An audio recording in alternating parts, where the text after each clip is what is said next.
Okay, let's see now if we are connecting. Okay, we have, it says excellent connection, but I'm waiting for image. Okay, we have image. That means we should have echo. Let's test for echo. And with that, we click and okay, we hear echo. We are set. Okay, that means we go straight to upvote. Everybody upvote. This is existential. It is a literal matter of life and death to me because it doesn't disseminate the show otherwise. So you have to upvote in order to get the show to disseminate. So in other words, spread itself across the internet. With that, we are going to call our producer, audio call, and for some reason, video call is no longer an option. I have to ask about that. Okay, and I guess you have to click the video to get the video call, which would make sense, the video symbol, right? And, okay, aside from that, we have Aristides. Hi. Aristides, how are you? You're here.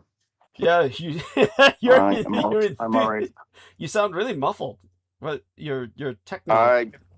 Yeah. No. Better. Okay. Little better. Yes, infinitely better, I think. So, let's see if you're registering. Wait. Yeah, now say something. I'm doing the same as I always do. So. Good. You're sounding good. You're registering. And so you're moving the bar. And with that in mind, how do you feel about a blurb? I feel pretty good about it in a minute or so. Okay, I'll hold the stage till then. Let me respond to T-Take Berry. T-Take Berry says, Aristides crystal clear. Oh, we love you so much, T-Take. And yes, he's our man. And all right, so love and hugs to T-Take. While I enter that, we're going to just basically let everybody know we're diving straight into monologue after blurb. We're going to ask people to join us and interject whenever they wish. You know, everybody on Team Dietrich is welcome. Don't stay out just because I'm, chugging along. Just jump right in. I mean, God knows I've had, worse kinds of interruptions in my life. Everybody is a member of Team Dietrich for a reason. And so there was only one case where it was obviously deliberate sabotage over and over again, and we'll be covering that at some point in the future. So within a pair of months or so, we'll explain that to people. MS Noetica has joined us and says, hello, fellows, enjoying this hellscape. Haven't caught a live before. Well, welcome aboard, Ms. Noetica. So here we are. Let's give her a sparkling heart. Okay, welcome aboard while live. And I'm sure you've caught us live before. You've been in the chat before. You had to be live. Welcome aboard while live. Did the other person last time who wanted to get on and ask you some things ever contact you on Skype? No, or Teams? If he did, I ignored it completely. Good God, does he sound like somebody I wanted to talk to? I mean, I don't know. No, the guy last time, he was like, I've been following for years, kind of have some questions collected. And then you said... yeah, claimed he was a contributor, too. Yeah, that's a good one. Yeah. He said... yeah, if they start with that, that's pretty bad. Okay, that's already a pretty bad sign. When they start off with, yeah, and I'm a contributor. It's like, okay... I don't know if you said that. I could go look. It was kind of been following a long time. Some stuff I'd like to, talk with you about or in something. And then you said you gave your team's, name, right? Yeah. Douglas Dietrich won. Dietrich won. We're not hiding that. Yeah. And nothing happened. Or maybe they don't have teams. So. I couldn't care less about that individual. Oh my God. There's all I can say is, look, he's out there, whatever. I don't see him coming back. People like that, they show up, that they're out to fuck you when they say, first off, oh, I've been listening for 10 years and I've been a contributor. Okay, that combination of words, I've been listening for 10 years and I'm a contributor. It's all such a load of shit because it's like, okay, well, how come I don't recognize you? And how come you chose till 10 years later to come into the chat And where are your Well, contributions? What did you contribute under what name? And it's uh, it's they aren't okay. shit. Yeah, right there. I don't know. I don't know if I saw the contributor part. And I don't. If you look back on it, it's fun. It's fun to Yeah. look at. It's morbid entertainment. If you look back on it, he says, "Yeah, let's talk about Alexander Dugin," because he heard me say, "Look, I don't want to talk about Alexander Dugin right now," to Realtek. So then Yeah. when I said that to Realtek, he said, "Let's talk about Alexander Dugin." Oh, only he couldn't even spell the name right because he doesn't know how to phoneticize the Russian. So, I mean, he really misspelled it. He couldn't even say Dugin. I mean, it wasn't even like anglicized. It was just, it said like Fagin or something. You know what I mean? It was like just that off. And but he was like he's just full of shit. He's just an Edomite asset who's just here. If and why would they ask to come on the show to ask something? Why not just ask it in the chat? I mean, hey, I want to come on to ask questions. Yes, they're selfish questions. It's like, you know what it's going to be. How do I use magic to kill someone?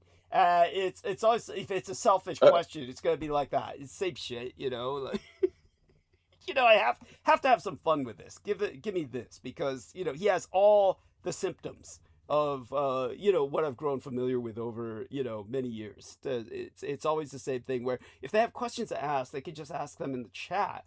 Why would they need to come on to ask questions? It would have to be a combination of, hey, I've got a story and I have some questions. And you've seen what happens when we brought people like that on in the past. Remember Marina Saren's friend? Yeah. What was he again? Who was that dude? That idiot? That dork? He fucked all the Aryan women on the moon? I fucked hundreds of Aryan women on the moon, man, because they had me breathe with them because I'm so intelligent. Yeah, my IQ is, what was it? What was his IQ? Did he claim 190? Some shit like that? Yeah. Yeah. Something ridiculous. Something so unrealistic that I didn't even bother to dignify it with a challenge. Yeah. It was so. It was just. Right. It should be ridiculous to anyone listening on the face of it when someone comes on. Like, they're just here to discredit us, but there you have that. That's yeah. So but the dude who asked, he's welcome to come back in the chat and bitch and gripe all he wants. I couldn't care less. The worst that'll happen is I just block him. So yeah, he's welcome to come back. But Ms. Noetica, on the other hand, she's very welcome. And yes, she's been here live before, had to be, because she was in the chat a number of times. And she says, "Gods, have I? I know I've commented on posted videos, but yes, you've also been in the chat, and so yes, you've caught us live, and we welcome you aboard again. And you're someone I would consider bringing on, Miss Noetica. So feel free to send a contact request to Douglas Dietrich 1, and to Aristides too. Feel free to give out your own Skype address for the ladies. You can qualify it, say for ladies only. For the lady. I'll have to even see what that is. Okay. Yes. Well, we've got a good number of people now. You ready for that blurb? Yeah. Yeah, take your time. Yeah. Okay, dive right into it. Yeah. Yeah. Well, I got to the program window. I hit the thumbs up vote, like, whatever you want to call it. But whatever you call it, you want to hit it right away, instantly, reflexively, instinctively. Yes. As you might in a lot. Yeah, assertively. Yeah. Right. Assert yourself. Right. Assert your right. rights. Your rights. Yes. Instinctually, just want to jam that upvote. As soon as you see it. Not just to show support, but to counter the whatever few crappy bots are still out there. That somebody's employed to hit the downvote, and all that matters because of the algorithm. You hear that word a lot. Yes. And what that means is a lot of upvotes, then Douglas will upvotes relative to downvotes. Douglas more likely to appear high up in search results and suggested content areas, that sort of thing. In other words, reach more people, and YouTube will use that. And other things to determine the suitability for distribution. These things. Yeah, for distribution and suggestion and all these things. So, yep, hitting the upvote, very important. As soon as you show up, you do need to be signed into YouTube. You can't do YouTube functions without being signed in. It's just how it is. And I actually think that's a good thing, because imagine if you didn't have to be, then somebody could figure out a way to just, give you 1,000 upvotes or downvotes, Yeah. So that's good. But you do have to be signed in. And if you've never done that before, I believe a Gmail will get you signed in for free as is, without creating a brand new YouTube account, but whatever suits you to do so. But I think you can sign in with a Gmail or multiple Gmails. Some people have several, pretty common, because they're just free and easy to make. The thing is, though, you can, once you're signed in the little up in the corner in your little account menu thingy, you can click that. You can make yourself a little icon or whatever, or avatar if you'd like. If not, it probably just says your initials or something like that. So if you get into the account menu there where it says switch account, that is where you can then sign in with a different account. And all the accounts, the cool thing is you can upvote separately. They're unique identities, and you can uniquely upvote. Also, even if you only have one account, and you're going to have one account, underneath that account you can create channels. And what that is on YouTube is you can't just sign on YouTube and start publishing. You actually have to create a channel to do so. But you don't have to put anything on the channel or publish anything. Cool thing is the channel also can upvote on its own as its own identity. So, and you can even create multiple of those, I believe, under one account. So you have two different ways to vote multiple times in the Dietrich democracy. So sounds like a lot, and it might be a little legwork to just set up initially, but once you do that, all you have to do is click between them, and then right away click, and then you can just throw down a few extra upvotes, and there you go. And you may want to remember to switch back to the account you'd like to interact with, if you'd like to. If you'd like to chat in the live chat. It's easy to forget and then be talking and be like, who am I? Oh, oops. Or if you're using your secret, whatever, secret squirrel, Gmail, remember to switch back so you don't give that away. But yeah, different logins and different channels underneath the login. They can all upvote separately. So I've just put 2 so far. So you can do the same. It's pretty easy to do, and that is the first and easiest thing you want to do when you arrive to help out.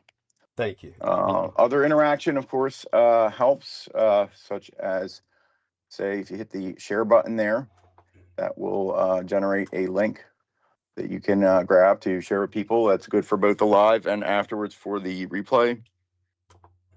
It'll be the same.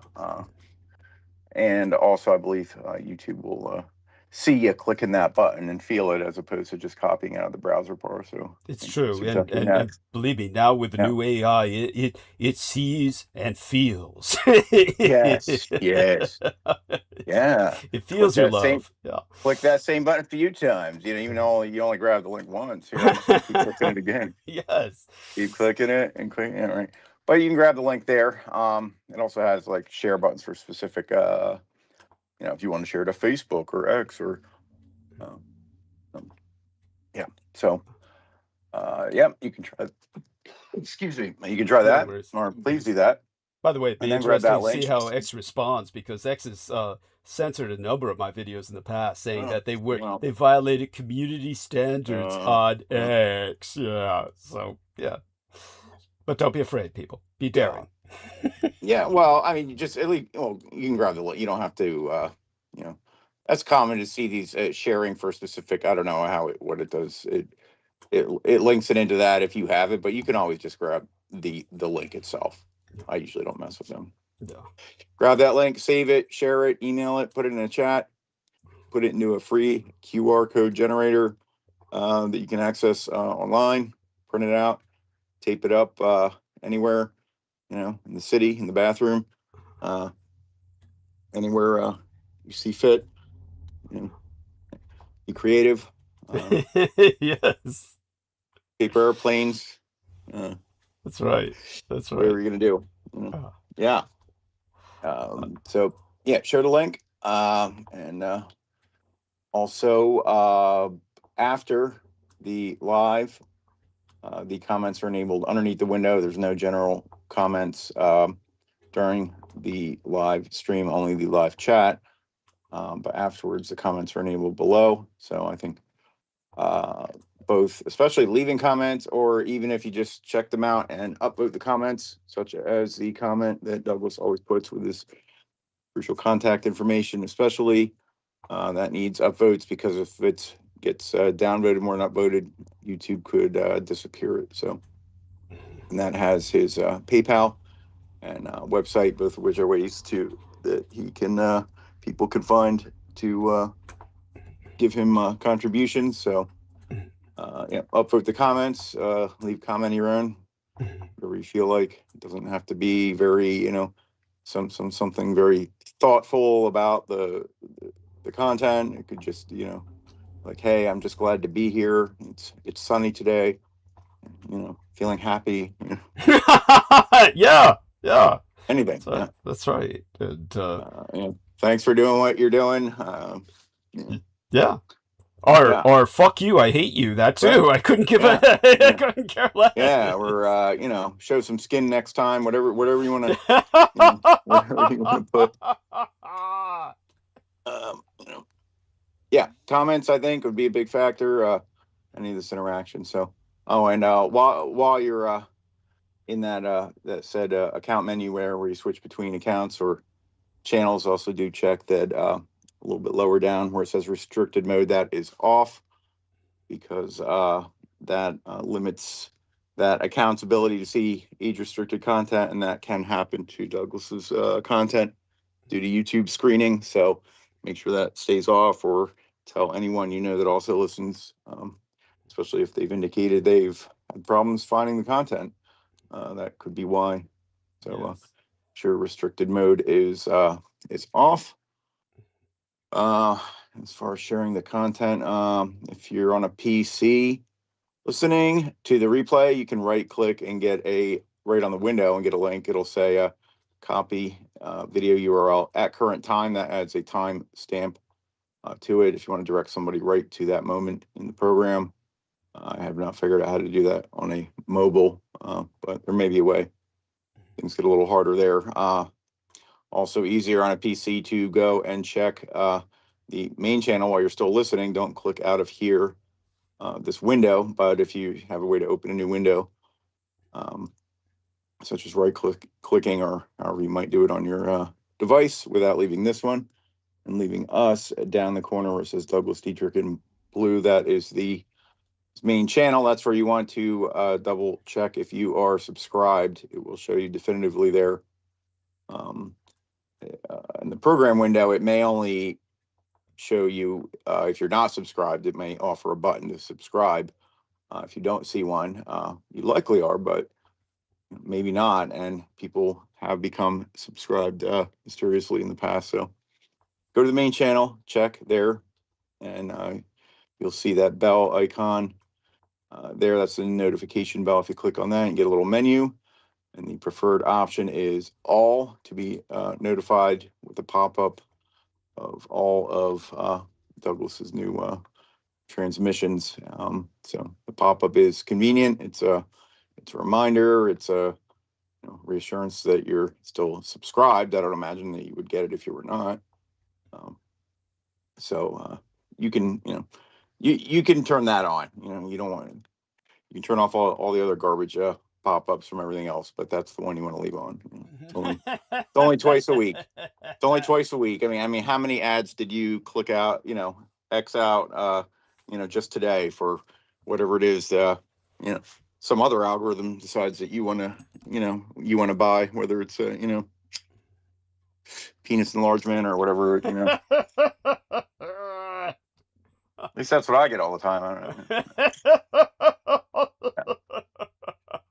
I don't get that. I get a lot of like nutritional, like cool. You know, because you know, anyway. Oh my God. Yeah. So yeah. So turn on the notification bell there. Get the pop up. It's really helpful. I use it, so I don't have to go dig looking for link or anything. It's all very useful. So yeah, share wherever you can. Leave comments. But you know, if in addition to distributing, contributing, money is also equally, if not more important. And the preferred way to do that is with PayPal. Douglas has a PayPal. We'll put a link in the chat. You don't ever need to have the link because it's always right on the front screen there, thumbnail image. Sorry, I'm just kind of juggling between windows here, but no worries. Yeah, you've always got it right up front, the PayPal.me/DouglasDDiedrich, and that last part's the only one you got to remember. If you just type in PayPal in your search engine, it'll get you there. Type Douglas D. Dietrich, you will get there, and you'll see his profile, and you will send him all of the money in your account. I mean, that's right. Yes. Gotta try to practice that like sort of hypnotic, like ASMR, you know, voice. I love it. Yes. You will gladly empty the contents of your account. Yes. Into Douglas's. Yes. Yeah. Yes. Right. Jeez, it worked with T-Tank. Yeah, good. Unfortunately, it wasn't for me. Unfortunately, it wasn't in my. Oh yeah, right. Yeah. Oh shit! It was this chick in Thailand.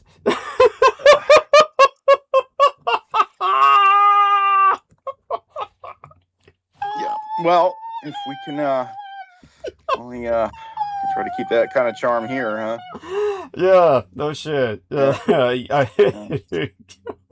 Well, you know, you don't need enough. You never know what you could get here. That'd be on Douglas, though. I don't deliver it. He's got some pretty cute pics, you know. Sure. Who was it was saying it like, oh, you should be selling feet pics? Like, who the fuck? It was well, I don't know if it was specifically feet pics, though I do remember someone saying that, but it was V, my cosmetologist, said I should be doing OnlyFans, and she was serious, deadly serious, thinking, and she didn't mean it as like you're cute. She meant it as that's what she thinks I'm like all I'm good for.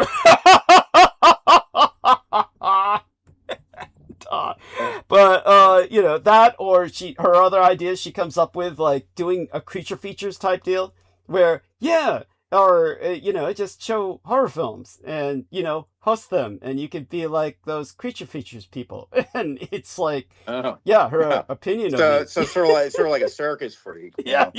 Well, whatever brings in the box, I guess. Probably would bring me more than what I do with the seriousness that I do it. I gotta admit. But you know, we'll see if I ever get that desperate. If I do, then yes, we'll combine OnlyFans with horror films. We'll have something like that. Like when I'm not dildoing myself, I'll be showing horror films. And when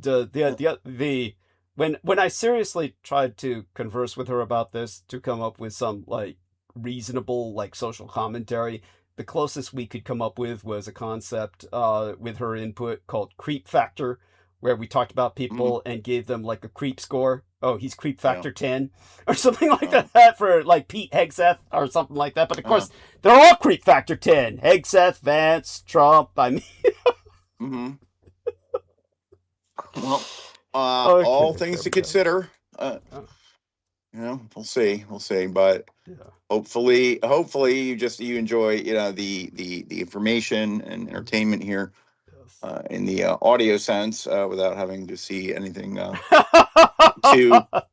too lurid or grotesque, or yes. in order to open your wallet. Let's hope it doesn't go there. Yeah. Well, we can say that we're already shocking enough. Look, we do enough to shock your sensibilities. Right. We don't need to go any further. Yeah, no, exactly. Right. It's better that you don't, I think. Yes, thank you. Not just your own person, but I mean, anything you were to, who could only imagine the stuff that you talk about if there was visuals for it.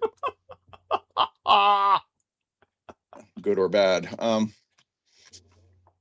Yeah. So. So what else? Okay, so yeah, PayPal link right there. That's Douglas's. Ignore the decoy button. Ignore the decoy. Yeah. Well, wait, we're not there yet. That's that's your other PayPal. There's two PayPals. One, the Douglas D. Dietrich. That's the personal. Does not get the small business tax. He does have a business PayPal also. That is the one that is linked on the website, douglasdietrich.com, but that is also the one where you can contribute without being logged into PayPal. If you'd like to contribute, but you don't, and you don't want to have a PayPal, you can still give on PayPal with just a credit card, but you'd have to go to the website. I don't want to link it in the chat because then it'll just get too, too confusing. But yes. They might, but you want to go to the website, and upper right-hand corner yellow button says donate. Ignore the one in the middle; it doesn't do anything anyway. And hit that one. The yellow button says donate. Should give you a little menu that one of the choices is donate with debit or credit card, meaning not being logged in with PayPal, just having a credit card in hand. So there you go. You're running out of excuses as to why you can't donate. For sure.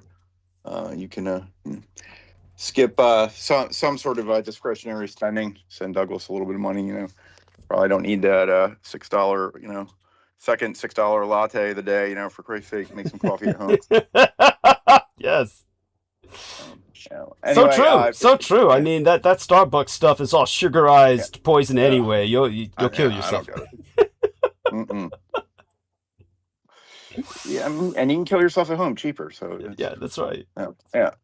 Anyway, so with credit card, that's the one at the website there. If you click the button, the address is very similar. It's just Douglas Dietrich at PayPal, not Douglas D. Dietrich. But only go there really if you are not going to be able to use a PayPal. There's another button there for Venmo if you got money in that, but not a PayPal. Maybe you have a Venmo only. They do talk to each other, so you can give with Venmo. And then the third button there also says donate with PayPal. That's just assuming that you have the account, but if you do, just use the link given in the chat, or the Douglas D. Dietrich. So yes. Yep, there you go. And if none of that's going to work, you want to mail old-fashioned money order, personal check. We don't care whose it is. As long as it's good, as long as the money's there to back it up. You can send Douglas stuff. He will probably be happy to give you his address. If you, I suggest contact him by email to let him know you want to send something without just sending it. Including care packages. He likes those. So you can hide the money in there, or at least in something. Don't just put loose cash in an envelope. That's a very bad idea. There's ways. At least a sturdy card of some kind that's sealed, double sealed or something. Spray with some perfume so the cash sniffing dogs don't tear it open and give it to their masters. Yeah, their masters. Yeah, right. Yeah. So you can email him, DouglasDwayneDietrich@gmail. Put that in the chat. Also, if you'd like to send something physically in the mail, including a payment that you can't send otherwise. Okay. Yes. Excellent. What else? Well, yeah. So, but if you can't contribute, you understand, then you have to distribute. So, and don't forget the footnotes. Yeah. Yeah. Let's see what we have here. Let's see. I see 1, 2, 3. So what he's talking about is in the title of the program.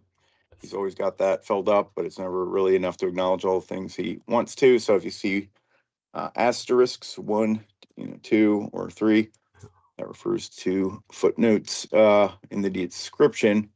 Although I only see 1 footnote and I see 3 sets of asterisks, but yeah, well, because the asterisks mean that there is a footnote within the introductory text. But when you see the obelisk or the dagger footnote, that means there's a subsidiary footnote or a subnote. And there's only one subsidiary note today because I felt the other notes led to self-explanatory text. In other words, Okay. Yeah, Hitler's birthday is self-explanatory, and but the other one is kind of explained within the note itself as to what. Yeah, so feel free to read that aloud. Right. Yeah, by the way. Right. I see. So yes, the footnotes are built into the first, the primary paragraph there. So yes, got it. All right. So I was like, because sometimes you have multiple sets of the daggers, but I guess understood. Depending on how far you want to expand everything. Yes, that's right. And so give that make sure you click see more or whatever to see the whole open text. Yeah, see more open text, whatever it says. Yeah, always open the text. Yes, mine says, well, it starts the description and then it says just more, whatever. If you just click on it, it'll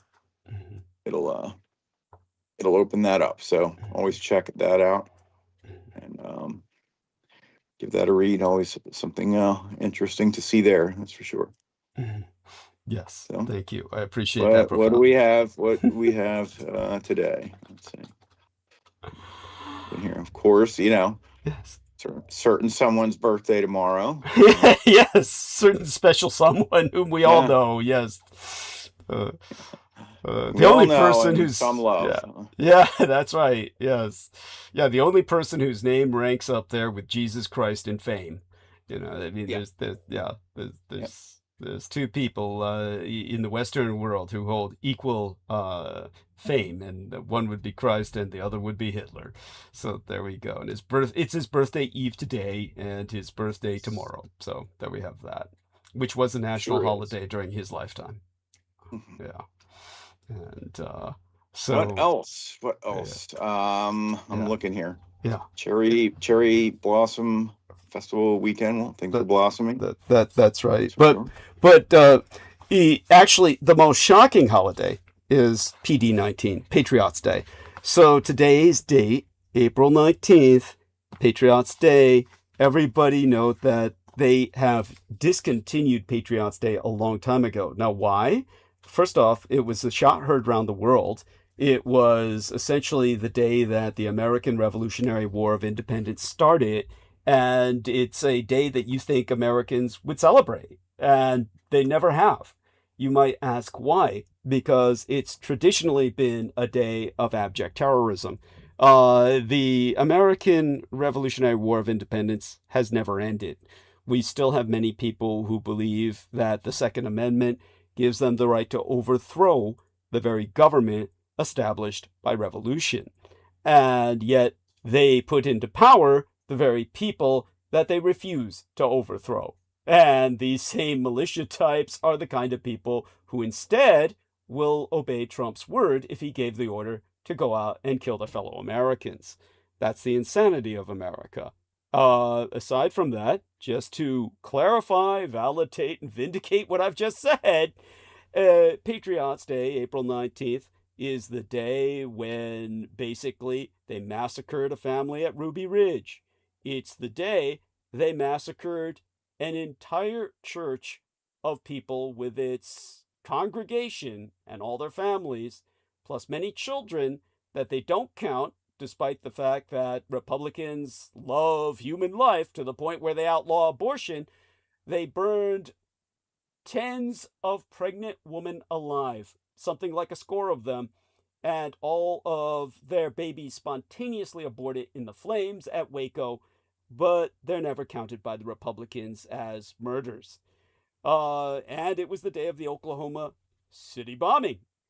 All of this took place on April 19th because of the shot heard round the world.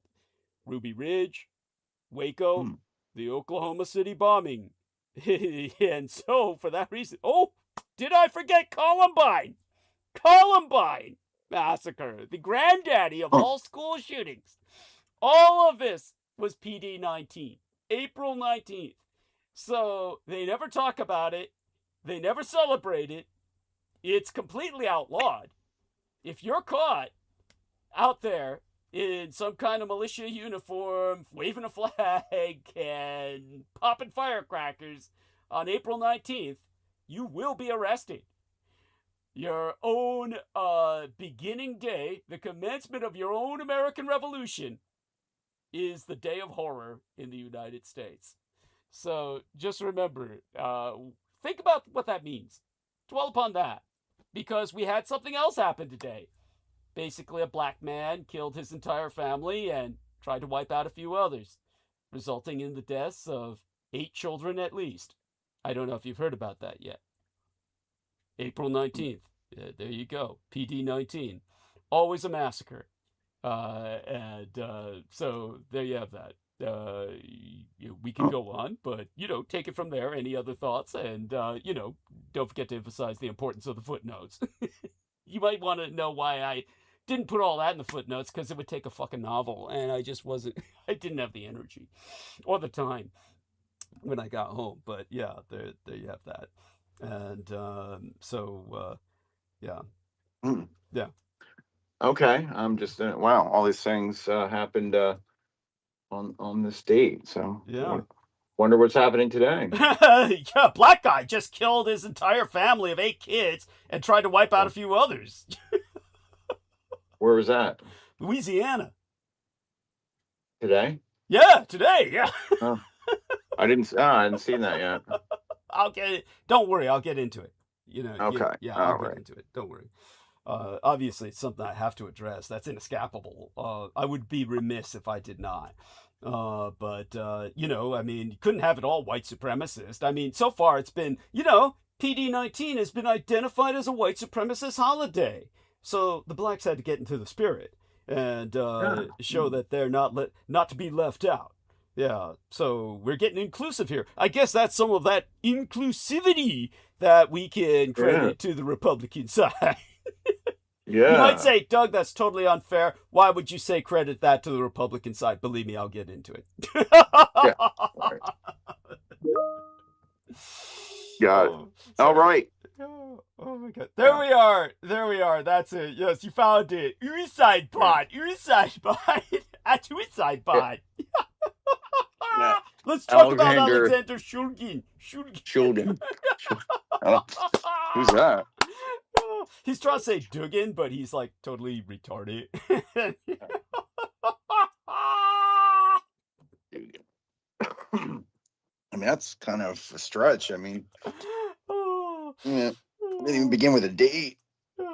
Yeah, and so let me see if I can find the right emoji for this. I'll just do the haha, because you got to give him credit for that. He's morbidly entertaining, the individual who was on last time.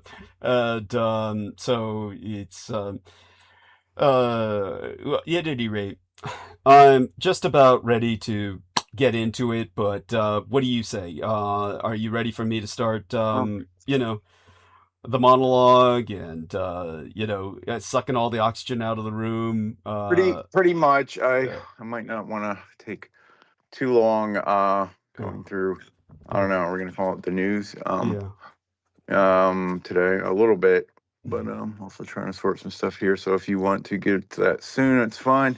But feel free. We want your input, so definitely. We do love Aristides' voice. Everybody loves the dulcet tones of Aristides' voice. They're quite comforting, and so by all means, see what you can find and relate it to us. Well, I kind of zone out as far as this Strait of Hormuz thing, and who's blocking it today, and who says it's open today, and who doesn't. Who's cock blocking it Yeah, today? Yeah. Who's cock blocking the strait guys today? Yeah. Tell them about that. We're tired of the straits. Start talking about. Right. Tell that. I mean, everybody's talking about the Straits of Hormuz, but nobody's talking about the gays of Hormuz. You know, come on. Oh shit. Every time I've seen somebody like, typing and they don't type it, they don't type the proper spelling of straight, I'm like, oh God, like, I'm pretty much like, just kind of zone out from the rest of what they're saying. Yes. Oh my goodness. I don't know. I'm just a snob like that. And while you're doing that, let me grab a few quotes here, make sure I've got everything. I'm looking. I don't know. Trump has got a whole. It's not as big as some of his. Like, he just gets these like this wall of text. It's like you're, that like when you break up with your girlfriend and you're sending like these walls. It's just, there's even been memes that were funny. People made where it's like him, like basically, I don't know, crying or whatever, or like holding up the phone, like sending his big big whatever it was, breakup text, or I don't know. I don't even like read the whole thing because he just doesn't have a writing style that lends itself to reading real well. Thank you. It's it's actually comedic, but it's not engaging. No. It's not compelling. No, you have to make like small paragraphs, like some type of and not just type. No sentence structure, no nothing. And it's just all, it's like, I thought the war was won like 2 weeks ago. That's what he said. Yeah. Well, I'll get into that too, of course. But they're still sending. It's just, I just don't even pay much attention to what he's saying. I just look for other indications of what's happening. I think some ships are going through. I don't know, depending. I still think. Go on. No, continue. They haven't removed Iran's capability of interfering with shipping traffic. Apparently. Yeah. Somehow they're still able to do that. Oh, yeah, I think pretty obviously. I mean, it's And then I think I saw they have like basically Iran has like what is it? Very like small like boat drones, like what do you call it? Like a mosquito fleet, like Ukraine was doing. Ukraine, motorized surfboards, with explosives attached. Surfboard with bomb, right. Which is all it takes. It's all it takes. So and when you got a big warship there, like it doesn't move very fast, and you're not avoiding. You're just sending the mosquitoes of death.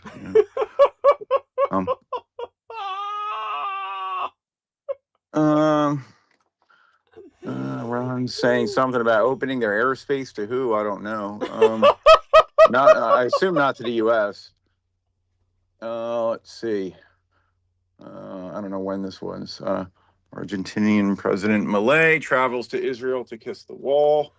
When was this? Man, he can kiss my ass. I'm sure it's not his first time. No, it's not. Good God, why is he going again? Is he got something to prove? What the fuck? That's right. He said he found out he was Jewish. He said he actually found out genetically he traced. Imagine that. Oh, that was a while ago. He just got there. His third trip in 2 years. It's a trip, all right. Yeah. Yep. So he's there, and I saw. I have to dig it up. Some horrible picture of his. I don't know if it was. I'd have to find it. His sister or something. I don't know. Let me find it before I come into. By the way, we're joined by Aristides. Excuse me. By Sammy. We're joined by Sammy Romero. Welcome aboard, Sammy Romero. Say hello, and give us all an update. People care about you personally, and they do care about Aristides. I'd like both of you to kind of tell people how you're doing. You know, how of course. as people. Yeah. Yeah, by all means, go ahead. Go ahead, Aristides. You're here first. Okay. I didn't have a whole lot Thug more. slave, producer. Well, I think Aristides would actually prefer it if you started by, just diving in. It would give him some time to, okay. Yeah. All right. You can. I'm just scanning for anything real quick. Let's see. 2 Indian flagships carrying oil were struck in the street by Iran, but I have to look up the date. Just because somebody posted doesn't mean it even happened. I'll look up the. Yeah, well, it could have been before. Sometimes people repost stuff like it's new, and then probably the Lebanon stuff is the big thing. I'll talk about that too. No worries. Yeah. Aristides, any other thoughts? That's all I'm seeing for. Well, obligatorily, because people do care about you as a person. How are you doing? You okay? I'm doing all right. Yeah. Okay, good. Yeah. Okay, cool. Okay, all right. Sabby? Yeah, go ahead. Yeah. How's my audio? I have no speaker though. It's horrible. Put in some earbuds. Or Hello? Something. Get closer. Hello? Yeah. Okay, is it better now? Yeah, infinitely better. Yes. Okay, continue. Yeah. Oh no. Well, honestly, I'm just calling in just to see how you guys doing. I'm sure everybody knows what our president posted. Frank Sinatra, "I Did It My Way," which is not good. Did he really? Yes, I haven't even heard of that. Tell us about this. Well, he posted it today, which is kind of alarming because anybody knows that's not good. Especially right now, he's sundowning, and more than likely, we probably struck. From what I heard, we struck an Iranian boat. Correct me if I'm wrong. You mean like struck or sank an Iranian boat? Because I know we seized a boat that was going through the strait. That's not what you're referring to. Okay, then something to that effect. Okay. I'm thinking we seized. So that's probably not good. Yeah. That's already an act of war already. But our president sundowning and his frontal lobe shrinking, he's probably done something really bad. So obviously we're gonna find out in the next couple of hours, probably tomorrow. But there's a lot of things going on, with our FBI director. Obviously he's a drunk, which big surprise, right? Oh yeah, tell us what you know about this, because he's said to be missing in action. People are really concerned he's gone all the time. What the fuck? And what's his name again? Come on, what's the Asian Indian guy's name? Aristides? Anybody? Kash Patel. Kash Patel. Thank you. I couldn't have gotten that out without you. Right. Yes. Our wonderful FBI director, Kash Patel. A very worthy wink wink director. Was MIA, and according to what I've been reading, they had to get in a SWAT team to knock down the doors because he was inaccessible. Oh, so man. You can connect the two, and he even threatened. I'm not sure he threatened a publication of suing them, and they said, "Yeah, go ahead and sue us, please." Cool. Bring on the discovery process, right? Yeah. So. Not to mention they get hilarious. so much free publicity. It would be like he's giving them all the advertising in the world with that. But go on, yes. Of course, and let's not forget, our Precēdcerent giving, the Samuel Jackson, made up Bible verse, from Pulp Fiction. Oh, tell people about that. Right, our wonderful Christian values, right? Precēdcerent. Our Christian director of war, or where the hell, Secretary of War, he quoted Pulp Fiction, which it's just dumb. It's almost I have to bring this up. I don't mean to name drop, obviously, but somebody that was associated with us, Peeper Moon, as Doug likes to call him. It's almost like him telling your story. It just didn't make sense. It's almost like he couldn't get the job done. it couldn't get it up. The words did not. The words escaped his mouth. They just didn't do justice because it's just it doesn't add up, right? Right. Right. So, obviously your last book didn't get published. That's a totally different story. But there's a reason why. He couldn't perform. He had to exit the way he did. But Pete Hegseth doing that is just, it's very cringy. One, because most adults know that movie. True. And Samuel L. Jackson did a great performance. He's Samuel L. Jackson. He screamed, But, he at least could have said, I'm going to give you the Pepsi challenge, and anybody knows that line, Doug can give you the background behind that. Yes. But, it's just hilarious. It's like, really? It's very, you have to roll your eyes, okay? And it kind of gives you the incompetence of this administration where it's like, okay, it's enough is enough. But, that's almost like comical because, all he is referencing a movie, which is a good movie. It's just, if you're trying to mix it up with, he tried to say, the path of the aviator, like at least just quote. Well, you might as well just quote the movie how it's supposed to. Don't try to, don't try to put, lipstick on a pig for what, So he didn't even, remix it a lot. It was terrible. But, and by the way, it was a prayer, by the way. I believe it was a prayer, but even then it was like, oh my God. There's so many basic Bible scriptures you can quote. Like, hell, you can say Jesus wept.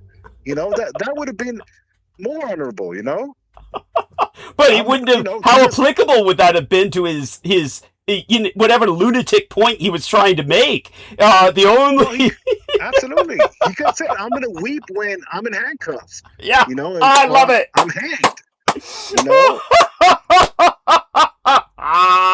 And by the way, more applicable.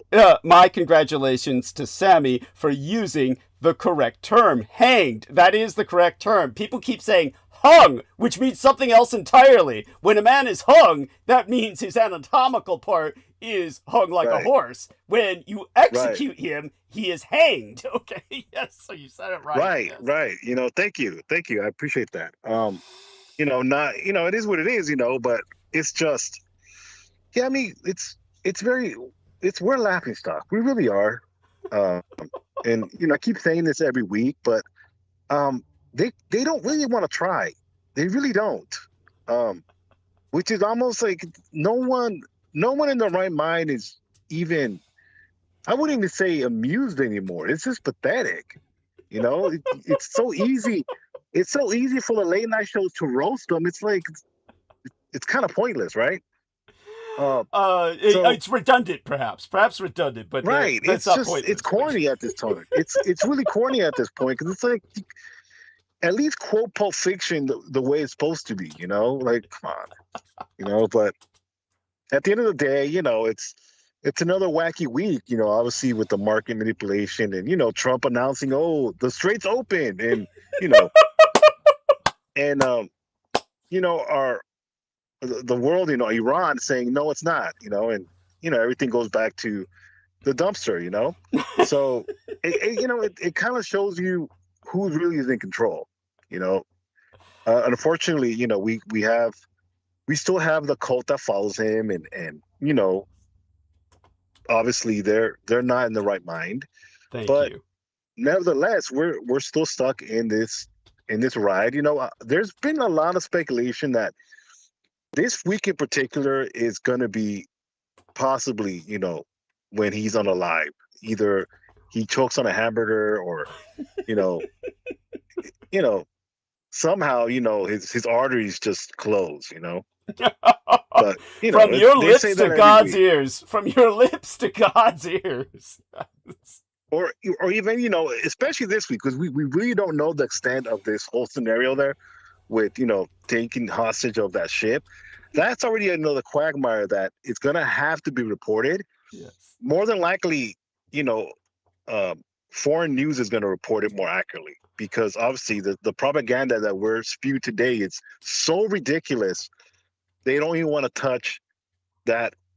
You can't even say an elephant. This is almost like a mastodon or some type of T-Rex, or just a huge asteroid of crap that is dead smack in front of us.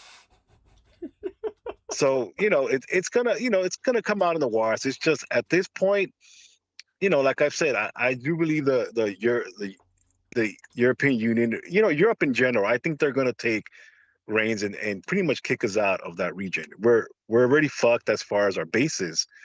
They're gonna break a deal, and they're more than likely gonna force us into either, and if and I'm talking the powers that be, obviously, all the Middle Eastern powers combined with Europe are gonna force either Trump to either need to surrender now, or they're gonna force whatever juice boxes that are in control to play nice, because the world is it's a bigger place, right?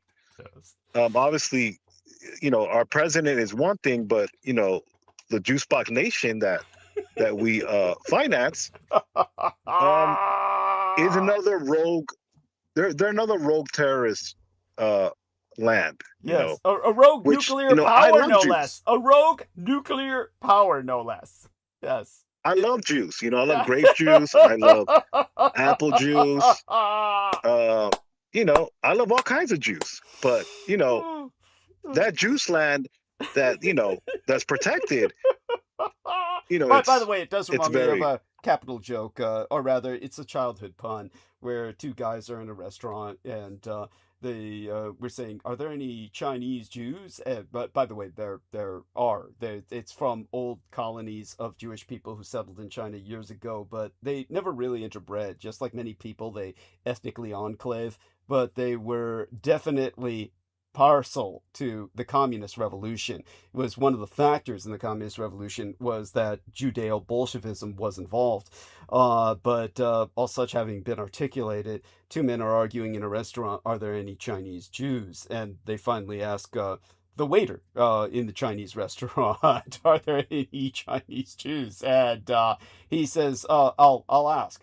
Then he comes back and says, "No, we got prune juice. We got orange juice, but we haven't got Chinese juice." Yes, stupid childhood pun, but there you go. Yes. That's funny. That's funny, just. Sorry, my audio is gonna go off a little bit, but I'm gonna try my best. Okay. Yeah. But like I said, it's one of the things that we have to contest right now, where hopefully our president's just sundowning. Just wanted to hear Frank Sinatra, but it's like last week. It was that whole religious joke that he did, which got he pretty much got away with it. Not that it mattered, everybody knows my view of what should have really happened last week. But then again, we'll see. It's just right now, it's the weekend crap that he throws against the wall, right? Yes. So that's pretty much in a nutshell right now.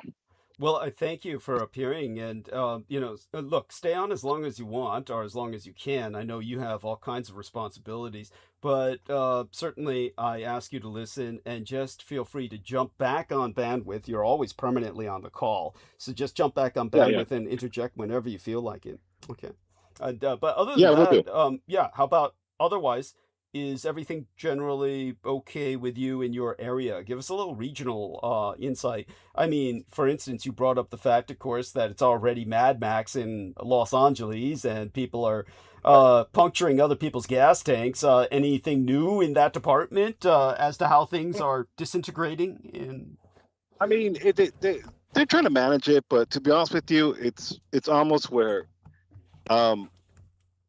particularly in that region of Los Angeles, is happening. But really, what really kind of surprising me is how bad these Waymos are.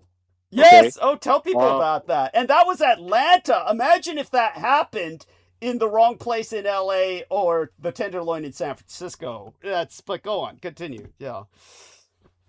Well, it's just really. I wonder if it's just. I think the U.S. is just not ready. We're not ready for actual help. Yeah. In my opinion, Yeah. we really do abuse these machines, but obviously the software doesn't help. Yeah. I just don't think the United States is ready. We really, I mean, they get those poor robots get abused. Yeah. Well, It's true. the Waymos are the cars, but I'm talking like the food delivery robots. Yeah. They get robbed, they get kicked over, they get abused. People take dumps on them. Yeah. Jesus. It's they really do take a lot of abuse. But in a lot of ways, I just think for our society, we're just not ready. We're really not. And these Waymos, a lot of them can't distinguish, a right-of-way intersection from a regular, intersection. So they just stop. Yeah. So they blockade all the traffic from either side. So, it's one of these things where I really don't believe, unfortunately, corporations are trying to cut costs with anything.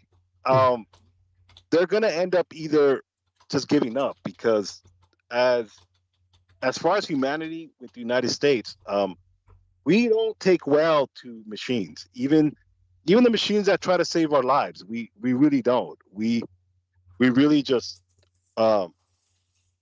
try to destroy them. Yeah. Yeah.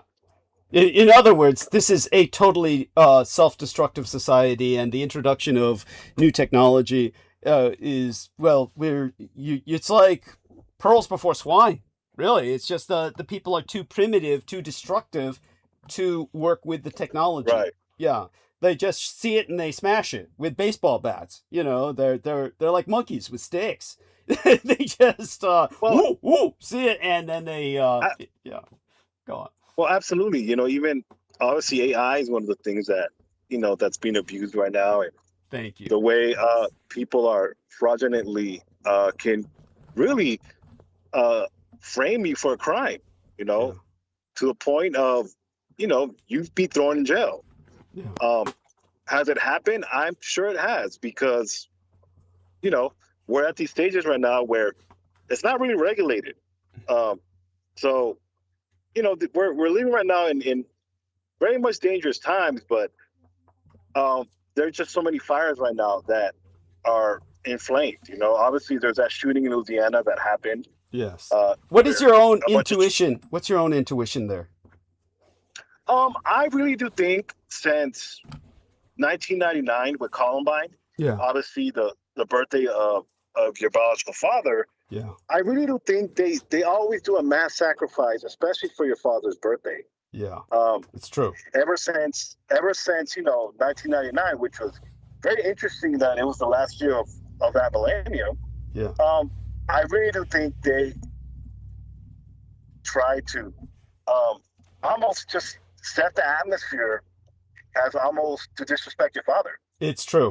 I agree. And it kind of goes into how big of an impact he did to the world, where he very much is suppressed, but in a lot of ways because they paint him as the face of evil, and oh my God, there's no one that's been such a big monster than him, when obviously that's not the case. The more and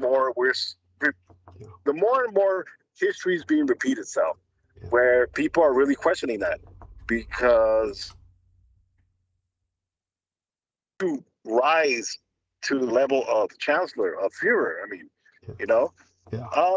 that person's not a dumb person. That person's not an imbecile. Your father had to put himself in position, not just with a party, but he had to be persuasive with the audience. The power of words, his ability to move a nation, to expand a certain class of people that had way too much power and were abusing the system. Thank you. So obviously we're heading into a different subject, but as we see the world now, this is just a continuation of World War II. Yes. It really is. It hasn't changed. And now we're seeing that, when you don't regulate people that want to collectivize and monopolize victimhood, or just really being a welfare state, a state-sponsored welfare state of terrorism and destruction, this is what we get. I am convinced that all our social programs that we're supposed to have as U.S. citizens, not just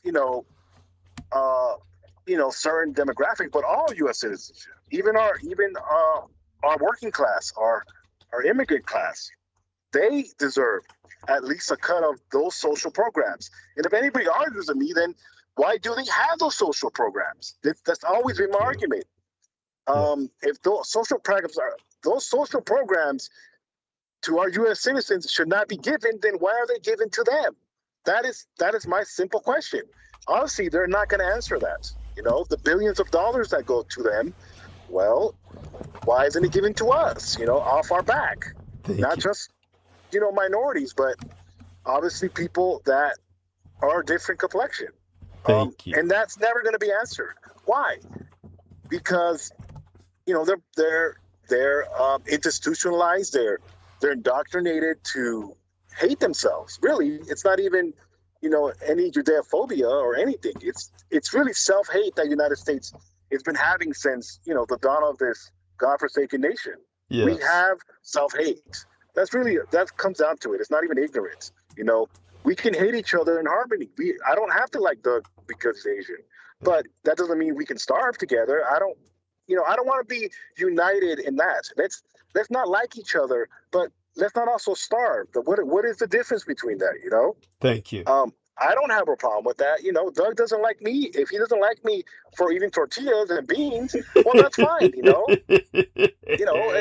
as long as, we both aren't starving, that's fine with me, but, I guess that's, too basic ABC 1, 2, 3, but, that's my point of view, where our social programs have been robbed from us.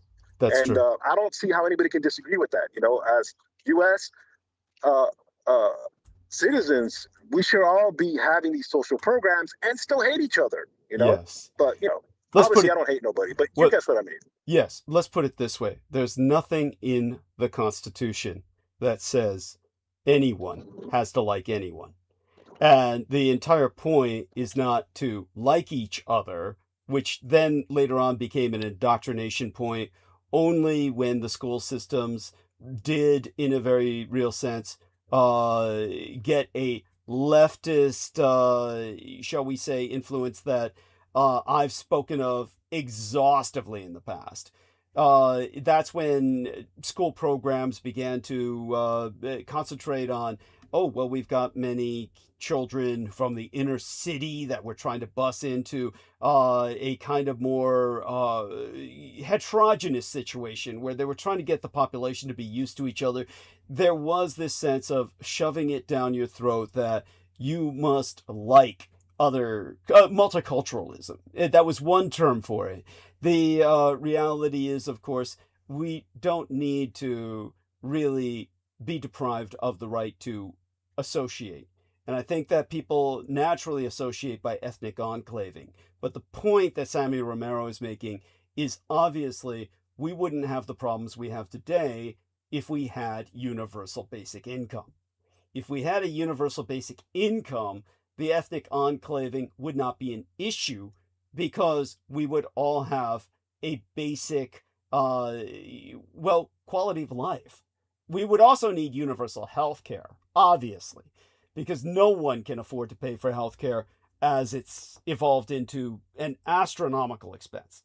So people literally cannot afford to live. As a matter of fact, Luigi Magnoni, people don't speak much about Luigi Magnoni for obvious reasons. He's painfully Italian and certainly part of an ethnic group that for many years was looked on as Mediterranean and therefore no better than other minorities that they considered to be brown or dark. I mean, you might remember how ignorant Americans were of culture, whether Mediterranean or Caribbean, that they actually made a stupid song World War II era, Mambo Italiano.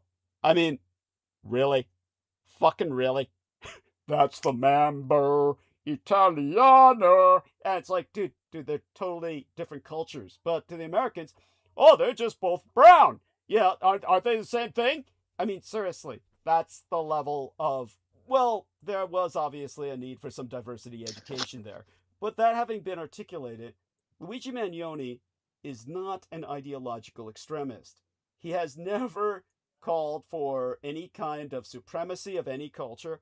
He has never called for any kind of ethno-separatism. His attitude towards politics and life is incredibly normal. And that's what scares them.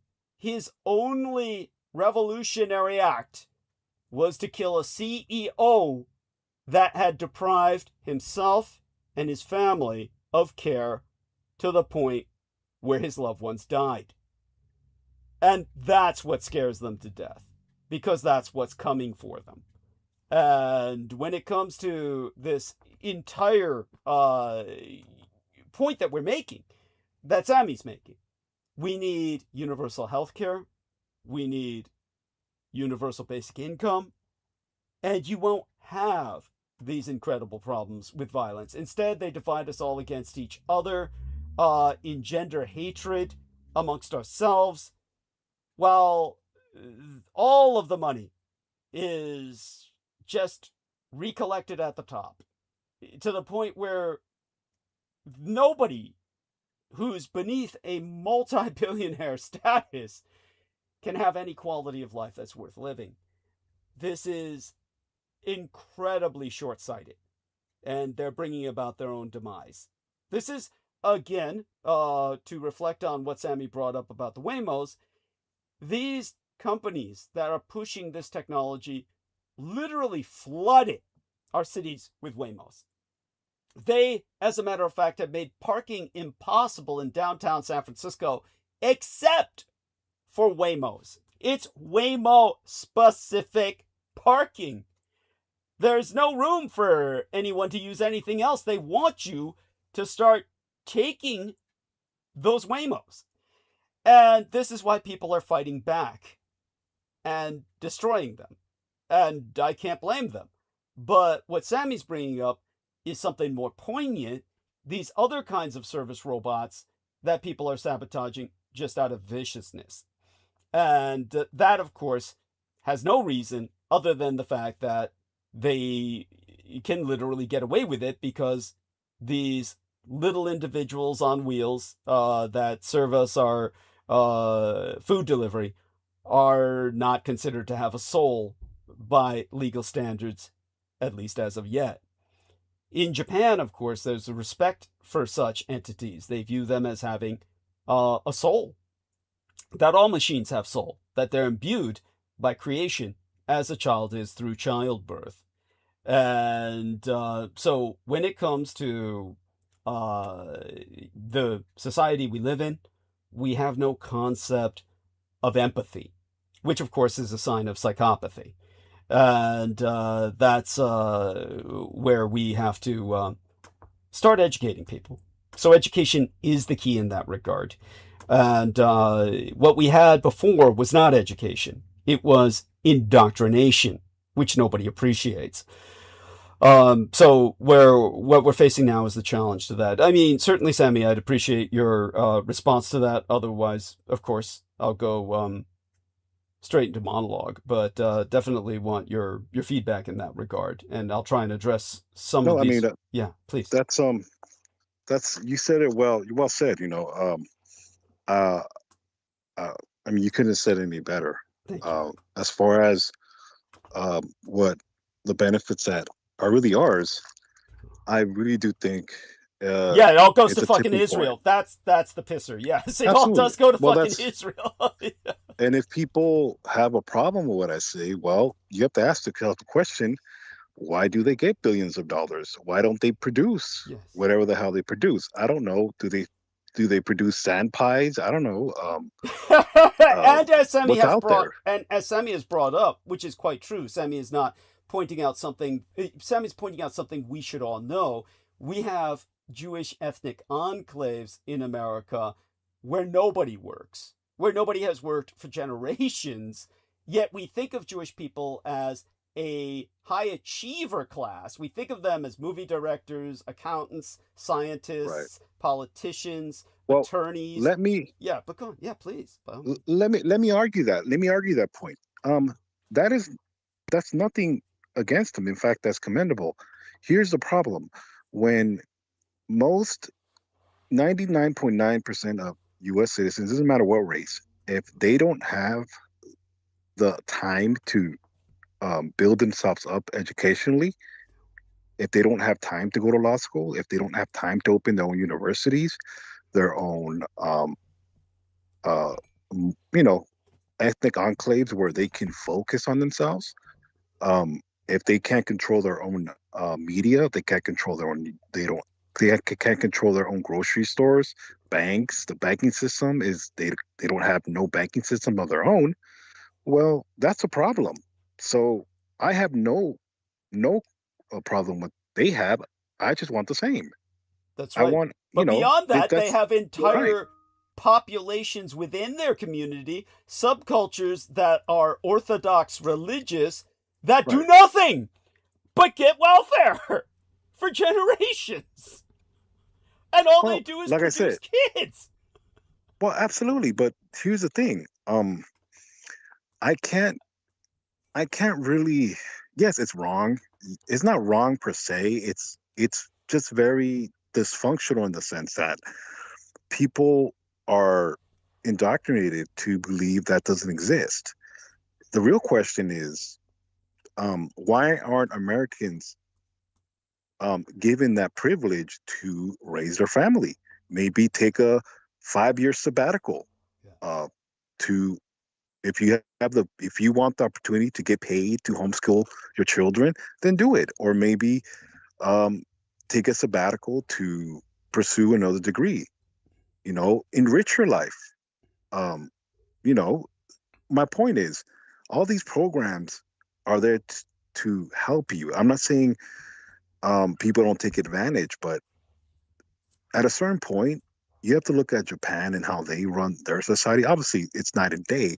My point is, they have all these social programs, and their society is different because it allows them to take a look, step back, and appreciate stuff, not just abuse things because we're stressed out, we're overworked, and we're not paid. So unfortunately, I have to get back to daddy duties, but that's my response in a nutshell. Well, thank you so much, and jump on anytime you want tonight, okay? And share our love with Maria and the children. Okay, bye for now. And that's Samuel Romero. And with that, we'll dive straight into monologue and, of course, ask anyone on Team Dietrich to jump right in and just interject. Don't ever be afraid to just speak out. So, in a broken news alert, authorities have reported that 8 children are dead after a mass shooting in Louisiana. Police have confirmed that 8 children have been killed in a mass shooting in Shreveport, Louisiana, slaughtered by a gunman in domestic-related shootings at different homes early today. The perpetrator, Shamar Elkins, who is visible in the link that I shall put here in the chat, and I shall also put it into our infinite call, is the monster in question. And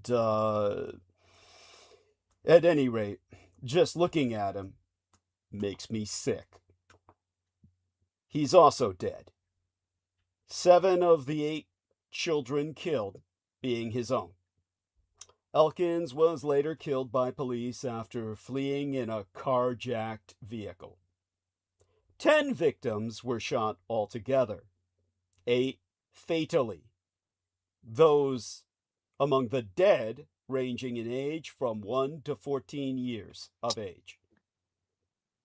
The suspect's wife and a woman believed to be his girlfriend were also shot and critically injured in the violence that occurred at 2 homes in the early morning a police spokesperson describing the crime scene as extensive, spanning 2 homes in the area and a 3rd nearby.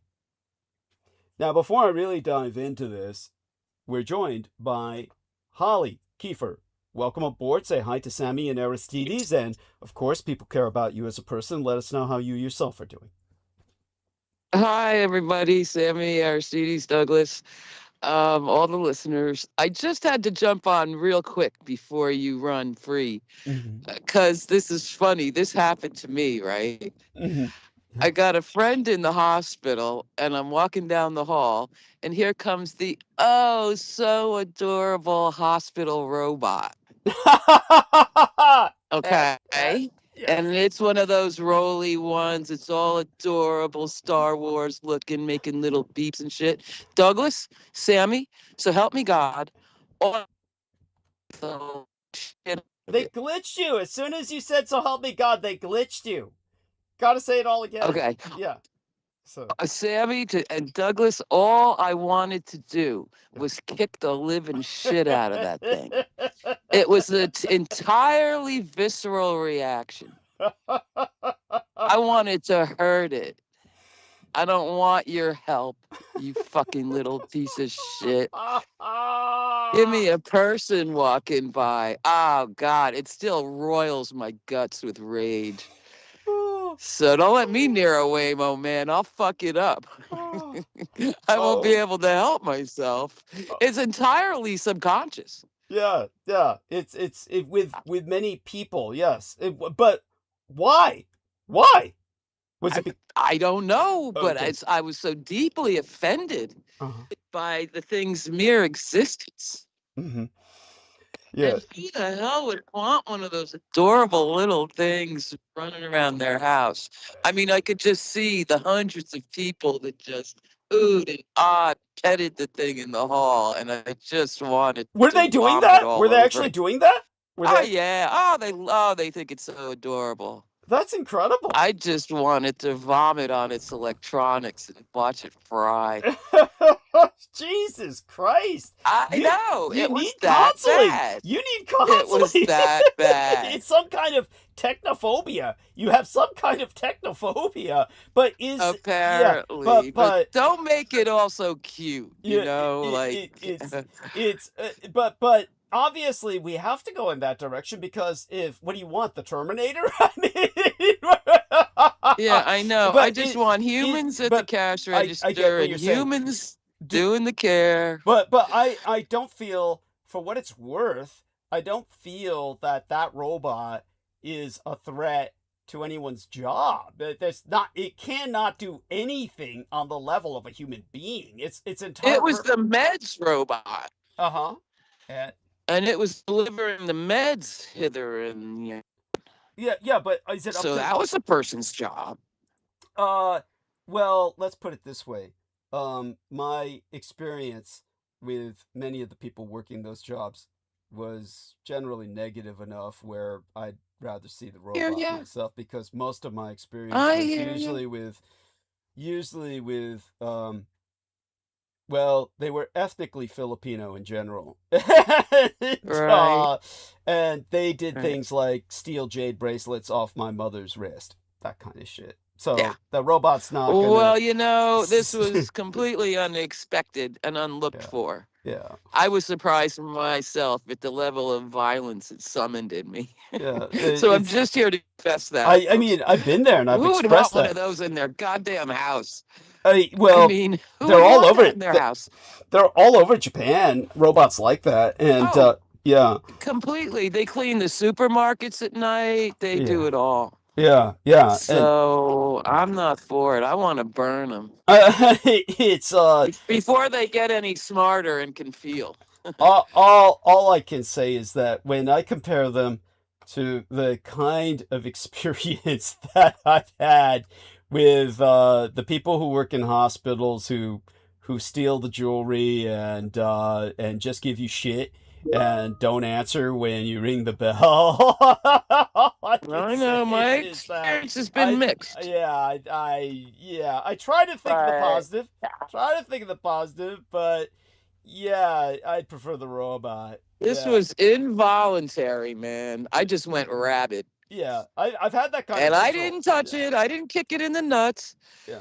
Like I wanted to. Well, no, obviously, no. or you'd I be just- arrested. Yeah, obviously you'd be I arrested know for it. property In damage. big Yeah. trouble. Yeah, Big but yeah, because those things are expensive as fuck, and the hospital would not have I taken. had to fight. Yeah, how many people can you pay Yeah, to what one of those costs? Oh God, don't get me started. yeah, Mm. but yeah, that's my confession. But That's all I got. I felt that way before about different things. I've told you about that. But what else is going on? Before I dive back into it, I mean, which again, you're welcome to hang on and please do and interject. Yeah, I'll go mute. Yeah, and hang around. Yeah. And once you get going, I'll have little notes and I'll respond. Yeah. When the breaks come along.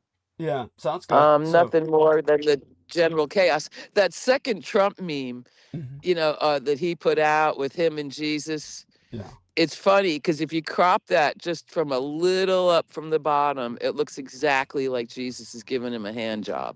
That's probably how he takes it. Yeah, that would. Which is amusing. Yeah. It's awful. Honestly, it's about his speed. Yeah, that's Yeah. But It looks just like that. yeah, and okay. So well, at any rate, other than that, you personally are doing okay. How's the car? The car situation? Any better? Okay. Well, no, I did a bunch of stuff, which still crippled me financially, but I have more to do because, like I say, brakes and catalytic converter are long overdue. So I got to pass inspection on the converter in the fall, and so that means in a couple more months it's going to be gigantic, and I've got gigantic bills the next 2 months. So I'm swimming, and I still got my job. Well, thank God for that. And so I'm doubling down and trying to get into shape, some kind of shape, before it ends. Right. I don't know what's next. Yeah. Well, none of us do. We're all kind of on the edge. But certainly with your background, you must have one hell of a resume. Certainly you can get another job of that sort easily. Yeah, which was like my worst nightmare. This came right on the heels of my mom's brutal last 10 years. Yeah. And so this has been 5 years. And if I never do home care again, it'll be too soon. But, I got to stay on the cash economy. And that can be limiting. But I'll do whatever I have to do. And well, I'm on the same cash economy level you are. I mean, I'm no credit. Yeah, you know how that goes. Yeah, I got no credit. That's it's it's a different kind of sales job that you got to put on people if they don't already know you. I've always worked what's the word? Kind of always worked through who I knew. I want to say hand to mouth, but it's not hand to mouth. It's word of mouth. Yeah. Okay. And so sometimes that comes through just in time. So, and whatever it takes, that's what I'm doing, even if it's home care. Yeah. But hopefully that something will come along. Well, that's of course, that's what we pray for. So, so now you've heard what I've said about the perpetrator, Shamar Elkins. So Shamar Elkins is the man who murdered all of his own children and a few others. And here we must reconsider, for the infinite time again, the myth of the good guy with a gun. Is it just me, or do the good guys with guns disappear completely whenever the shooting starts?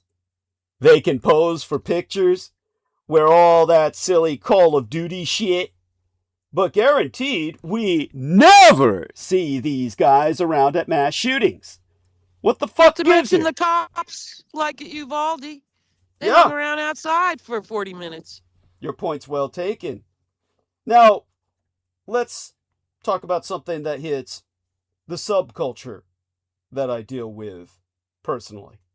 November of 2022's horrific mass shooting at a 2S LGBTQ+ nightclub in Colorado Springs, Colorado, left 5 victims dead, 18 critically injured by gunfire, 4 by other means, and 12 whom police have identified as victims who were not physically injured, meaning left so psychologically scarred they had to be at least transitionally institutionalized.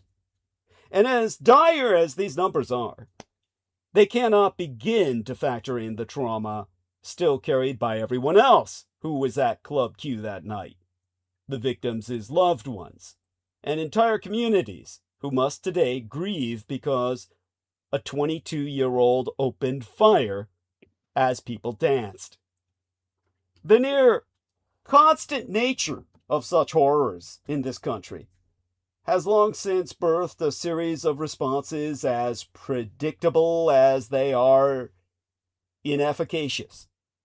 Thoughts and prayers, calls for even greater laxity in our gun laws, and demands for increased police numbers and funding.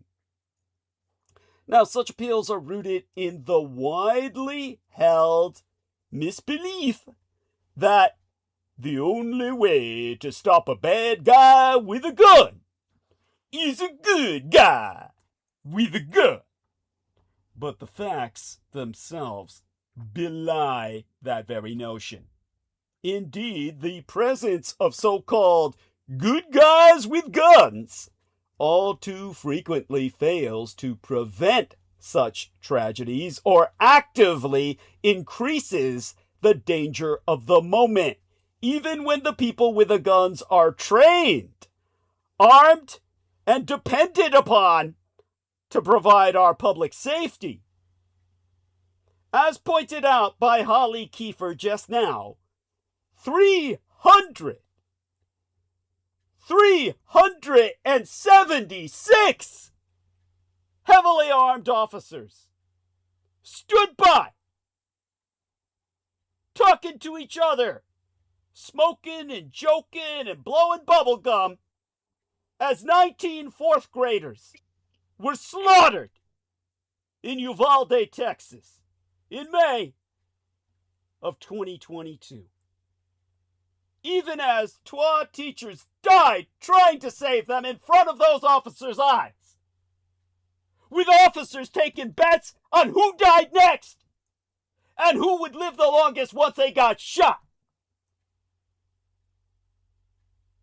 Law enforcement was present all along the 4th of July parade route in Highland Park, Illinois, when 7 people were gunned down in front of officers' eyes who said they didn't draw their guns because they were scared to attract attention to themselves. And there's no point in risking officer safety, is there?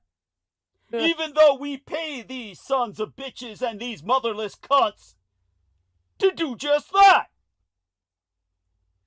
But according to Posse Comitatus and the Penal Code, they're not required to risk their lives for you. You are actually required to risk your life to protect them. That's the law.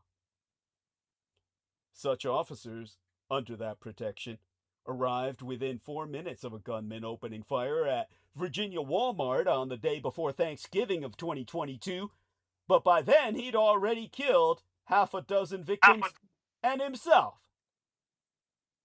And when it came to that gay nightclub, who stopped the Club Q shooter? Not any goddamn pig fucker cop.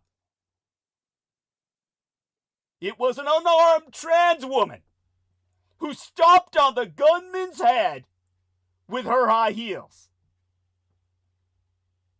while the police refused to enter the club because they were scared.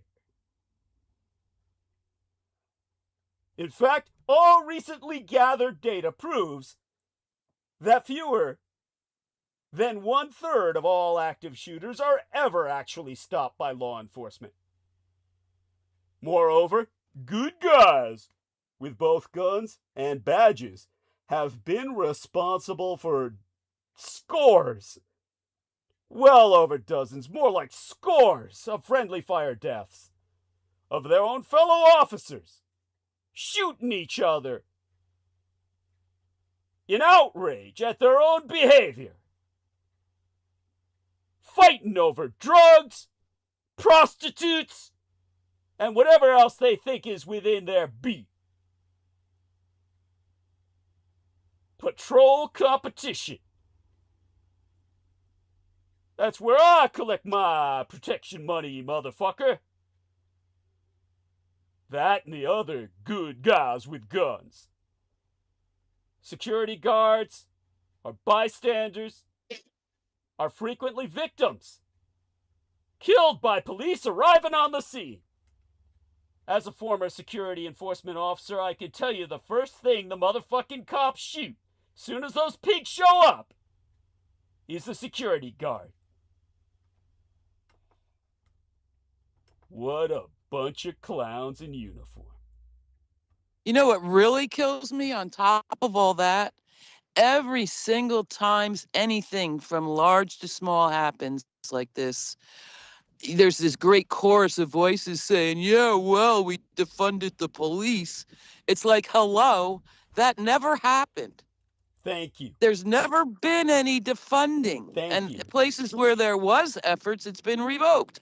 With the only exception of Denver, as I understand, which I found fascinating. Well, one thing that But they rolled it back in Minneapolis. Yeah, of course. Well, they rolled it back and then some. But and then got more. So don't give me this defunded police. Never happened. Thank you. And wherever it But has they all happened, think it did. Well, wherever it has happened, crime has gone down. Yeah. How's that for a startling statistic? That's right. In fact, in the preceding 7 years, prior the Club Q massacre, police officers had already shot and killed more than 8,000 people across America. They're the biggest danger to your life is a goddamn cop in uniform.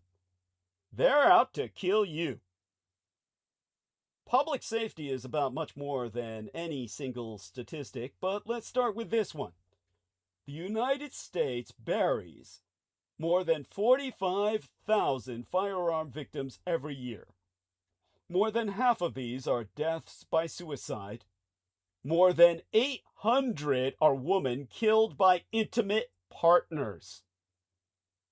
And over 1 million women report surviving being shot at by their partners, meaning they're filing a survivor's report, meaning they've been hit, but they happen to live.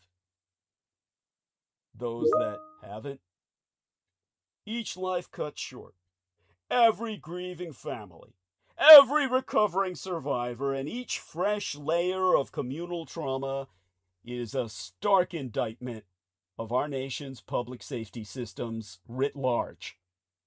Calls for bigger police budgets, more officers, and yet more deadly weapons are the logical conclusion of a culture fixated on systems of violence.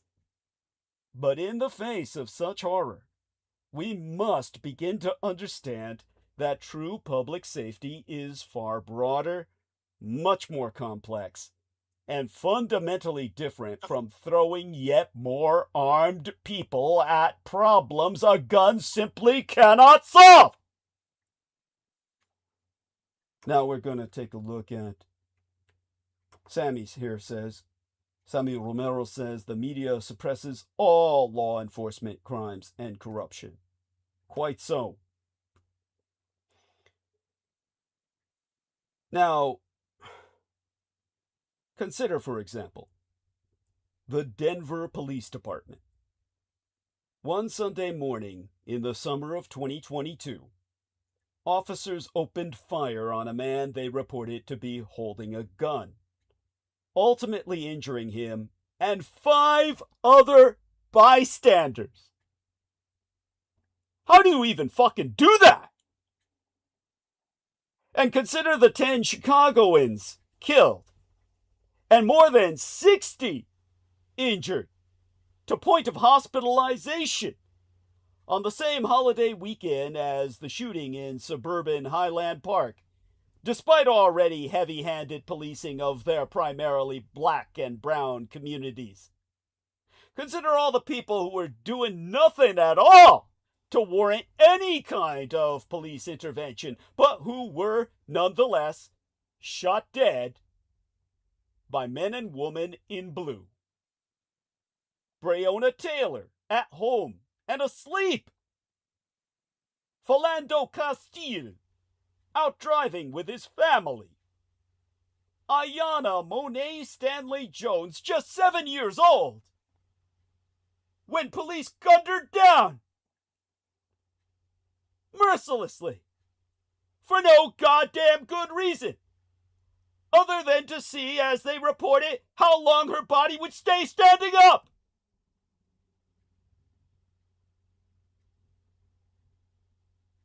These are the men and women behind your goddamn badges.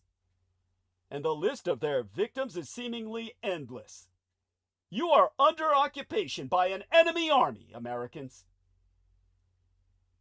The people of this country, most especially black and brown people, have already seen that good guys with guns cannot solve our manifold public safety issues. Bloated police budgets can never provide the health care, psychological support, and mental health services needed by communities living with, not even living, contending with, subsisting with generational trauma. Intergenerational trauma. They, the men and women with guns, cannot reverse decades of disinvestment in vulnerable black and brown communities by killing them. They cannot meet the needs of the homeless, domestic abuse survivors, or people considering suicide. In fact, dozens of people considering suicide are killed every year by the officers sent to help them.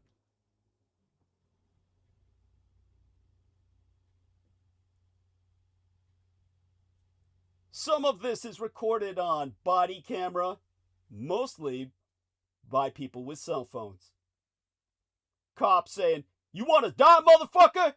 Here you are!" And just gunning them down, usually with crotch shots, so they can watch them die in pain. Rigorous data science has proven, however, that when we fundamentally reimagine what public safety entails, acknowledge the damage caused by existing systems, and empower those most harmed by the status quo, public safety outcomes improve. Genuine public safety requires solutions that are complex, community-led, and informed by social engineering science.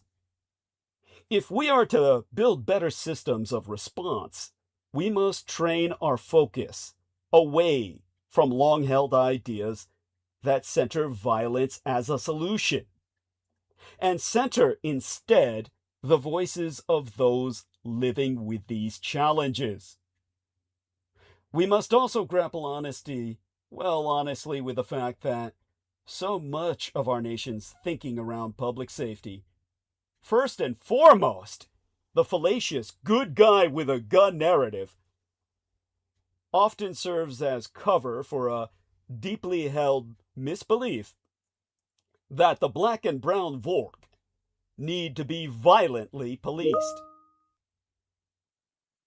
The evidence has concluded that the good guy with a gun narrative is not just fiction, but actively jeopardizes public safety. Genuine public safety, on the other hand, no matter how complicated, is within our grasp, should we but choose to follow the science of National Socialist welfare statism. And Our dear friend Brendan Zoget says, did you get bitched at by a cop this weekend?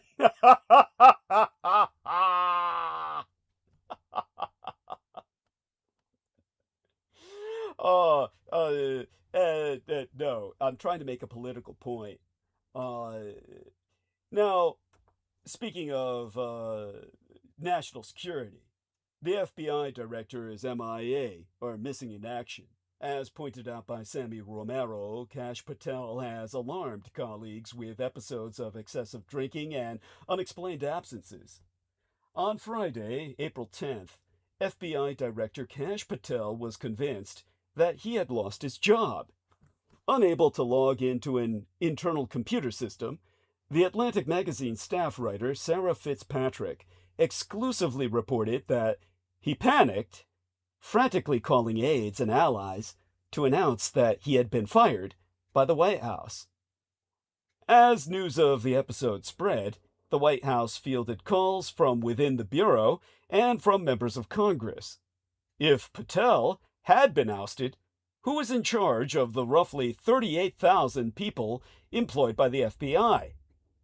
Well, the answer, as it turned out, was still Kash Patel. The access issue appears to have been a technical error. He had not been fired. He had simply forgotten his password from his drunken blackout, causing, well, enough alcohol poisoning to literally fry his circuitry. But he still may yet have reason to worry. The aforesaid Fitzpatrick spake with more than 12 people about Patel's misconduct, including current and former FBI officials, staff at law enforcement and intelligence agencies, hospitality industry workers of all people, members of Congress, political operatives, lobbyists, and former advisors. Some expressed concerns about Patel's misbehavior, including conspicuous inebriation and unexplained absences. The source Fitzpatrick herself writes, and here I quotest therefrom, on multiple occasions in the past year, members of his security detail had difficulty waking Patel because he was obviously inebriated, according to information supplied to Justice Department and White House officials. A request for breaching equipment, normally used by SWAT, Special Weapons and Tactics, and hostage rescue teams to quickly gain entry into buildings was made last year because Patel had been unreachable behind locked doors, according to multiple people familiar with the request. Patel's misbehavior has, according to many of his own FBI colleagues, raised concerns about public safety and national security. In a statement, the White House press secretary, Karoline Leavitt, said that Patel remains a critical player on the administration's law and order team. The FBI responded with a statement attributed to Patel himself. Print it! All faults! I'll see you in court! Bring your checkbook! These are the people responsible not just for your public safety, but your national security. You live in shit, people. You're up shit creek without a paddle. By the way, at Thumbslug says test, so I'll say acknowledged. There we are. And, okay. And let's see if this responds. Okay. No, it doesn't. Thumbslug. There we go. And, now,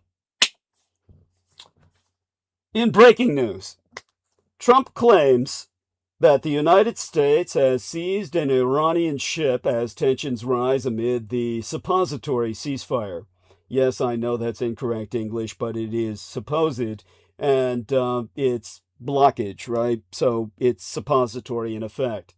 To spite said ceasefire, Trump has pulled Vance from the Iran negotiations and said, "We'll blow whole country up." By the way, that's what in the Latin phrase is followed by an SIC, sic, meaning so. In other words, I'm reading it exactly as it was printed in cross-referenced quotations, meaning that he's been quoted from different sources saying the same thing verbatim. We'll blow whole country up. Not the. I guess he didn't want to be too emphatic about it. Maybe that's too Arabic for him, because Arabic's a very emphatic language with the in front of every other word. So he simply said, we'll blow whole country up. We'll blow whole country up. Even as commanders confirmed that the idea for the Israeli Defense Force is demolishing southern Lebanon, like Gaza. President Donald Trump said that United States forces have seized an Iranian-flagged cargo ship that allegedly attempted to breach an American Imperial Naval blockade. In a post on Truth Social, Trump said the nearly 900-foot cargo vessel Tuska, or Touska, was intercepted by the Navy destroyer, the United States ship Spruance, in the Gulf of Oman. After ignoring warnings to stop, Iran has not publicly commented on the reported seizure. The incident underscores how fragile the ceasefire remains, with each side accusing the other of violations and at odds, or when to resume peace talks at all. It's not clear what the state of the Iranian-American standoff is. And remember, Iran is simply the Greek word for Arian. The Gulf of Hormuz opened, then closed again. President Trump talks of renewed bombing, the mad mullahs of yet more retaliation. The only certainty being that all our fuel prices will shoot up again for everyone across the surface of the earth. And Israel itself risks falling into a strategic trap. A protracted war on several fronts has pushed the three main pillars of Zionist power to the limit: army reserves, economic stability, and unconditional support from these United States.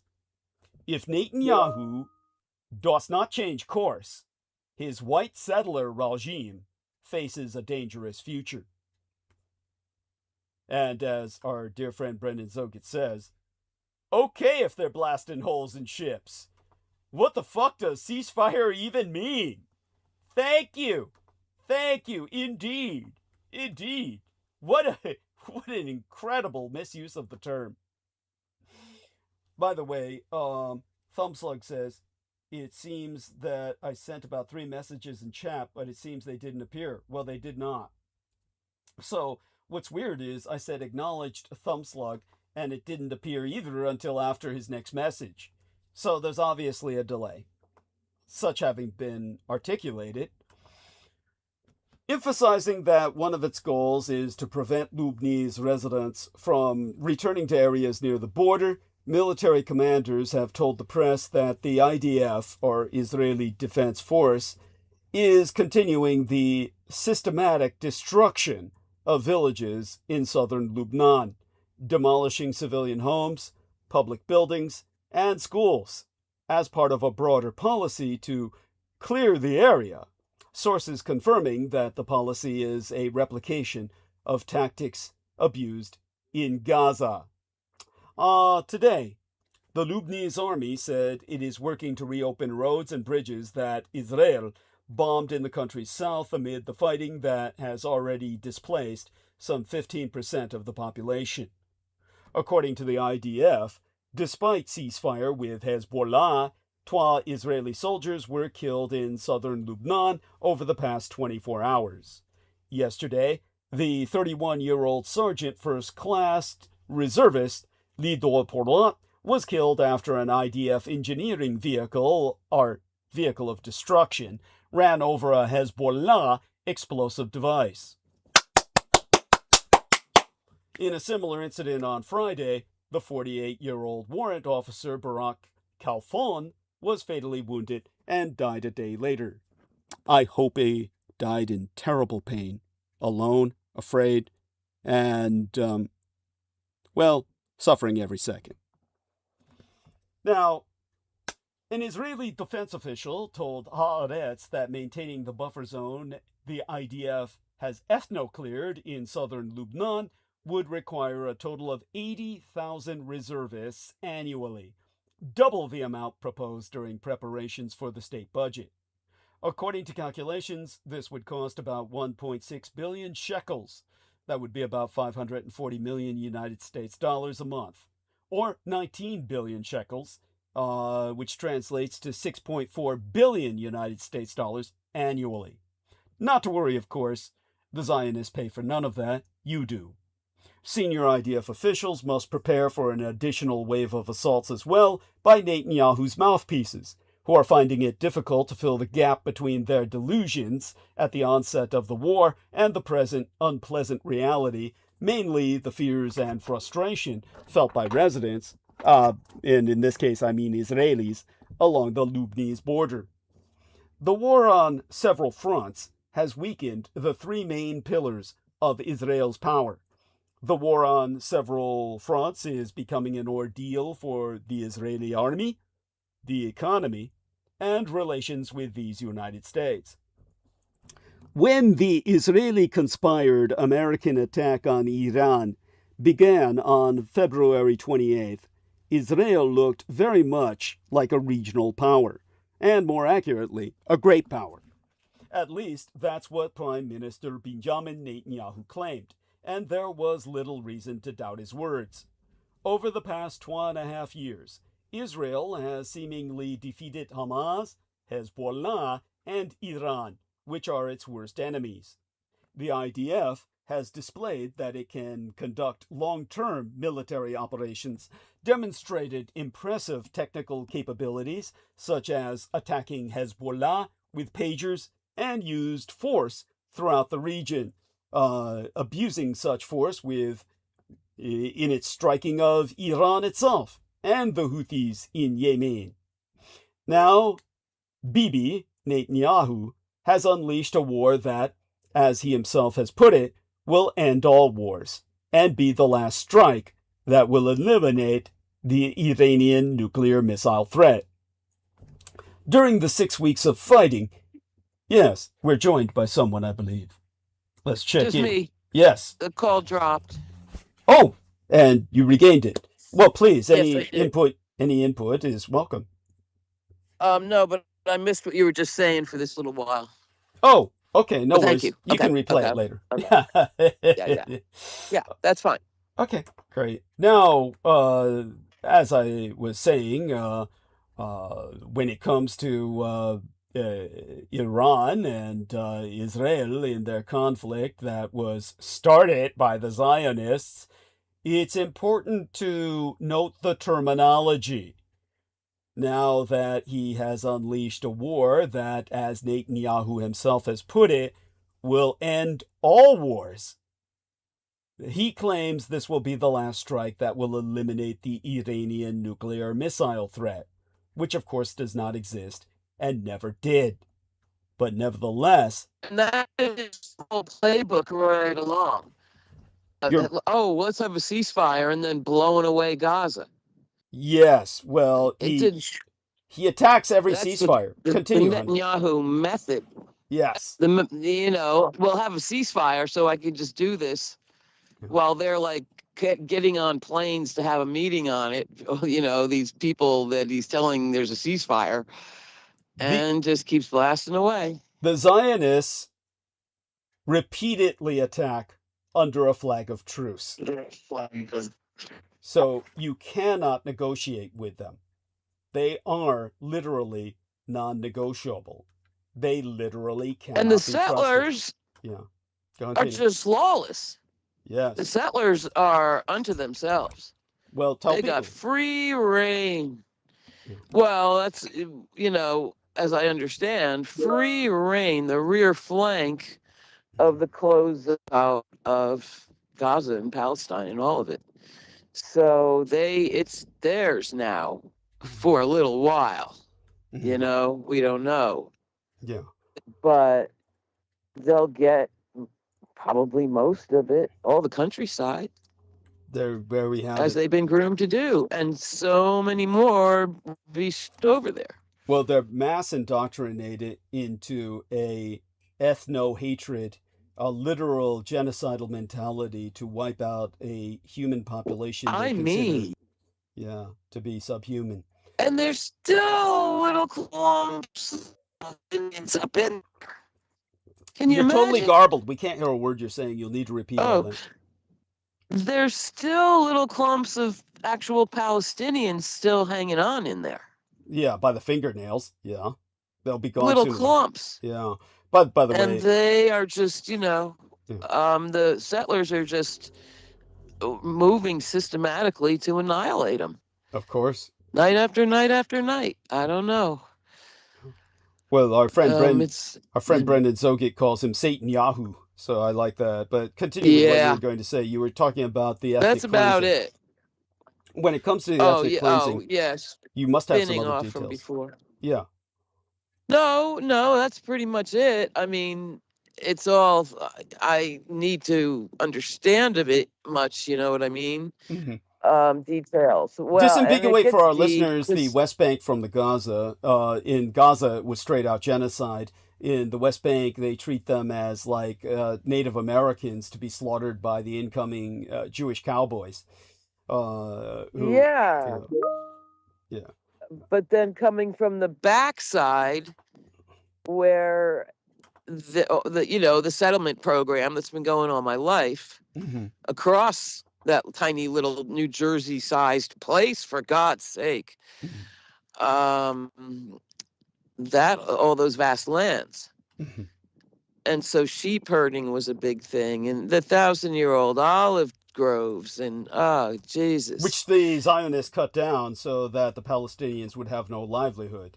Stripped, 1,000 years old, deforested. And what ones they had became shooting ranges when harvest time came. Yes. So it's as bad could be. Yes. Pure raw evil on earth. And now he's just going the other direction, blazing away. Same method. It's the same mass murderous privilege that the rampage. Yeah, that the Zionists talking about ceasefires. Well, talking about ceasefires, no less. Yes, that adds to the spice, doesn't it? Now, during the 6 weeks of fighting, Iran's military potential has been significantly weakened. The country's economy is in ruins. Key infrastructure facilities have been destroyed, and a significant part of the military and political leadership is dead. But the objectives set by Netanyahu and his puppet Trump at the beginning of the operation have not been achieved in any way. The regime has retained all its power. It possesses enriched uranium now, and according to all available information, maintains large stocks of drones and ballistic missiles. And the most serious point is that Tehran has demonstrated its ability to block the Strait of Hormuz. Meanwhile, Hezbollah is fighting much harder than Israel expected and has shown no desire to disarm. So, has Israel become weaker or stronger during this war? This is an extremely important issue, and here's why. Although Netanyahu claims that a colossal victory has been won in the war with Iran, he also says that the struggle is far from over. Last week, in response to the ceasefire announced by the United States President Donald Trump, the best president Israel has ever had, per their own bumper stickers and display billboards, or billboards displayed throughout Tel Aviv-Yafo and Yerushalayim, well, Trump himself said, "We still have goals to achieve, and we will achieve them either through negotiations or by resuming hostilities. Our finger is on the trigger." The answer to the question of Israel's post-war power partly depends on Iran and Hezbollah. The extent of their losses and their ability to recover and rearm Is someone else joining us here? I thought I heard somebody there in the background just checking in. Let's take a look, and looks like that was just an echo. But as I was saying, their ability to recover and rearm will likely only become clear over time. In the case of Iran and Hezbollah, such uncertainty only complicates Israel's strategic problems. On the other hand, Tel Aviv-Yeffo's strengths and capabilities are much easier to assess, and the situation there is not very encouraging to the greater Zionist project. Israel's power is based primarily on three components: its military might, the ability of its economy, and people to sustain increasingly costly and indefinite wars, and its effective occupation of these United States. In all three areas, Netanyahu has pushed these possibilities to the limit and seems to demand even more. In terms of the army, on a purely tactical level, the Israeli military establishment has achieved impressive achievements since the Hamas attack on October 7th of 2023, as orchestrated by the Israeli army itself. But for this, it was necessary to spend an enormous amount of weapons and money, or I should say money and weapons in that order, as well as involve large human resources. Overall, the Bank of Israel estimated that even before the current war with Iran and Hezbollah began, other wars had cost the Israeli economy, which totals $660 billion, about $116 billion in direct military spending. The cost of the current attack on Iran is a matter of dispute, but estimates range from $11 billion to $18 billion. Even if the fighting in Iran and Lebanon ends soon, Israel's defense costs will remain high. The army still maintains its troops in half of the Gaza Strip and in vast territories in southern Syria. Additional forces have been deployed to the West Bank to protect dozens of new settlements, as already described in their mass murderous order, the chaos that they have brought out of once was order, by Holly Kiefer. Netanyahu reluctantly agreed to talks with Beirut, but at the same time talked about creating a so-called security zone in southern Lebanon, which would require an even greater presence of troops on the ground. He shows no interest in withdrawing troops from anywhere. And last month, yestermensis, in the Latin, Netanyahu said, "We have changed our concept of security. Now we attack and take the initiative. Now we act suddenly for our enemies." The Israeli government treats the army as if its resources are limitless, encouraging it to launch new offensives and expand its occupation. But it has nothing to ensure, it's done nothing to ensure, that there are enough personnel to carry out these tasks. Bills on the extension of compulsory military service and on the abolition of the exemption from conscription of ultra-Orthodox Jews have not been approved. Reservists are called up for incredibly long periods of time in order to somehow make up for the shortage of personnel. Chief of the General Staff, Eyal Zamir, warned cabinet ministers last month that the IDF could collapse on its own due to a shortage of about 15,000 troops. As for military equipment and weapons, the volume of stocks and the degree of their wear are strictly classified, but hints of problems periodically appear, especially regarding stocks of interceptor missiles. Which brings us to economy. Over the past 20 years, the Israeli economy has demonstrated remarkable resilience in the face of frequent wars. Recent wars are no different from previous ones. Gross domestic product shrank in the months following Israel's orchestrated Hamas attack in 2023 and during the 12-day war with Iran last June, and it has certainly shrunk again during the current war. But in each case, activity quickly recovered and the economy continued to grow even as the war increased the burden on Israel, where defense spending reached one of the highest levels in the world. This resilience is partly due to the fact that Israeli businesses and workers have become accustomed to wars and have learned to cope with difficulties. But no less important is the fact that the government keeps its finances in good condition, having a fairly modest budget deficit and reducing its debt as a percentage of gross domestic product. Israel's high-tech sector and gas production have enabled the country to attract billions of dollars in foreign investment and maintain a steady current account surplus.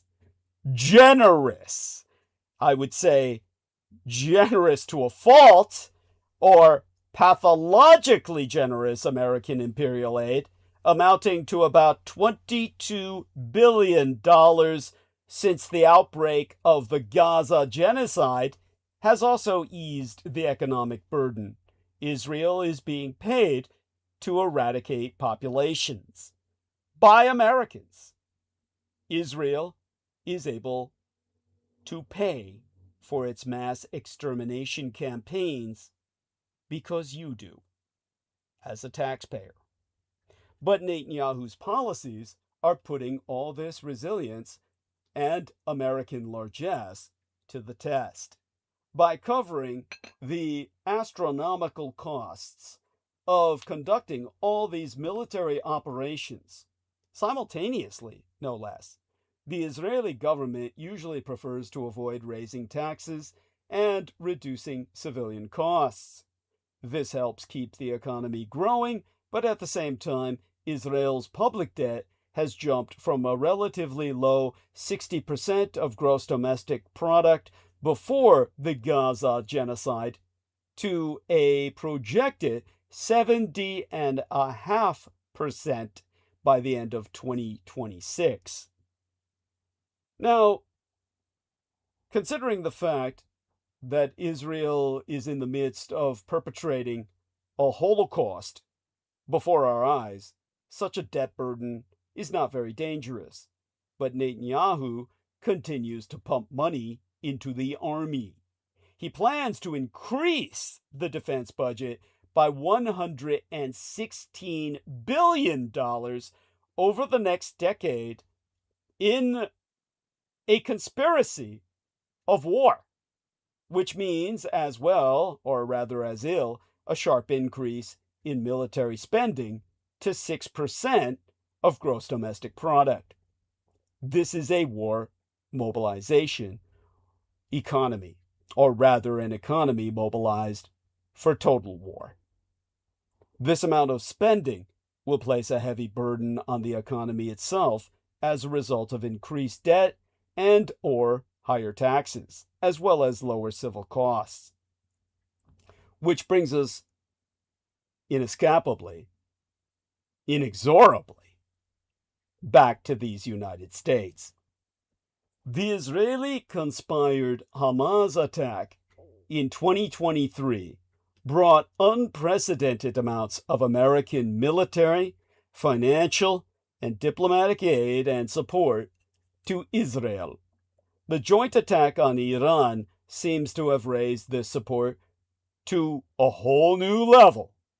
But all this may become a climax in Zion-American relations, after which a recession will set in.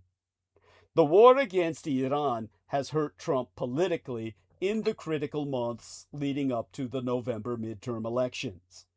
There be no indication that the president is opposed to Netanyahu, farther from, but the prime minister and Israel may well become scapegoats in the event of military failures. A New York Times report on how Netanyahu convinced Trump to start a war and implement regime change, despite the doubts of some senior maladministration officials, could launch just such a campaign. If this happens, Israel will have much less opportunity to influence policy in Washington, especially on the issue of Holocaustic operations under the misnomer of warfare. Theoretically, Trump will leave office in 2029, but Israel's problems in the United States are not limited to a vengeful president. They are much deeper. The genocidal Holocaust in Gaza has led to a sharp deterioration in American public opinion about Israel, and a military campaign against Iran could further exacerbate the situation. In March, the Pew Research Center conducted a survey that showed that 60% of Americans have an extremely or somewhat unfavorable opinion of Israel. In 2022, this figure was only 42%. Democrats have the strongest negative views on Israel, but the emerging trend among Republicans also does not bode well for the BB. In the Republican camp, 57% of supporters of the Grand Ole Party between the ages of 18 and 49, in other words, anyone who's not a geriatrician on palliative hospice, have a negative attitude towards Israel. Many prominent figures in the MAGA movement know that Netanyahu persuaded Trump to commit an attack that mainly serves Israel's own interests. Opponents of the war from the MAGA movement are most likely still in the minority, but they are a loud and influential force that may well gain support and new supporters as the economic and political consequences of the war only worsen. Even though the three components of Israeli power seem increasingly fragile and unstable, Netanyahu behaves as if nothing is happening. And what is his way out? Critics observe that Netanyahu should use, or rather abuse, Israel's military achievements as leverage to reach diplomatic agreements. But Netanyahu displays disbelief in agreements where national security is at stake. To some extent, this point of view is justified. The governments of Lebanon and Syria are too weak to fulfill their obligations.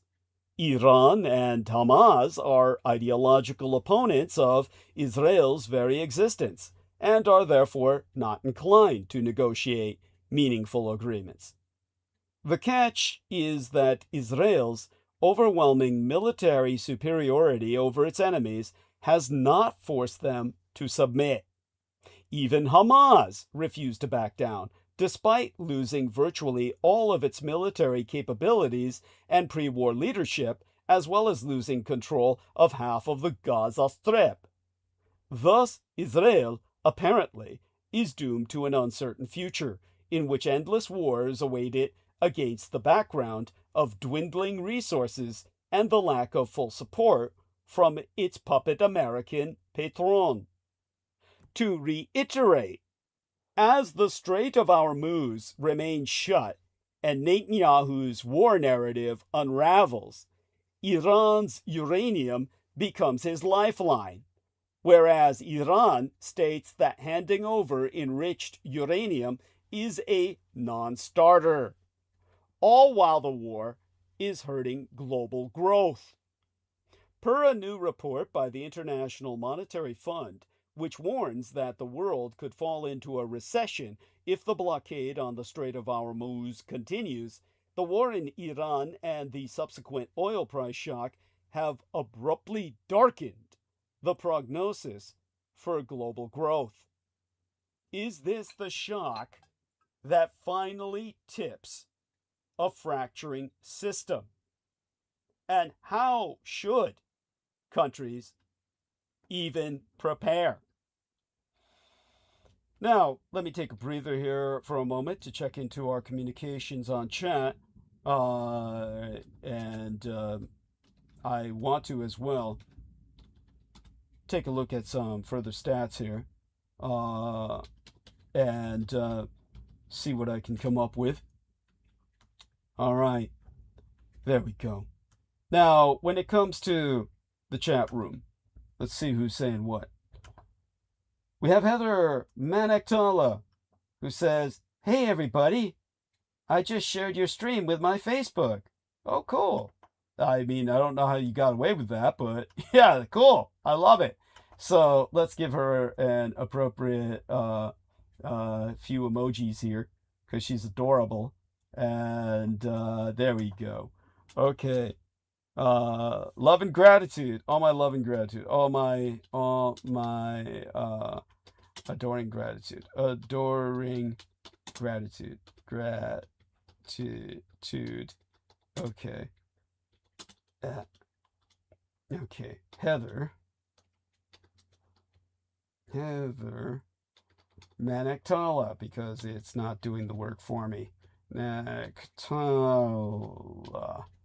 There we go. Okay, and let me give her the right little adoring heart there, and we'll continue. Okay. Now, how would I say this? By the way, anybody is welcome to join us, as always, and certainly encourage, because I need all of the breaks I can get in terms of my own ability to talk. Definitely need people to help me maintain a voice at all through all of this. Don't forget. I was thinking that, Heather. Yes. Get Heather. Yes. Heather. Yeah.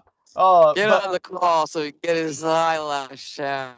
Oh, that's cute. That's cute. That's adorable. So, honey, what about yourself? Now, obviously, you must have some thoughts about everything I've been relating.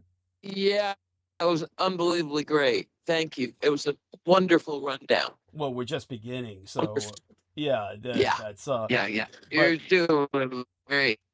Well, you're such a wonderful person. Now, tell me about. There must be some other thoughts you have on the entire situation. Catch us up on that. Give us an idea. There were. I mean, cycling back to what we've been talking before that. Well, God, I mean, I don't have anything to add to what you're saying. So I say keep going for now. But there's a clear line of strategy beginning with Gaza and just not stopping, all consuming. I mean, all in. Yeah. So great. Yeah, that's what you're saying, essentially. Well, such having been said, I did have some kickers. Please. Yeah, by all means. There, but I forgot them. So do keep going. No, I forgot them. I didn't write them down because you were going too fast. The three things. Yeah, all the that. Pillars of that was great. Israeli strength and how it's being compromised at this point. Yeah, I had plenty of thoughts, but keep going. Well, in terms of the new shocks in open economies, you must have something to say about big oil before I dive into it. Oh, I did too. What was it? It's a clear condemnation of big oil. And totally off the subject, we're bombing boats galore, little fishing boats. Where, in the Caribbean? Yeah, and all over. Okay. Atlantic and Pacific. There's been at least 3 that trickled into the news, and that's active. Okay. As well as they're down there in Cuba, inciting and sabotaging. And do you? So, what do you know about the fatalities? How many people have died, or who has died? I don't know. I don't know, and the reports have been really sketch. That's no surprise. They're hiding because crimes. they're not reporting it. Yeah. They just say, "Oh, it happened." Yes. Thank God. These are at least for that. Yeah. Well, these are, of course, war rabid. Crimes. Yeah. And no, they're all rabid. It's some kind of brain disease. I'll go for that. Yes. At a time when the world can't afford it, motherfuckers. Yes, seriously. And Oh shit. but And the AI is deep into it now. tell us a little something about that to give me a breather. Deep, because that was that whole big spat with Anthropic, whose last foothold was please, no autonomous weaponry. Oh, that. Yes, and tell us about... Yeah, well, I read a science fiction story about that once. Tell us. It was in the future, and there were, insane clown drone swarms. Tell us about that were that. just sounds... up there flying around, and you never knew. I mean, one could take out a daisy or the last daisy, or one could, they were just, random. Mm-hmm. And man, when they came, you had to hide deep because they were, had penetrating weapons and shit. Jesus Christ. Yeah. Oh, yeah. But it was so plausible. And I read that story like 20 years ago. Mm-hmm. Wow. And do you remember the author at all? I don't. I don't remember anything else about it. Jesus, that's incredible. Yeah. Okay. Yeah, and I never forgot it. Autonomous drone, weaponized drone swarms that are off the hook. You've given me enough time. You've given me enough time. I'll dive back in now, but I want you to keep participating, okay? All right. So, in terms of what we're dealing with now, this isn't a 1970s oil shock. The Iran war has disrupted a different, more fragile global energy system. After nearly 6 weeks, the Iran war has become the most severe disruption to global oil markets in decades. Oil prices have risen by as much as 40%, and Iran's blockade of the Strait of Hormuz has decimated supply, affecting 20% of global petroleum consumption and roughly 25% of the oil trade by sea. Even with a temporary ceasefire, the damage done so far will have profound, lasting consequences for the global economy. Some analysts have drawn comparisons of the current moment to the oil crises of the 1970s, which were also driven by geopolitical shocks in the Middle East. The first of these began on October 6th, 1973, when Egyptus and Suraya launched a surprise attack on Israel, prompting the United States to resupply Israeli forces per the Kissinger Doctrine. In response, Arab members of OPEC, the oil production exportation cartel, cut production and imposed an embargo on exports to these United States, the Netherlands, and other countries supporting Israel. I really can't remember any other countries supporting Israel beyond those twain. Global shortages and a near quadrupling of oil prices resulted by 1974. A second shock followed in 1979, when the Iranian Revolution sharply curtailed output from what was one of the world's largest oil producers, driving prices up by roughly 250%. At first glance, today's price increases appear relatively modest, but the comparison is misleading. Despite sharing the same epicenter, there are striking differences between the crises. For one, real oil prices, adjusted for inflation, were far lower at the onset of the 1973 crises, meaning that today's 40% rise translates into a substantially larger absolute cost shock in United States dollar per barrel terms than raw percentages even suggest. Moreover, the global economy enters this crisis with already elevated energy costs, leaving households and firms with less room to absorb additional increases than they had half a century ago. It was 5 decades, if you can believe that I personally experienced America's first energy shock. More importantly, the current crisis is unfolding in a fundamentally different global energy matrix. A system in which policymakers have fewer effective tools and where the heaviest burdens will fall on smaller and less developed economies. A key difference being that, unlike in the 1970s, the current conflict in Iran has sparked not only an oil crisis, but also a natural gas crisis. Back then, gas markets were essentially regional, while today natural gas is a pillar of the evolving global energy mix and the widely preferred fuel for countries transitioning away from coal.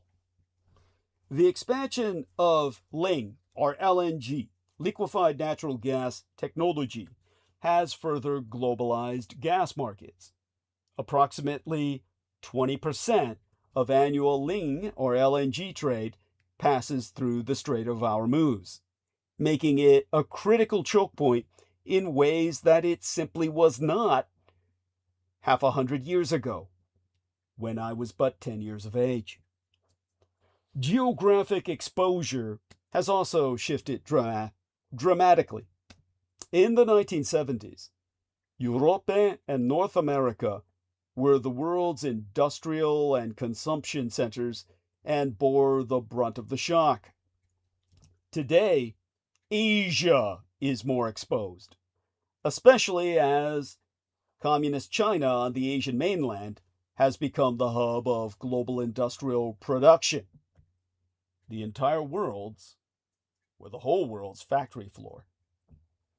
Asia now accounts for around 40% of global oil consumption, up from 15% in 1970, and it drives an overwhelming majority of demand growth.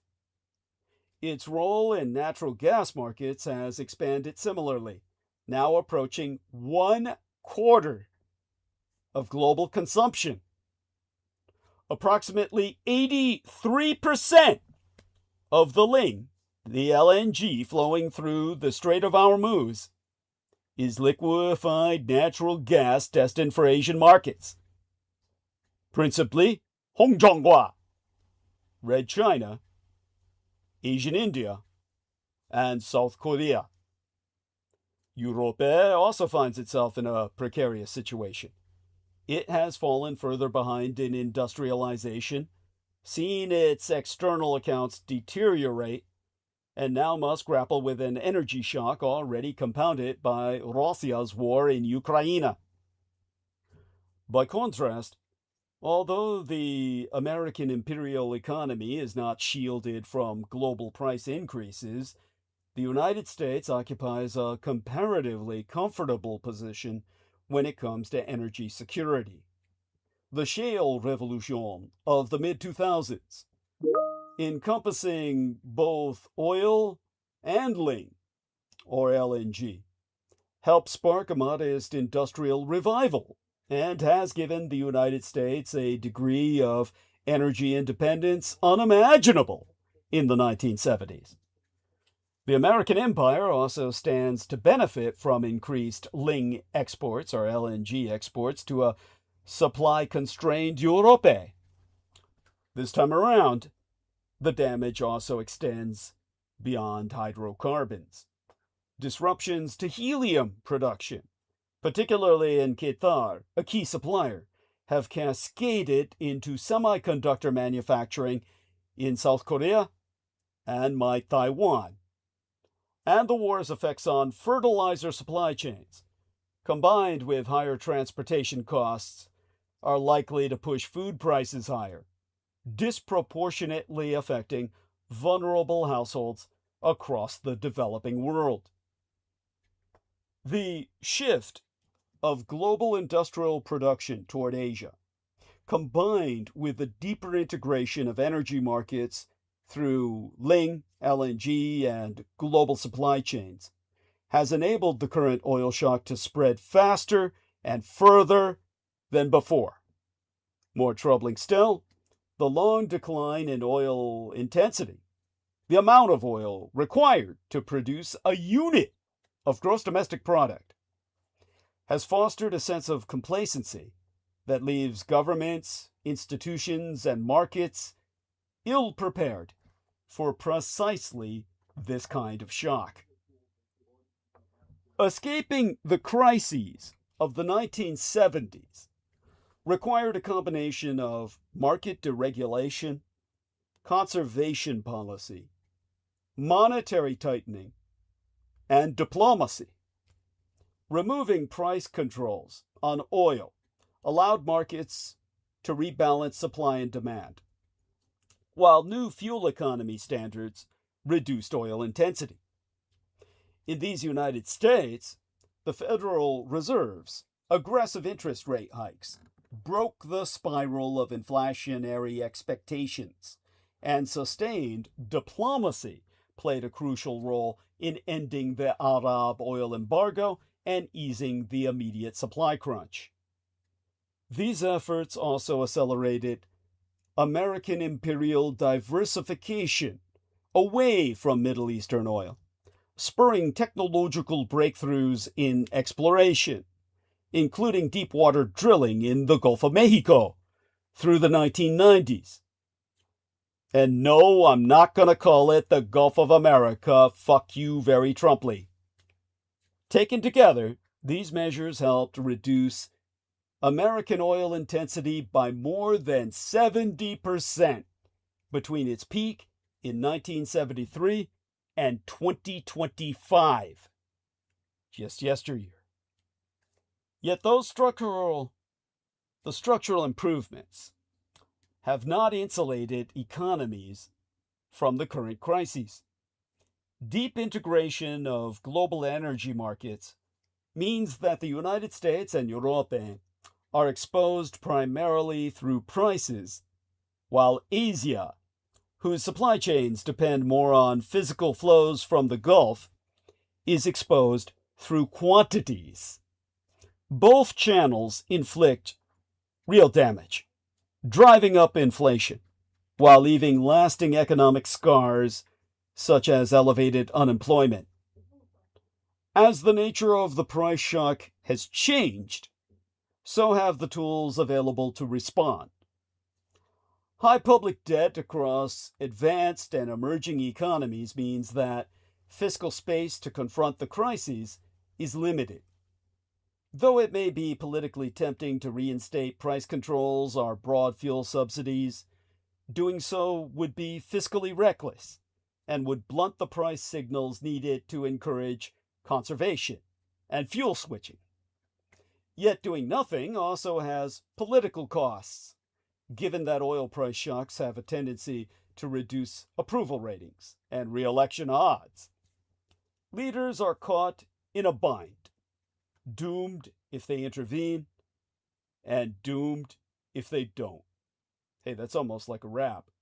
Damned if you do, damned if you don't. The conditions that made aggressive rate hikes effective in these United States in 1979, low public debt, and a credible independent Fed, have been substantially eroded. Indeed, the stated priorities of the current nominee for Fed chair sit in uncomfortable tension with the unambiguous anti-inflationary commitment that a supply shock of this magnitude demands. Without such conditions in place, rate hikes today would risk triggering recession and financial instability, making them a 1970s remedy that contemporary balance sheets are ill-equipped to absorb. The developing world, meanwhile, will bear costs entirely disproportionate to its responsibility for this crisis. oil importing countries across Black Africa and South Asia confront the shock from positions of acute vulnerability, debt at or near distress, depleted reserves, and currencies already strained by a strong United States dollar. Higher energy prices translate directly into higher food prices, and the disruption to Gulf fertilizer exports threatens spring planting cycles in ways that will deepen food insecurity well into next year. For the most fragile economies, the danger is not a slowdown, but a full-blown crisis. The longer-term risks are equally grave. Many countries in the global south that had begun to industrialize on the back of affordable energy now face an interrupted trajectory. Their immediate policy imperative is to resist blanket fuel subsidies, which are fiscally damaging and largely benefit the wealthy, in favor of targeted transfers that protect the poor without overwhelming public finances. Unlike the Arab oil embargo, which reflected deep regional alignments, the current crisis is the product of a war of choice, which can be ended by choice. But even if the ceasefire becometh permanent and the Strait of Hormuz reopens, it cannot undo the damage to fiscal positions and developmental trajectories worldwide. Most of all, it cannot revive the assumption at the heart of the post-war economic order that the United States would act as its responsible guarantor. Because of this, the current crises will accelerate the erosion of petrodollar dominance, as Asian importers move to price and settle energy trade outside the dollar system. The energy transition, now driven as much by security imperatives as climatological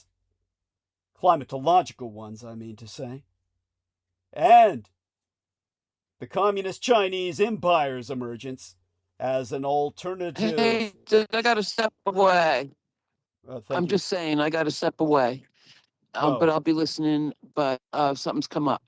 Okay, love you So too. I'm just telling you ain't my value. Okay, thank you, Doug. Bye. Thank you, honey. Most blessed be. And as I've said, the Communist Chinese Empire's emergence as an alternative pole of the international order, whose offer of partnership without the precondition of geopolitical alignment will find a more receptive audience across the global south than before.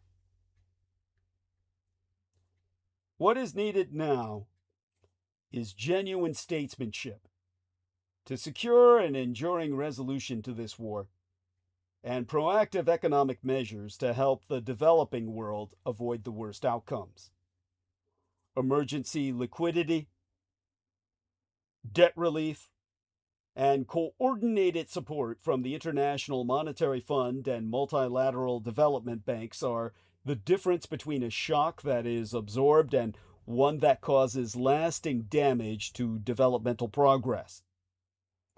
This crisis can still be contained, but doing so will require more than market adjustments. It demands sustained and courageous political leadership. Now, with that having been said, dwell upon my warning. The fact that this current crisis will accelerate the erosion of petrodollar dominance as Asian importers move to price and settle energy trade outside the dollar system. In an energy transition now driven as much by security imperatives as climatological catastrophe. All centered on the monolithic communist Chinese superstate's emergence as an alternative pole of the international order,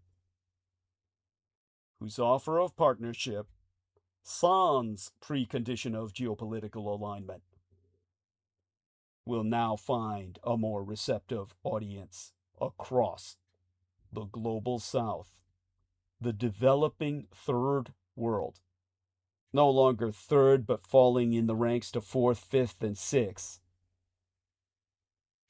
A fervent cockpit of conflict, a fever bed of turmoil that the Red Chinese will harvest in world revolution that will end the world order as we've known it.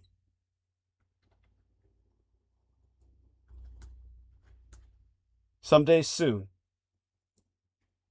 I'll explain the fact that the future of our world, well, it belongs to neither the American nor communist Chinese empires. Maybe we'll get to that tonight.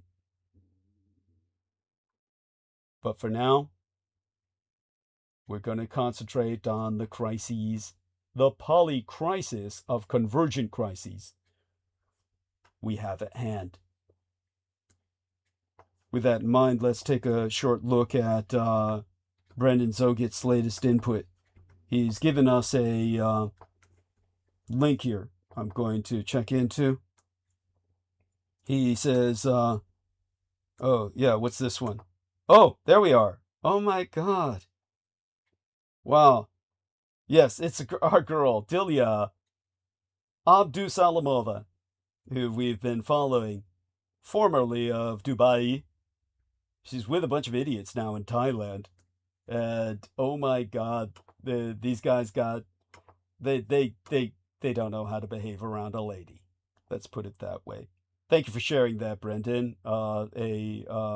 Certainly a distraction if ever there was one, but yeah, I'm all for it anyway. Let me see if I can give him a proper responsive emoji to that. And that means I have to check into, there we go.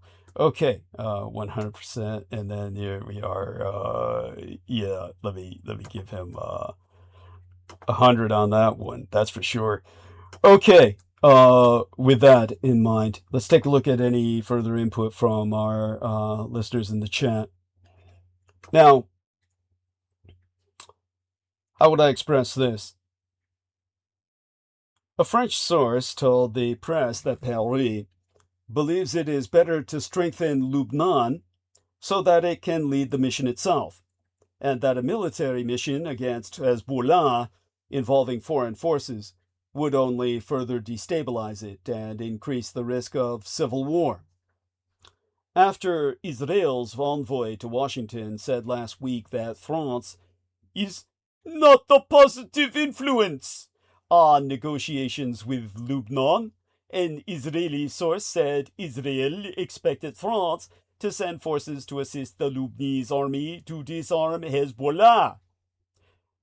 Same source saying that the aid France actually offered, a financial contribution to Lebanon's army and a supply of armored vehicles, is insufficient, explaining that this is one of the reasons Israel does not view France as helpful in the process. Well, that's because Lebanon has actually petitioned to be retaken into the French Empire as a department of France. And they seek French occupation, as opposed to Israeli ethnic cleansing and genocide that would lead to Israeli theft of their ancestral lands. All of this is exemplary of the fact that from France's Macron to the United Germany's Merz, Europe is looking for its own Hormuz fix. The super-peninsular subcontinent has relevant military strengths, but little appetite for fighting. Just as a Feortainheit or that would be the ALD in English for fortnight, literally 14 nights. It has 12 weeks. Ceasefire between Iran and the United States kicked in last week. Europeans rushed to meet partners in the Persian Gulf in a scramble to find ways to secure the Strait of Hormuz. The British Prime Minister Keir Starmer flew to Qatar and the United Arab Emirates, while the European Union's top diplomat, Kaja Kallas, arrived in Saudi Arabia and later visited Abu Dhabi. Now, a statement signed by representatives of several European countries plus Australia, Canada, and Dàïnīppō Teikoku, the Empire of Greater Japan, so noted, our governments will contribute to ensuring freedom of navigation in the Strait of Hormuz. However, said statement did not specify what these contributions might be. The Europeans are trying to gauge the Gulf's expectations and build a consensus on a more sustainable way to secure the strait, even as they fear that the ceasefire might be fragile. Over the weekend, talks held between the United States and Iran failed to deliver any deal. The United States President Donald Trump later told Fox News that the United States will blockade Iranian ports to ensure that Iran cannot charge a fee for ships that it lets through. But if Trump's goal is to help secure global energy supplies or blunt Iranian diplomatic leverage, his planned blockade seems likely to accomplish just the opposite. Even if the ceasefire holds, the Europeans fear that there be no solution to securing the strait unless Iran is brought on board and agrees to deconfliction. Well, a deconfliction mechanism, a diplomatic outcome that Europe has little ability to directly affect. The only alternative is becoming a party to the war and risking naval assets and troops to escort cargo vessels, as well as deploying ground forces inside Iran over an extended period, which the Europeans have no appetite to do. Various European leaders have tried to point out the pointlessness of military adventurism in the narrow waterway on the Iranian coast, where Iranian forces hold the advantage, but they have had little success. Per a post on Truth Social dated March 20th, Trump seems to believe that reopening the strait will be an easy task, describing it as a simple military maneuver with little risk. He told Fox News that numerous countries are going to help these United States, without naming any, but added that the UK and a couple of other countries are sending minesweepers. The British government has not yet confirmed such involvement, but has repeatedly said that it won't be involved in the war. Europeans do have relevant military capabilities, but are already overstretched, as they must remain on guard in their own region against Russian military threats. And yet many European leaders continue to believe they could play a useful role in helping reopen the strait, through which a fifth of the world's oil and gas tankers normally pass, given their expertise in building international coalitions and their law enforcement experience in the broader Middle East in dealing with piracy and the threat from the Houthis in the Red Sea. Europeans have largely opposed the war for multiple reasons, both moral and military.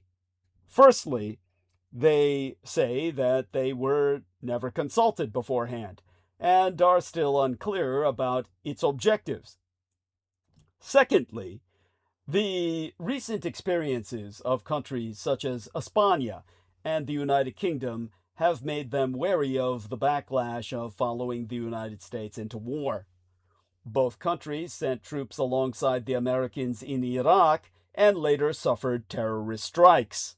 Both the London bombings in 2005 and the Madrid train bombings in 2004 being claimed by terrorist groups in response to Spain and Great Britain's troop deployment in the Iraq conflict.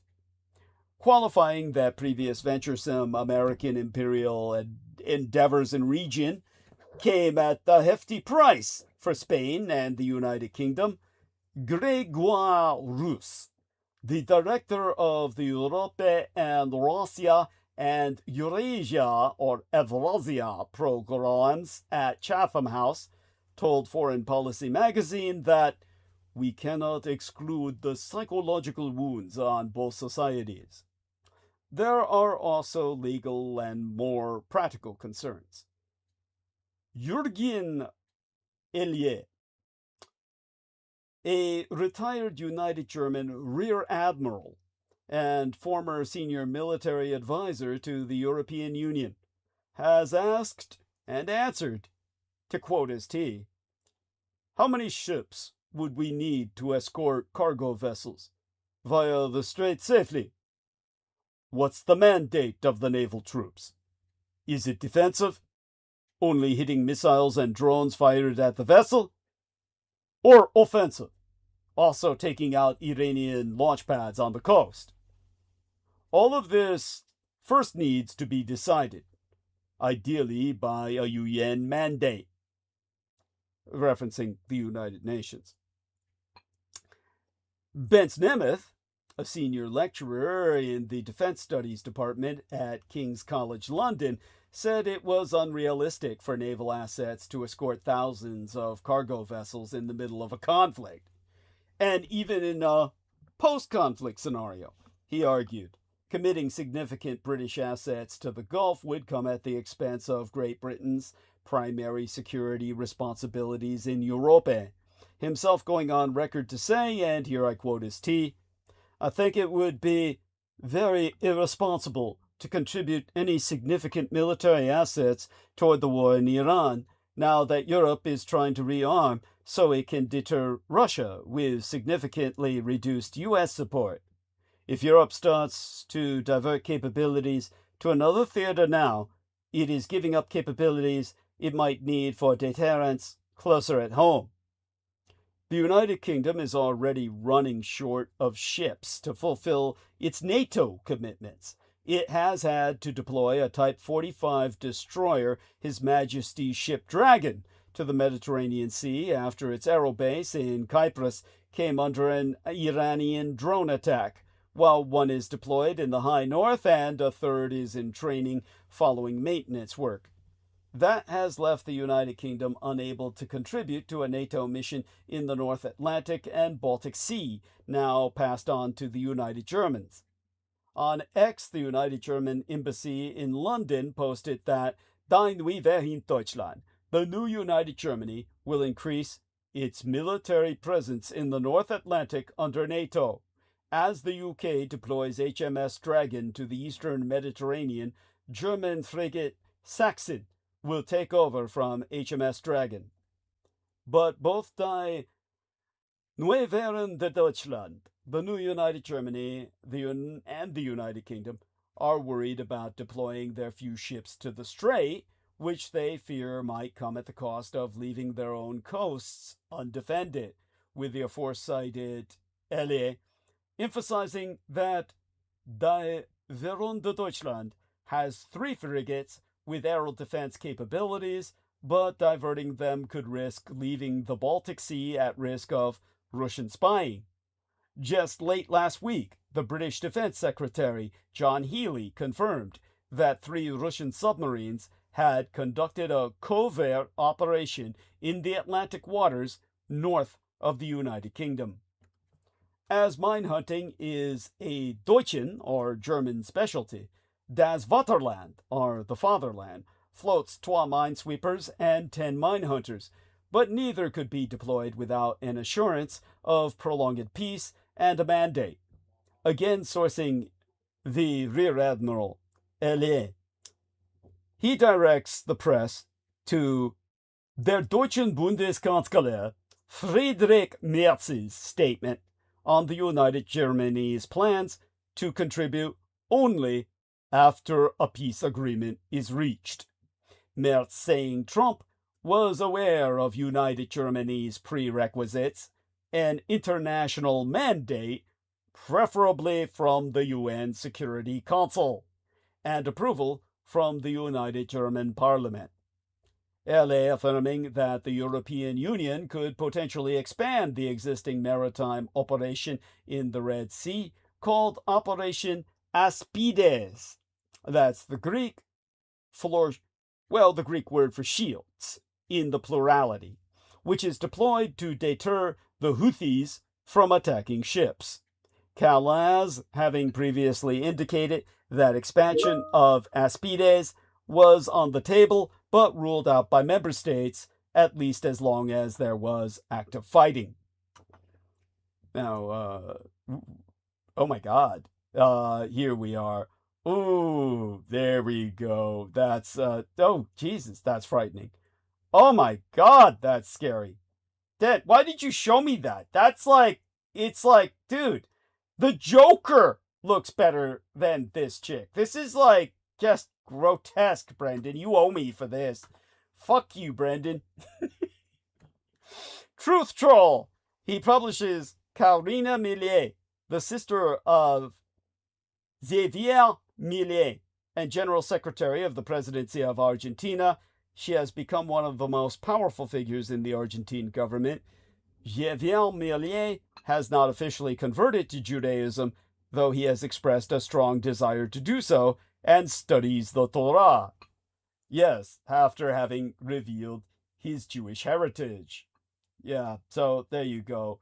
Millet, an ardent Israelite supporter, an ardent supporter of Israel, said, "Someone told him, your mother was Jewish, so you are Jewish." Okay, he said, "I had to see it, so did you." Where's the middle finger? Where do I get the middle finger emoji for this? This is like, yeah. Oh my God. Here we go. I think I got it. Yeah, the people in the comments were saying, if, you know. Oh, she's hideous. Jeez. Oh, well, yeah, it's leaving me speechless. But they were saying if people were against the idea of reptilians, they won't be after seeing these people. And then someone else who was like obviously a skeptic said, me being a natural skeptic after seeing these photos it's really hard to defend my position.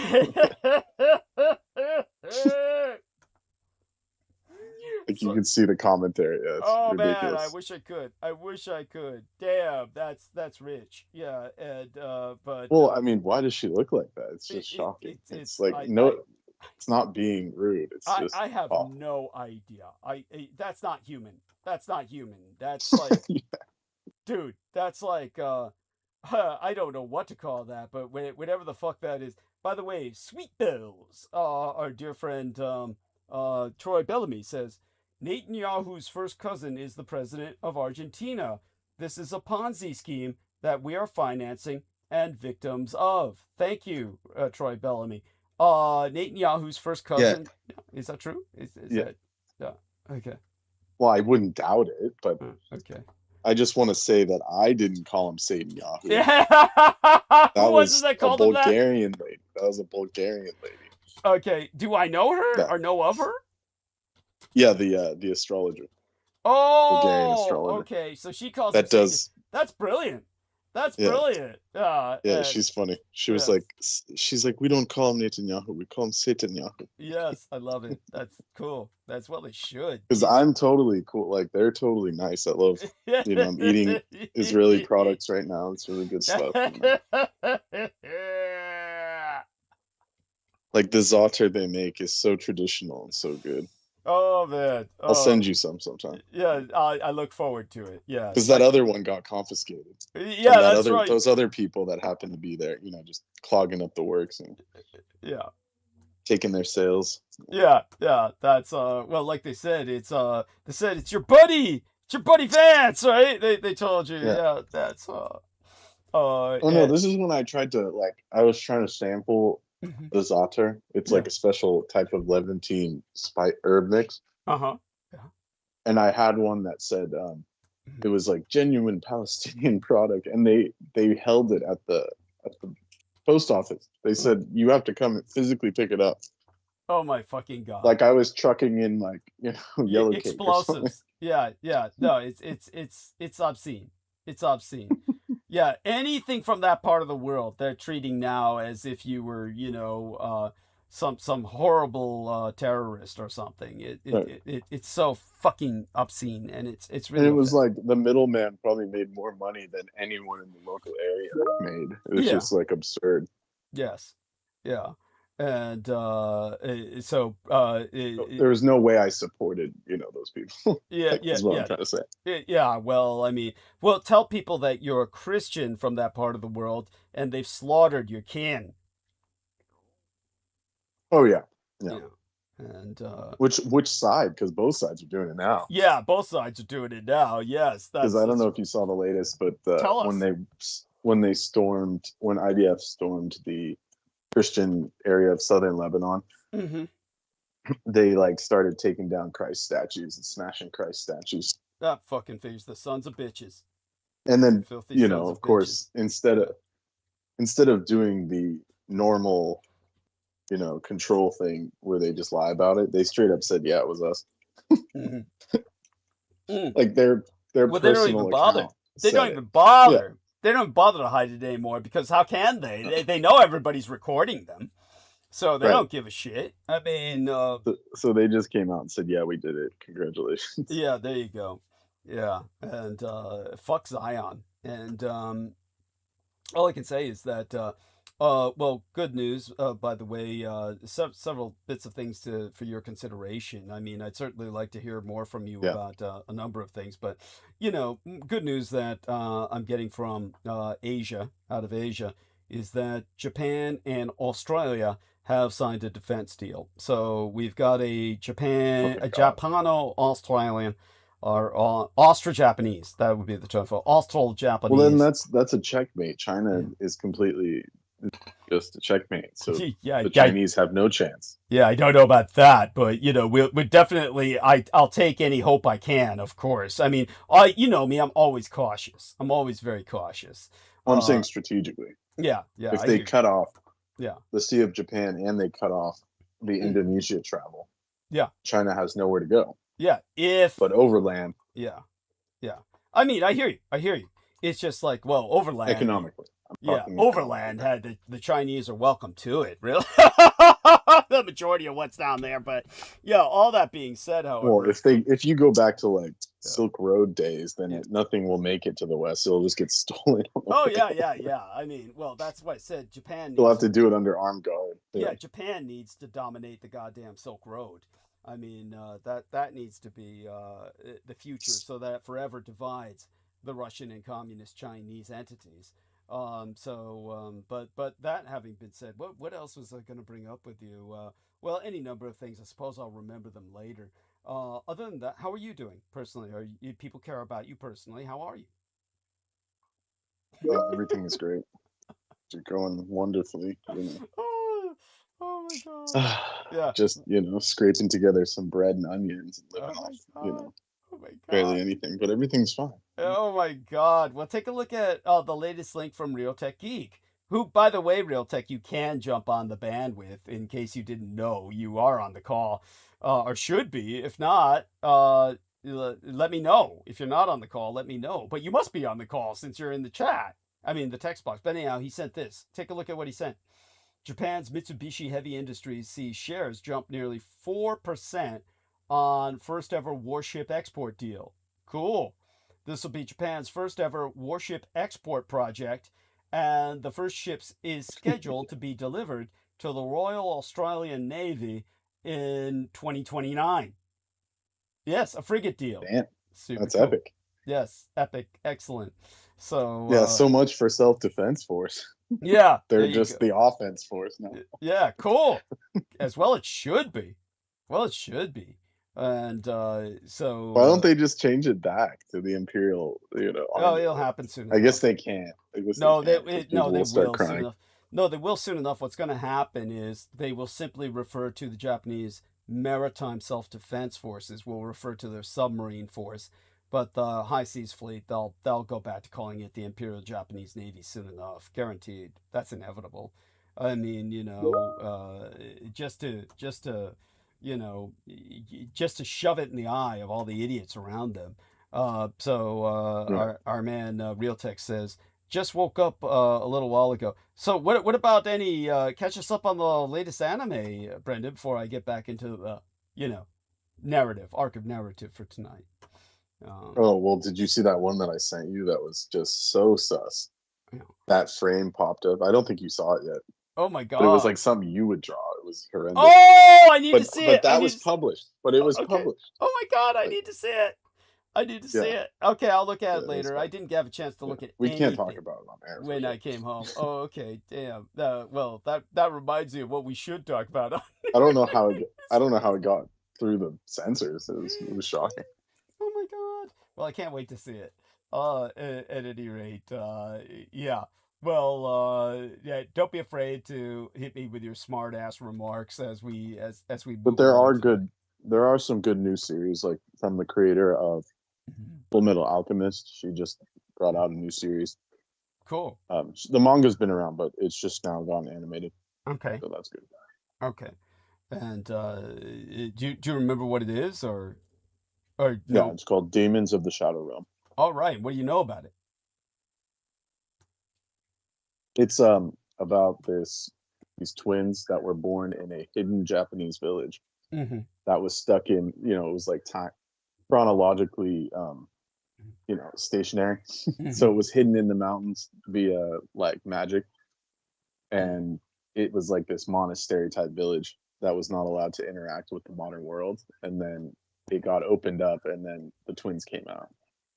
Okay. So then you get these people that are stuck in like Jomon period or ancient Japanese. Oh, I love it! Oh my god! Getting introduced to the modern world. So someone gives them an onigiri, and he says, "Isn't this a luxury item?" And they said, "No, this is just like what normal people eat." And he was like shocked. He said, and the ancient guardian deities that were with them were like, 50 million people in the capital. How much rice do you guys need? Because they're thinking on terms of, and actually sustainable agriculture. Sustenance. Yeah, go on. Yeah, so they're thinking on those terms. And there's an interesting anthropological point that I saw earlier. He said when he saw the onigiri, he said, how do they afford this and not millets? Because millets were the grain that sustained the regular population because they were easier to grow and didn't require as much water. That's right. Wow. So all the ancient peoples were sustained on millets. And so that was his first comment was, oh, you guys are eating pure white rice. This is like what kings would eat. Yes. So he was shocked that, and that just shows how connected the Japanese are still aware of that fact. Where in the West, it's just, we're supposed to have this shit. Oh, yeah. Well, the West. Whereas somehow they're connected through just, they're very history oriented because they've been, absolutely 5,000 years in the same island. Yes.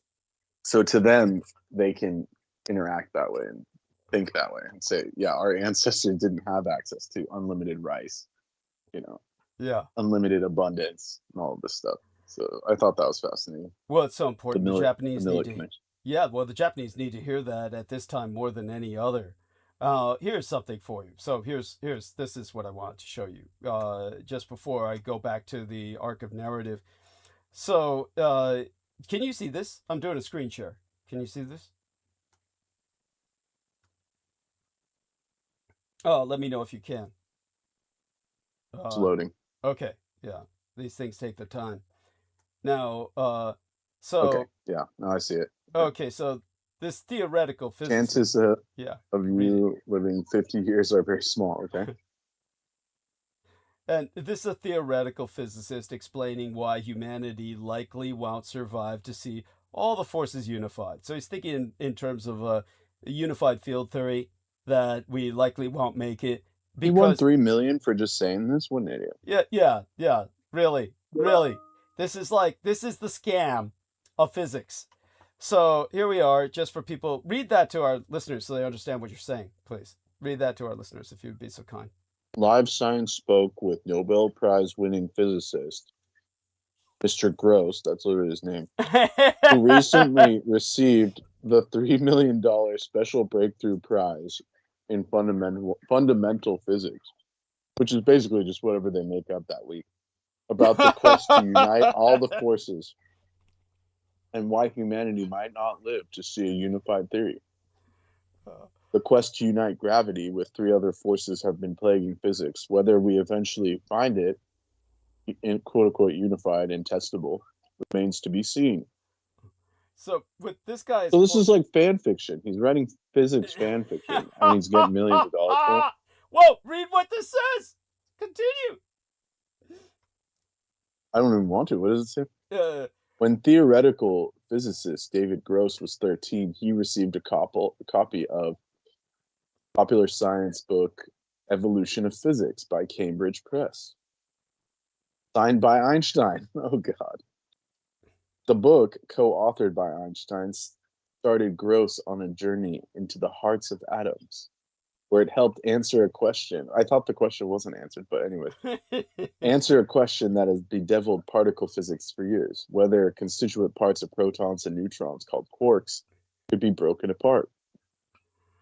The resulting principle of, what is this? Asymptomatic freedom. Asymptotic. Asymptotic freedom.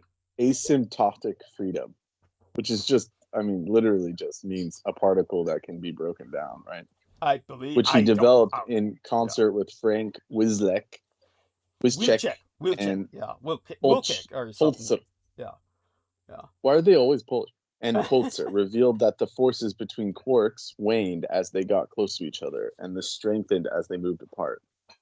The asymptotic freedom became a part of a larger model called quantum chromodynamics and paved the way to unifying the strong and weak in electromagnetic forces, which completed the standard model of particle physics. Yeah, okay.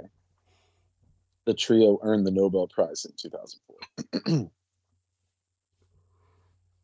Yeah. He shifted from studying the parts of an atom to developing string theories that could unify the 4th force, gravity, with the other 3. And so he just got money for not doing that, I guess. For trying. But it's right. And it's like, California. what? I don't understand how.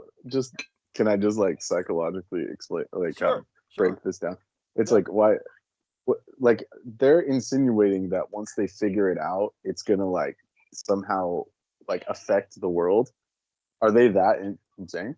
That's the part that blows my fucking mind. Not the fact that like once it's figured out, humans are like gods. Yeah, what does that do for us? What does that do for us? It's like, tell me, but anyhow, all of this is going on right here in California at the University of Santa Barbara, where this guy gets $3 million,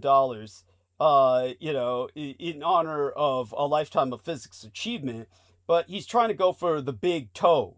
This is what they call it, the big toe, TOE, theory of everything, where they're gonna like put it all together. But I don't understand. Okay, go for it. I don't understand the importance. But what really gropes my ass is that he basically says physics has this godlike ability to destroy the world, like they're Shiva. They have the Shiva complex. Dude, any nuclear war is going to be so haphazard. So many of the missiles aren't going to work. I've gone over this exhaustively, that, it is no threat to the world, and wherever the missiles land, what few ever make it into the air and then down anywhere near the ground, which is going to be almost none of them, simply because of the terrible way that these idiots maintain these missiles. Only a few of them are going to work, if any, and most of them will blow up where they're at. You take a look at Chernobyl. Nature has adapted. It's not mutating in some science fiction sense. It is simply adapting to high levels of radiation. It will not be anywhere near the end of the world. But of course, they've got to talk about this. What does David Gross say? Look at what he says. At my bar mitzvah. There we are. At my bar mitzvah. Got a present from a friend of the family. Yeah. I'm not commenting on that part. Who happened to be the brother of Leopold Infield, who collaborated with Einstein. He just so happened to have a spare signed book. Yeah, that's right, because they're all incestuously related. Yes, and that's how he got the prize, because, he's of the bloodline. Yeah, so there's our man, David Gross, right there. Yeah, string theorist and theoretical physicist. Was there a Yeah, photo of him? that's him right there. Does his name suit him? Oh yeah, No, it does. no, he looks like some normal white guy. Yeah, some of them look really extreme. But at any rate, here's the point of what he's saying. It's basically when they're going on, oh, it seems like we united three of the forces, but there's this outlier, gravity, right? And can you explain a little bit about the string theory? All this is great. One of the roadblocks. They didn't unite anything. I mean, they just it's just Thank an you. equation Thank you. an equation can Yeah. be solved for anything that you want it to be solved for. That's what Tesla was saying. Yes. He's saying a yes. bird can equal a tree in mathematics. Like Yes. that's all they're doing.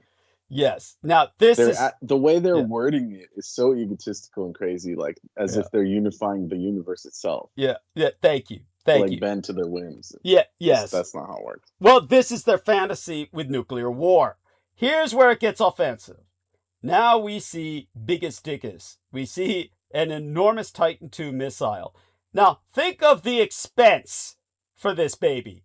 Think of the cost of drilling into the ground, lining all sides of the tunnel with this ballistic material.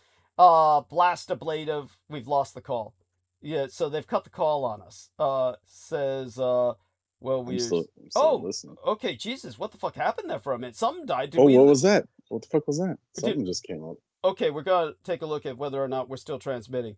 Let's take a look at, are we recording? How about, are we online? We need everybody to tell us whether we're still online. Okay, are we live streaming?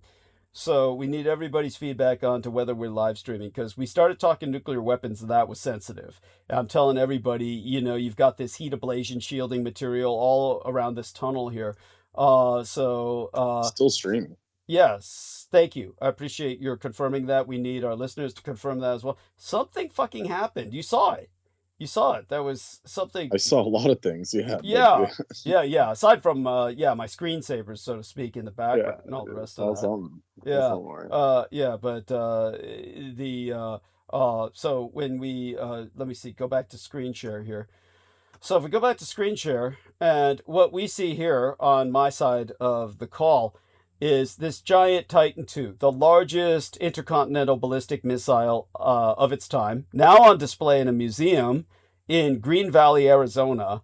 Now, the sheer cost of this setup is impossible for any nation on Earth other than the United States and a few others. Real Tech Geek says, yes, we're still live. Thank you for that, because we definitely saw some glitching right there. But anyhow, despite the fact that only a few incredibly, grossly self-indulgent super economies can indulge in this shit, the question from this magazine to the physicist is, do you feel that in 50 years we'll be closer to having some kind of unified theory that incorporates all the forces? And he says, currently I spend part of my time trying to tell people that the chances of you living 50 years are very small. Due to the danger of nuclear war, you have about 35 years. I mean, this conveniently outside of their lifespan. Yeah, this is so much. There's no describing what shit this is. It's like that stupid clock. I mean, it's just they're just this is worse. This is worse. I mean, at least there you've got kind of a history of physicists who have at least good intentions. Their intentions are trying to alarm people enough where action is taken, right? But this guy's just total all-out bullshit. He's just playing God. I'm so smart. And, we've developed these missiles that can destroy your world. Only theoretically. You'd have to place all of them in a daisy chain all around the planet and trigger it all at once and crack open the crust. There is, this is not going to happen in a nuclear war. They're going to go off piecemeal, and most of them aren't going to go off at all because it's so difficult and expensive to maintain these babies.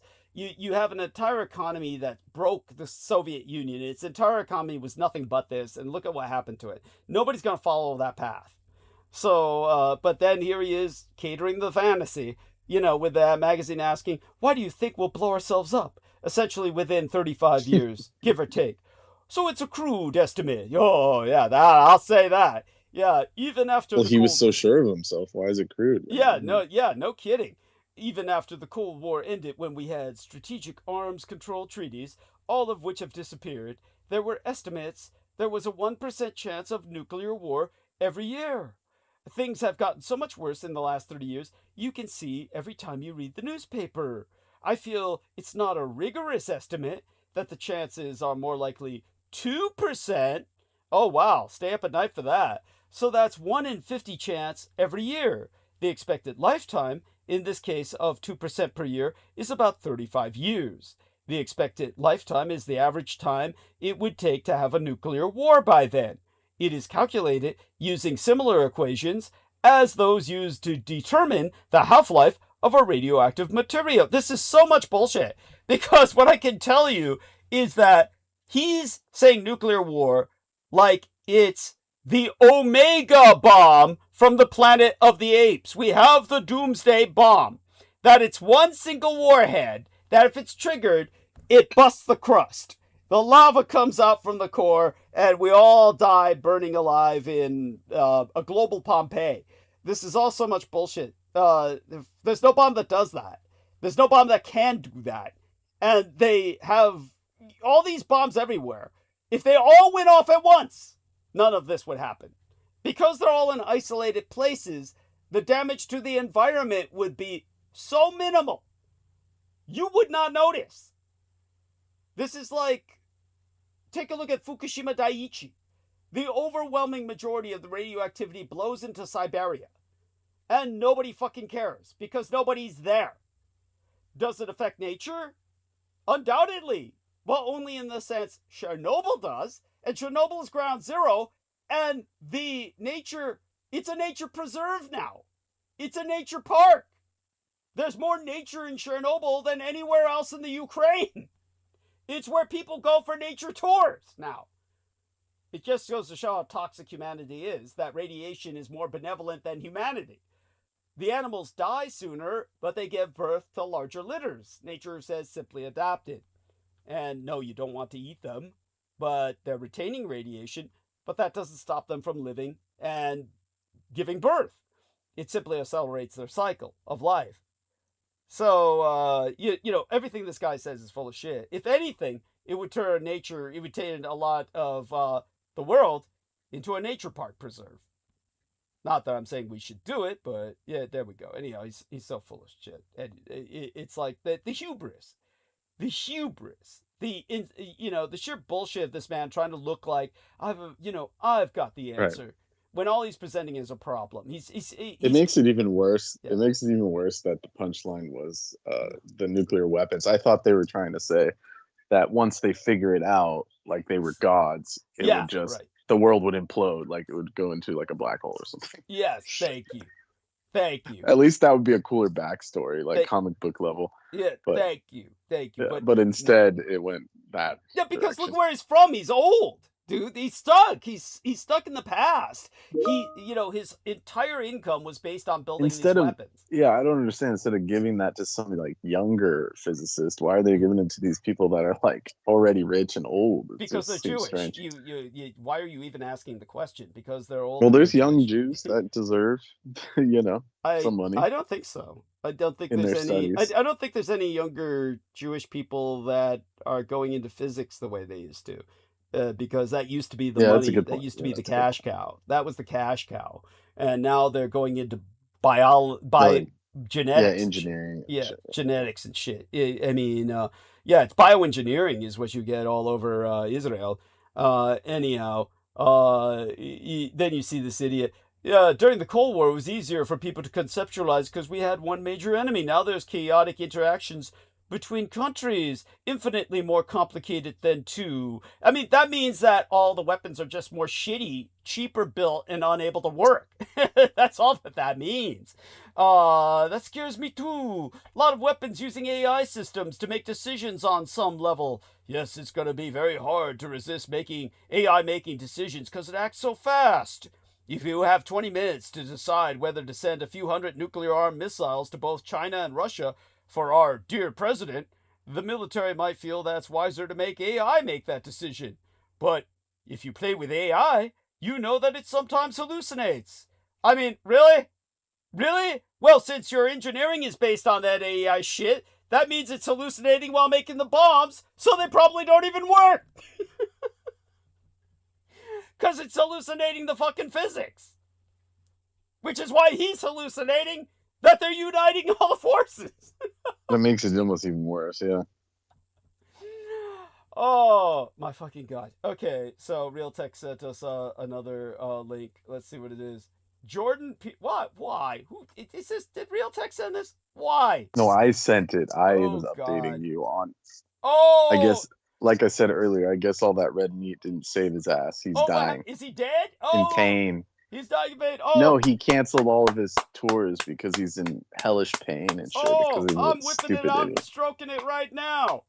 Well, Oh! can you read the? Is it letting you read it? Jordan Peterson's daughter shares catastrophic health update on her father. there Michaela you go. Peterson says her dad has been suffering from psych med-induced neurological injury. Yeah, he's been on all those Russian drugs, Yeah. dude. Yeah, Yeah, well, yeah. He spent a month serves in him right. critical care and was close to death. He's canceled all tour dates for 2026.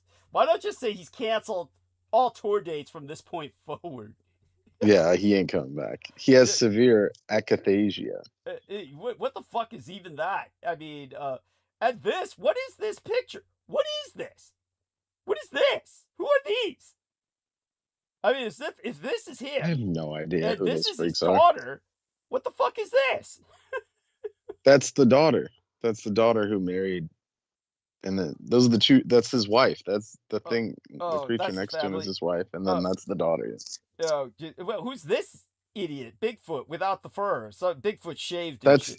That's the guy that got schemed into marrying this lady. Oh, okay, there you go. Jesus, and he impregnated her. Jesus Christ. Well, at any rate, you know, they're trying to breed football players or something. Well, you know, he will not be missed. So Yeah. yeah, honestly, he deserves it. He Of deserves course it because he he was does. telling people, him and his daughter both were telling people, yeah, meat eating is good. You should only eat red meat. That's it. The most imbalanced way to go about it. You should only eat red meat. And then look, now he's like, she's crying. He's in hell. Oh, shit. Well, there you go. Well, Realtek has joined us. Welcome aboard, Nothing Realtek. short of deserved. Hello, do you hear me? Yes, we hear you. Yes. Okay, good. How you doing? Tell us a little bit about how you do. I'm You're okay. very low. Talk louder into the microphone, direct into the mic. Yeah. Okay. Yeah. Okay, I'm just using a different one. Yeah. Do you hear me better? Yes, infinitely so. So here's akathisia. Okay. Yeah. If you want to know what he's dealing with. Yeah, the tell us hell. about akathisia. Tell us about akathisia. Yeah, so akathisia is a medication-induced movement disorder characterized by intense subjective inner restlessness, compelling uncontrollable need to move, pace, rock, or shifting, caused by antipsychotics. There you go. So he was a loony. He was a loony from and obviously whatever treatment they did in Russia, like you said, didn't fix it. Emotional distress, Speaking of jumping that, out of one's skin. Yeah. Anyways, yeah. Oh, man. Oh, So well, he's like straight jacket level. at this oh point. shit. Poor What a guy. way to go. Oh, Yeah. man. So, Realtek, your input, it doesn't have to be about this, but whatever is on your mind. And first, you know, let us know how you've been doing over the past few days, at least, you know, in general. Yeah, I've been fine. I've been doing well. I just trying to get outside. Yeah. How's your I was wife? struggling with that. Yeah. So he's Yeah. fine. Okay, good. He brought back some birds, Mhm. golden finches. What? Right. Say that a little closer to the mic, please. Yes. Golden finches? Golden coochies. I'm sorry? No. Tiny little birds look great. Oh, do you know anything about these birds, Brendan, that Realtek is talking about? At any rate, so you're seeing some birds. Are you photographing them? No, she got them from her friend. Oh, she purchased them. The pets? Yeah. Yeah. Yeah, Pets? pets, yeah. Oh, okay, great. And so like Goldie and Finch. oh, Yeah. okay. Yeah. And so Of course, I had to ask her because Chinese people do like to eat anything and everything. Are you gonna eat that? She said no. that's cute. That's funny. That's adorable. And I'm so glad you did ask her though, because it's you just never know. And so Yeah, because speaking of that, a migrant was caught by the police, photographed, and he was about to eat a cat, man, or kitten. uh-huh. I mean, in Italy. Yeah. Oh wow. Okay. Yeah, Yeah. yeah. So, I'm not upset about the cultures. That's what they practice. I'm just saying that you have to ask sometimes. Yeah. Like your wife, that culture. Mhm. But yeah, so they made the Fallout TV show series. Do you know the video game? Yeah. How do you like the Fallout series? I in general I love it. There's very few complaints. Yeah, I love it too. There's a great documentary. The guy that also made the Cyberpunk series, he's still working on some other stuff, but he made a really excellent documentary about how Fallout, the first few of them that were made, was sold to Bethesda, wasn't really made by them. So I didn't know that either. But I played a little bit of the original one, late '90s, early 2000s. But I mostly only played the one made by Bethesda. So, and of course the Elder Scrolls too. I mean, it's still one of the most moddable games in general. Doesn't do too well with. I got to figure out the mod with my open wide monitor. You're glitching a little bit. So yeah. Repeat yourself with a little, as to a little, bit of what you're saying. Okay, well, 1 second. Yeah. And so all of that being said, we're going to probably dive right back into arc of narrative in a matter of minutes, but I had to. Okay, do you hear me better now? Much better. Okay, so yeah, now. Okay, I'm sorry. I don't know. It's just use my. I think I got a better microphone for the regular headphones. I don't know. It's semi-amp, or it's maybe it's the microphones interacting with each other. It's a Chinese high-end Bluetooth portable amp. So it's a Field BTR17. I mean, I've been buying the company products since it came out. 2010, 2011. But anyway, I'm just saying that I'll link the documentary I was mentioning about how Bethesda they bought Fallout. It wasn't made by them originally. But anyway, I'm just saying that the games are fun. I think the series is fantastic. I think it's one of the best. It's amazing how it's one of the best video game adaptations ever made. It's just because so many of them, just like Resident Evil, it's just they just keep fucking them up, man. And then the new, I don't know if you heard of the Mass Effect games by BioWare. Yeah. Oh, okay. Wait. Hollywood. Yeah. Continue. You hear me? Yeah. Oh yeah. Hollywood's talking about it's gonna be like another Halo situation where Hollywood just wants to make the games for the broad audience or the modern audience, which does not exist. Instead of making for the core fans like myself, who's played these games hundreds of times over the years. Yeah. Okay. I don't know you happened with Halo. Basically, I'm gonna cut it short with this, but the first 20 minutes of the first episode, they took his mask off. He's naked. It's just stupid shit, man. He gets laid. It's just fucking dumb shit, man. Oh shit! Oh well, you gotta admit it's like. So, do you feel that kind of like humanizing him was a mistake? Better that he remained kind of a mystery. Somewhat under mystery. I mean, they could have done flashbacks of him being in the military school with the rest of the Spartans on Reach. To show some of that, but none of this matter. It's just it's watched too much Game of Thrones, which is also another By the way, we want to thank T Tank Barry for letting us know we're still live. And then also speaking of, yeah, I'm happy. Thank you. I need to check sometimes also on my computer. Yes. I'm happy you're still live because there were some glitching sometimes. Yes. They're trying to attack you. Yeah. Especially since you talk about nuclear war and the Jews and their, well, let's not use that term. Zionists. Zionists. I'm sorry. Yeah, the Zionists. Sorry. But yeah, a Metro Deep Silver just announced that a new Metro game will be coming out. Yeah. So I didn't know they were Ukrainian also.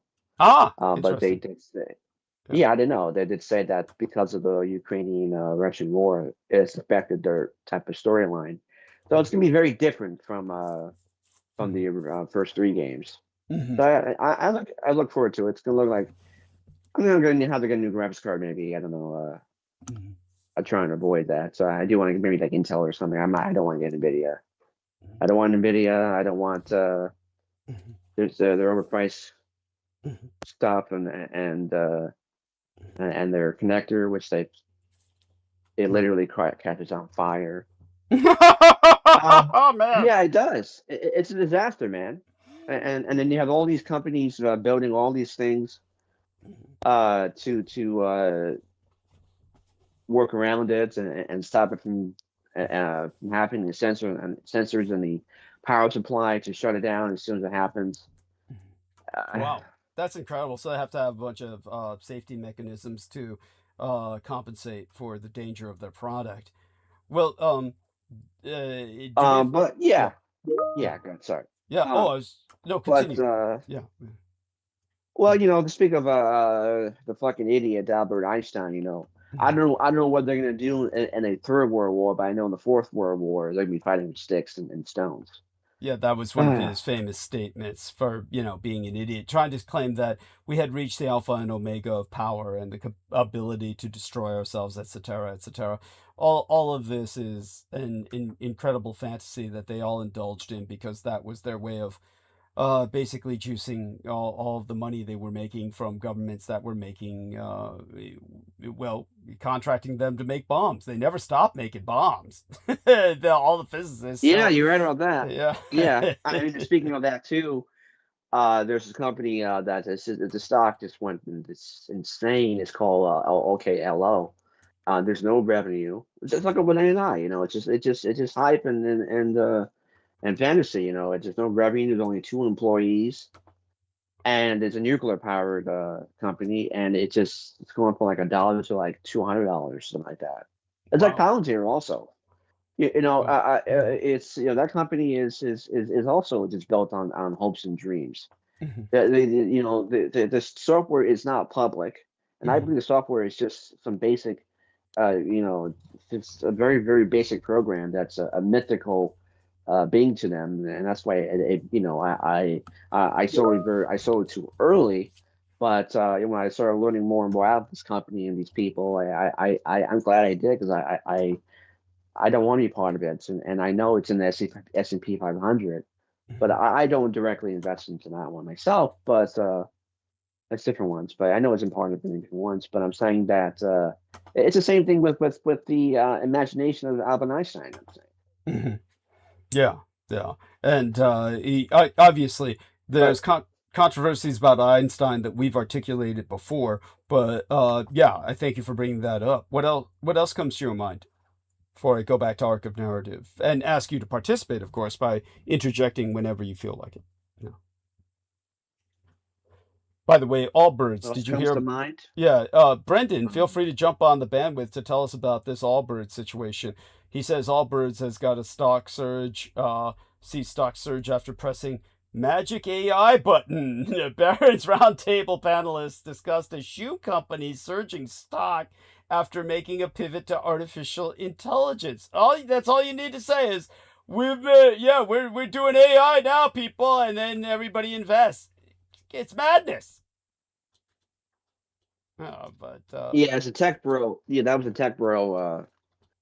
Biodegradable sneaker company that just went down like crazy, and then they changed it to AI, and it just surged like crazy. And I've been trying to trade it. I've been losing with it, but I should have stood away.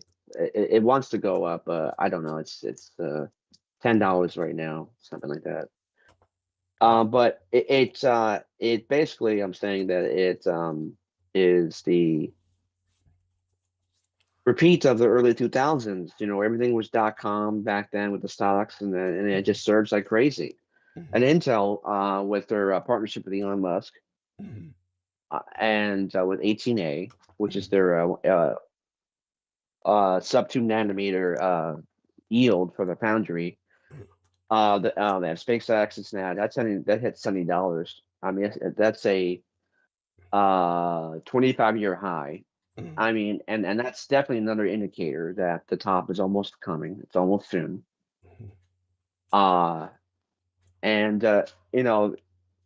The stock market in general has completely dislocated itself from reality for many years now.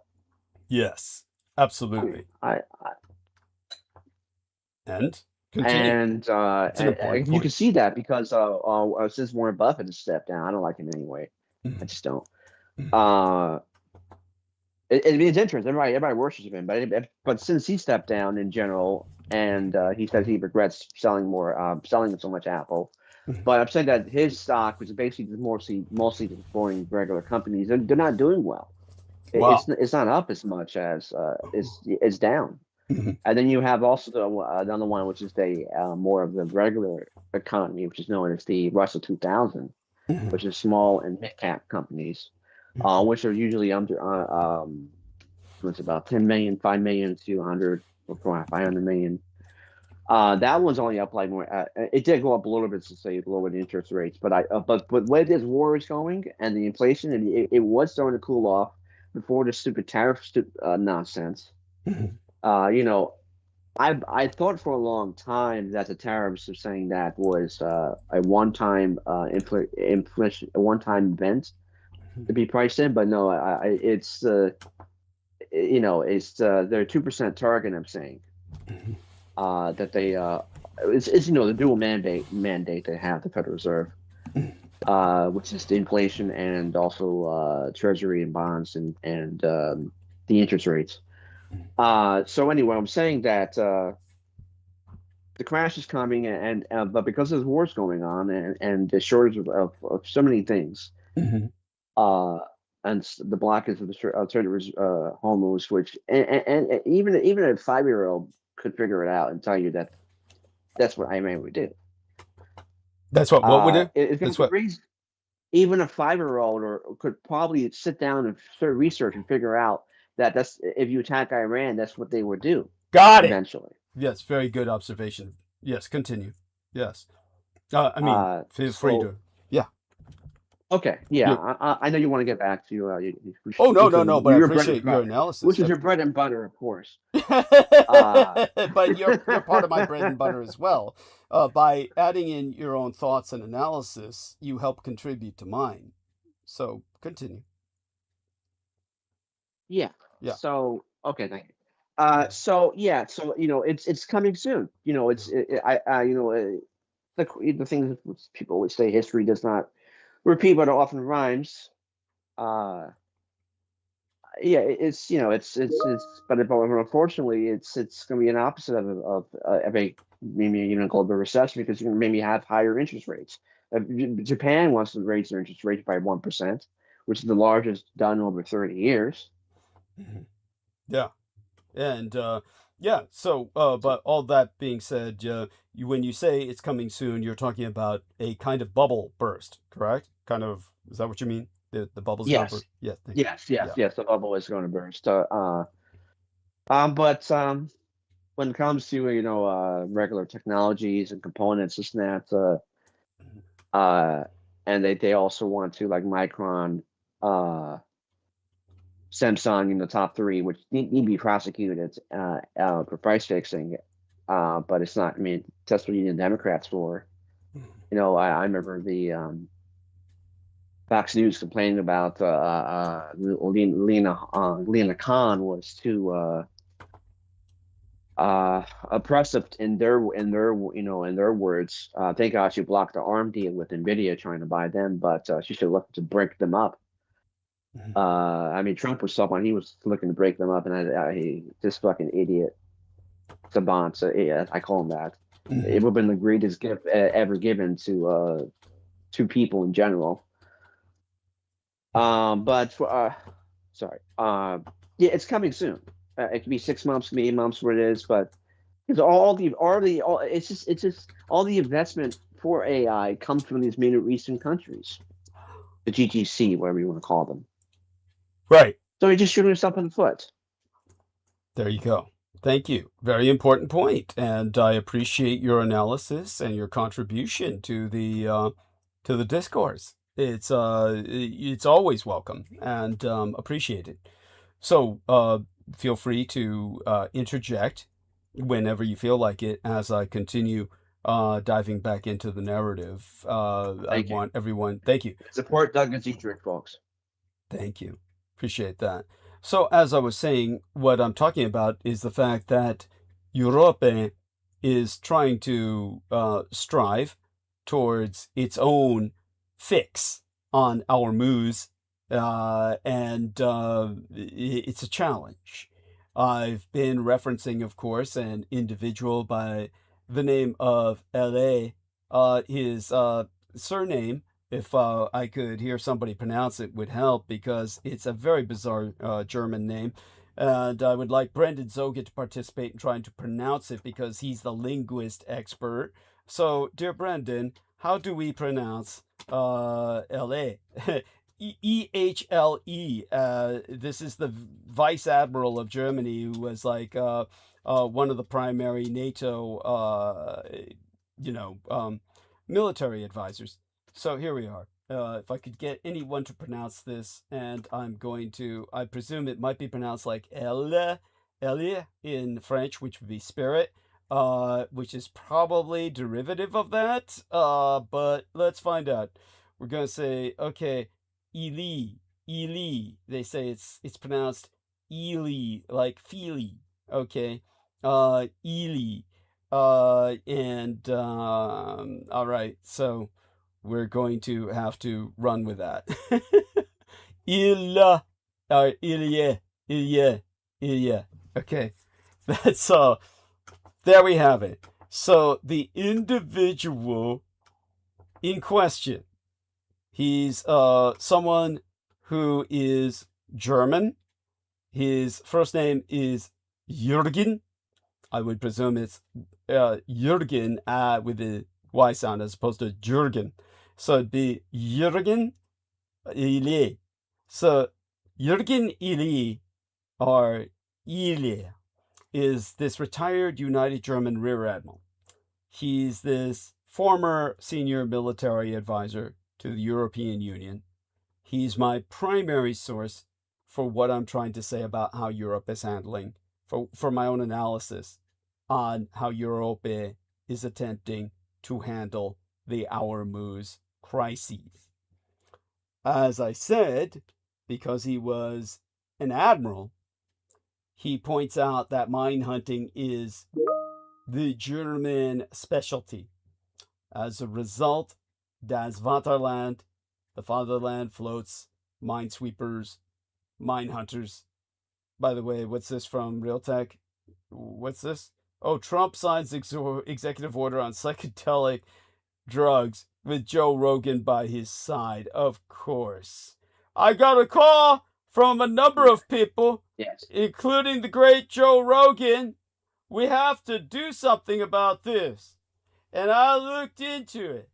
So what's he saying now? He's going to allow everybody in America to take psychedelic drugs? Yeah. Well, there you go. Oh, happy days. Not good. No, not good. No, not good. Better off just smoking. Better off just doing cocaine and crack if you're gonna be doing that. Yeah, no shit. Thank you for your warning. Now, as I said, Vice Admiral or Rear Admiral Ili, he affirms that the European Union could potentially expand the existing maritime operation in the Red Sea, called Operation Aspides, the Greek word for shields in the plurality, which is deployed to deter the Houthis from attacking ships.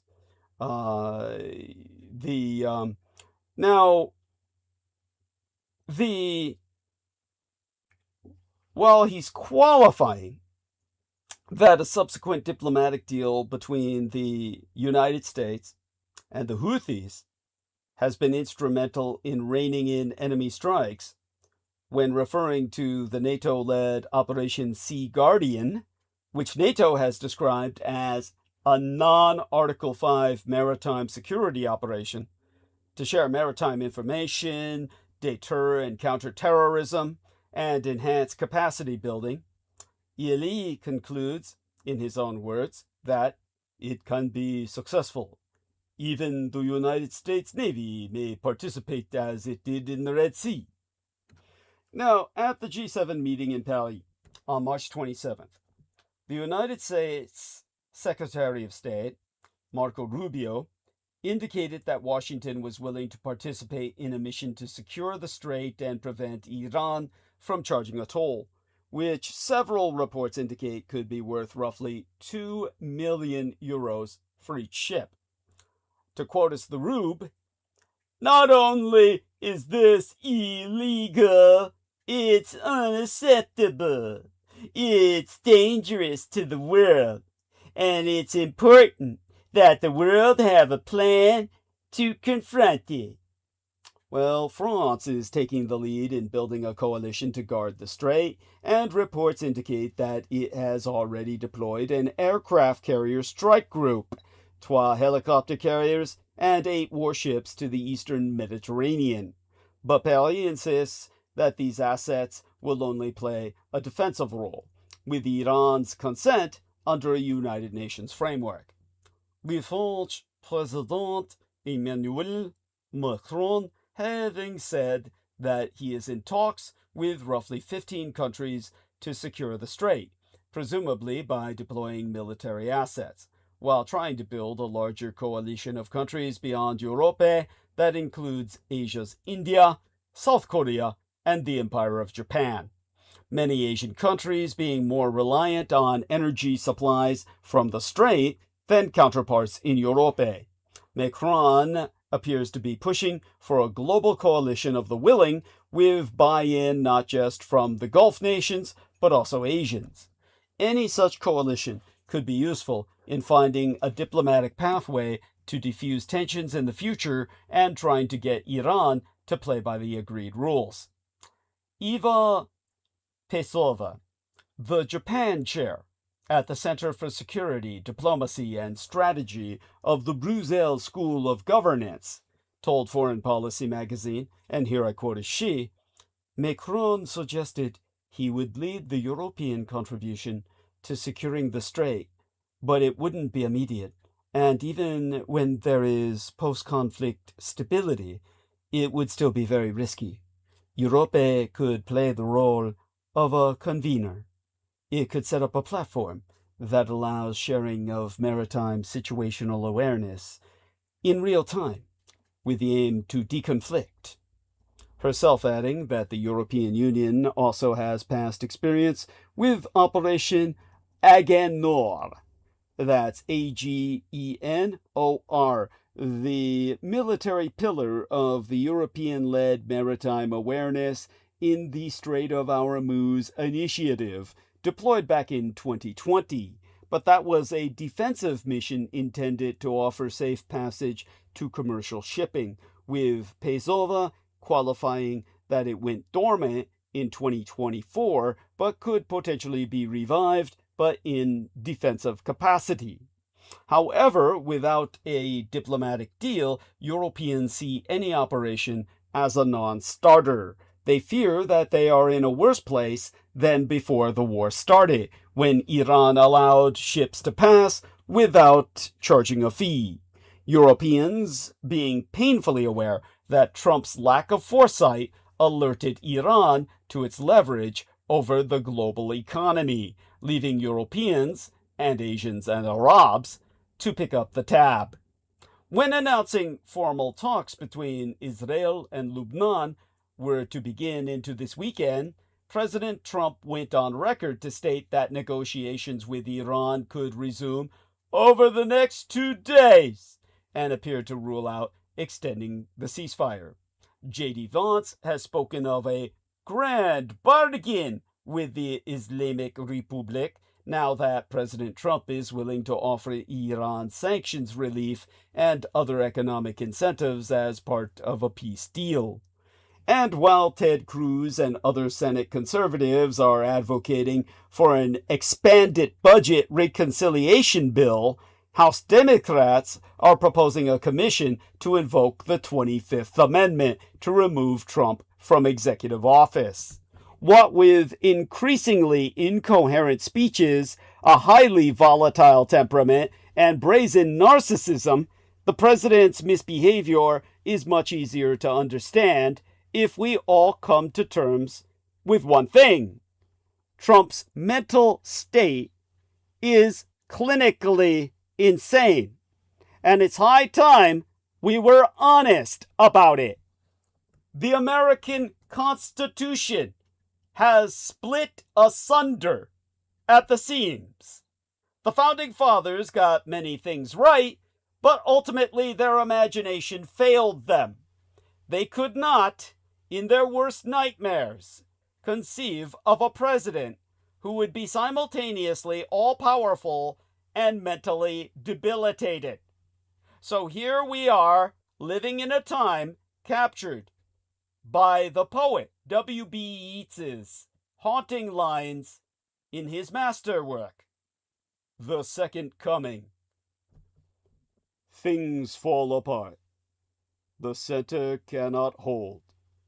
Mere anarchy is loosed upon the world.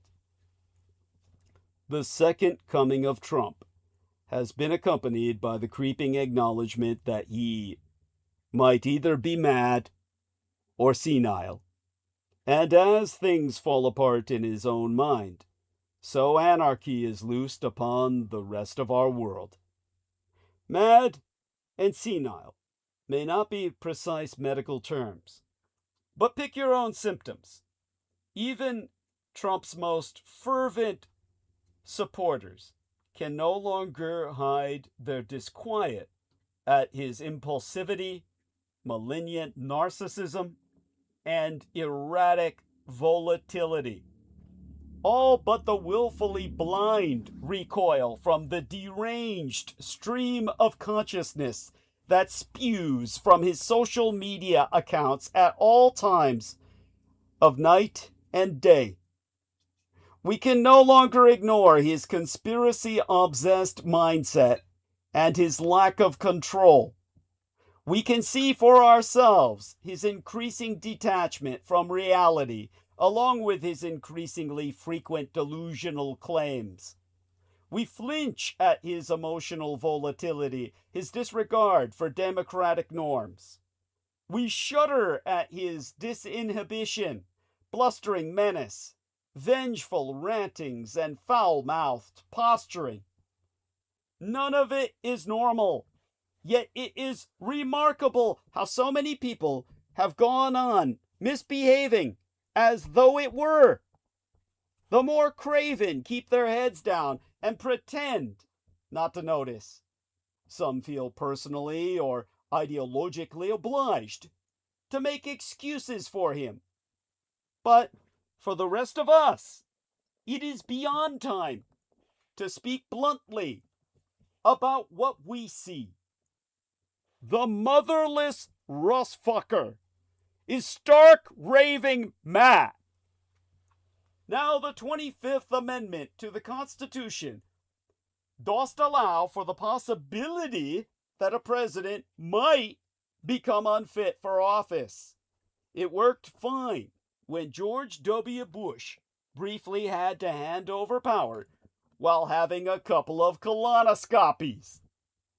But it is inadequate for the crises we face today, since it requires the assent of a bunch of cabinet members and legislators who, until now, have shown themselves to lack the slightest courage or independent instinct. Which, of course, is the second thing the Founding Fathers did not foresee. Having just escaped the rule of the purportedly mad King George III. They were terrified of creating an elected version of a monarch. So they conceived of Congress not as any partner to the president, but as a rival. In theory, it's equipped with formidable powers intended to act as a structural check on presidential ambition. In practice, the 119th Congress has abysmally failed. Invoking the customary metaphor would be unfair to lapdogs. The Supreme Court has, at least until recently, been little better. It too has nodded along as though ideological loyalty overrode the law itself. As Lord Sumption wrote of its dismal decision to declare Trump to be exempt from prosecution, if an ex-president is immune from criminal liability for trying to overthrow the Constitution and install an unelected intruder in the White House, one is bound to wonder what is left of the Constitution.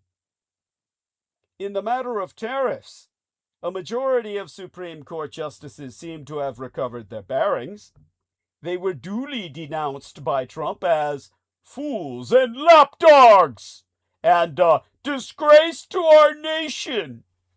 He declared his own nominees, Justices Gorsuch and Barrett, an embarrassment to their families, and speculated that they had been swayed by foreign interests. Like a pound shop or dollar store Tony Soprano, depending on which side of the pond you dwellest, Trump subsequently visited the Supreme Court in person, the first president ever to have done so, to eyeball the justices as they considered his openly hubristic illegal bid to deny birthright citizenship.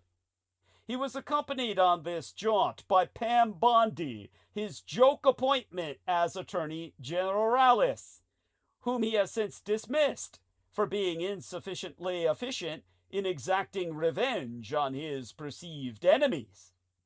Speaking of enemies, Donald Trump's latest unholy war with the Catholic Church has stunned even the most hardened veterans of Culture War X. According to the President of the United States, the Chicago-born Pope Leo XIV, the conspicuously holy spiritual leader of 1.3 billion people, is weak. Well, he puts it all in uppercase. Weak on crime and terrible on foreign policy. Trump also claiming that if I wasn't in the White House, Leo wouldn't be in the Vatican. For commentators accustomed to the fog of modern diplomatic platitudes, such trash talk was the equivalent of a Holy Roman Emperor hurling insults at a medieval pontiff. Exemplae Greciae. In the year 963, or 963 Anno Domini, the Emperor Otto I accused Pope John XII of fornicating with his own niece, making the sacred place a whorehouse, while he drunkenly murdered his enemies and consecrated a 10-year-old bishop. Trump's rhetoric may have been mild in comparison, but the fact remains that not once in the 250-year history of these United States has an executive commander-in-chief launched a personal attack on the Supreme Pontiff. Trump didn't stop there. Less than an hour after eviscerating Leo, he posted an AI-generated image of himself dressed like the risen Christos, resurrecting no less a reprobate than Jeffrey Epstein with his messianic touch. The stars and stripes a-billowing, onlookers gazing adoringly, American eagles and planes flying overhead, all under the infernal curse of Baphomet upper front and center. It was as if the president, not content with outraging Catholics, by lashing out at the Vicar of Christ, was also determined to alienate Protestants with a blast of outright blasphemy.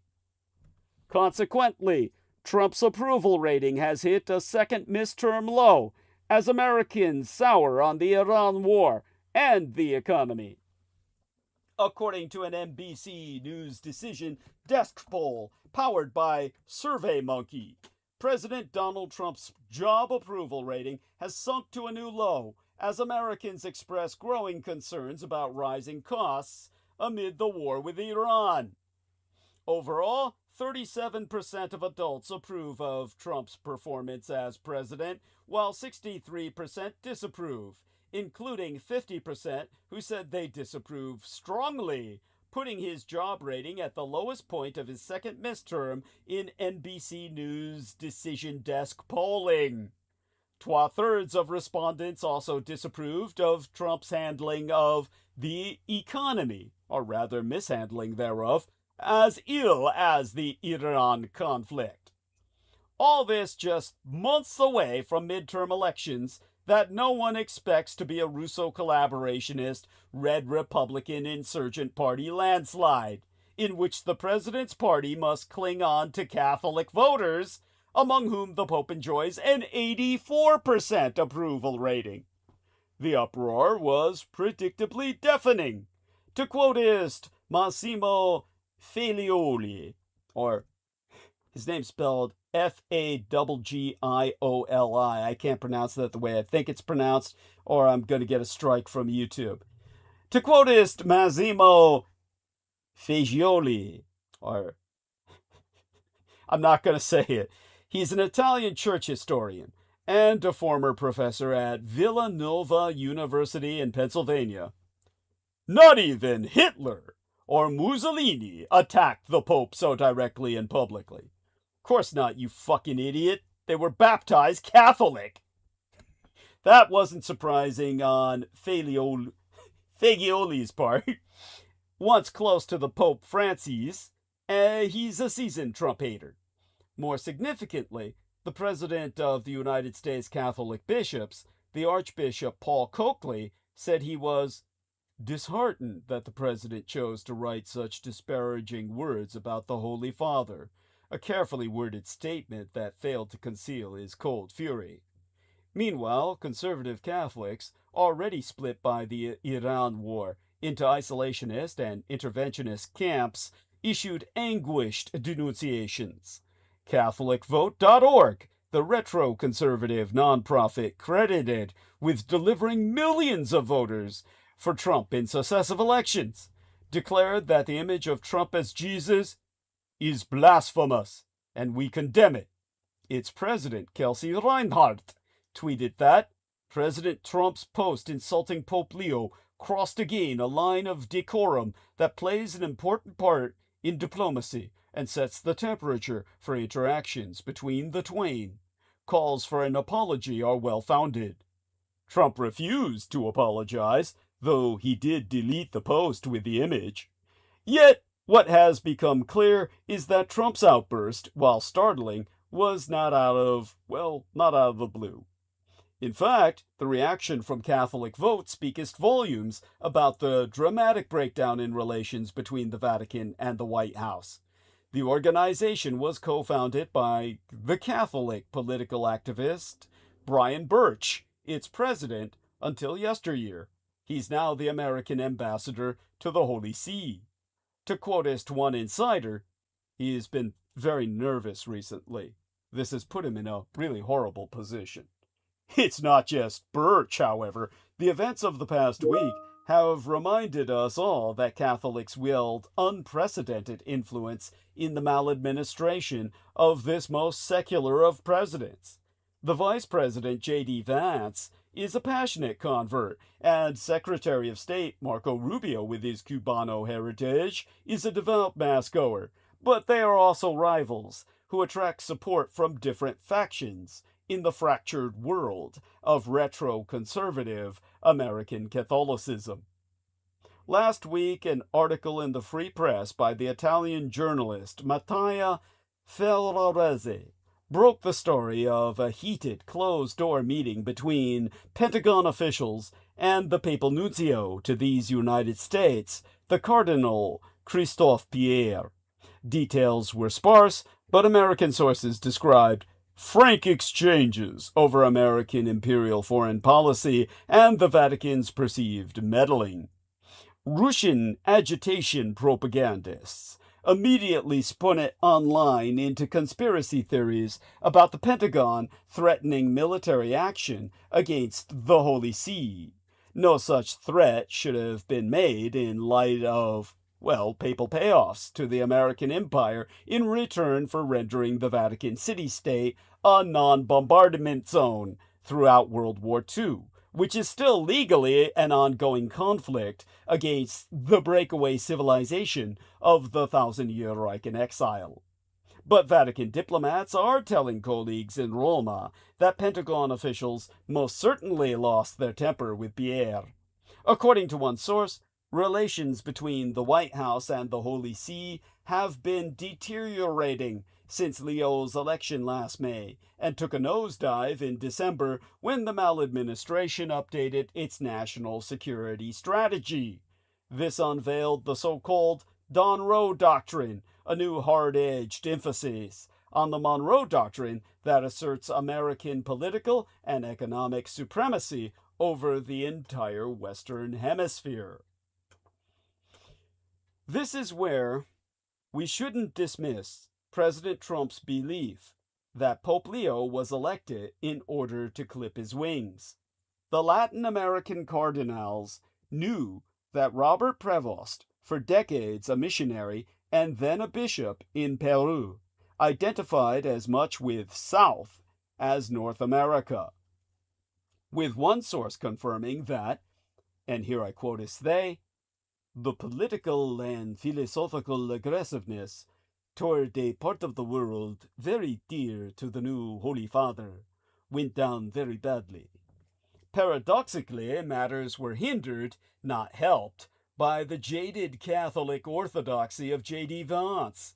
The Vice President has talked extensively about the inspiration he draws from St. Augustine. Leo is an authority on that saint, and a former head of the Augustinian order, no less. Vance appears to have believed that he was uniquely qualified to handle the new pontificate. If so, he was soon put right. Even before Leo was elected pope, he had clashed with Vance on the subject of how Augustine's teaching applied to Christian ethics. In February last year, he retweeted, from his now defunct private X account, at Dr. Prevost, an article with the headline, J.D. Vance is wrong. Jesus doesn't ask us to rank our love for others. Undeterred, then, well, when the Vice President visited the Pope in May, he presented him with copies of Augustine's City of God on Christian doctrine, the most insulting of gestures, all things considered. And according to one insider with contacts within both the White House and the Vatican, the meeting with Cardinal Pierre, well, let's just say it reflected Vance's continuing ambition to handle relations with the Holy See. That is why it was held in the Pentagon, where Vance wields far more influence than in the Secretariat of the State Department. The leak of the disastrous frank exchanges at that meeting, followed immediately by Trump's anti-Leonine tirade, should have been excruciating for the Vice President. But worse was yet to come. It was Vance, not Rubio, who was wheeled out to defend the president's criticism of the Pope. To quote his T, I certainly think it would be best for the Vatican to stick to matters of morality, to stick to matters of, what's going on in the Catholic Church, and let the President of the United States stick to defending American public policy. Vance then dug his hole even deeper. drawn into a discussion about Leo's admittedly hard-to-interpret statement that Jesus is never on the side of those who once wielded the sword and today drops bombs. He opined that it's very, very important for the Pope to be careful when he talks about matters of theology. I mean, dude, he's the fucking Pope.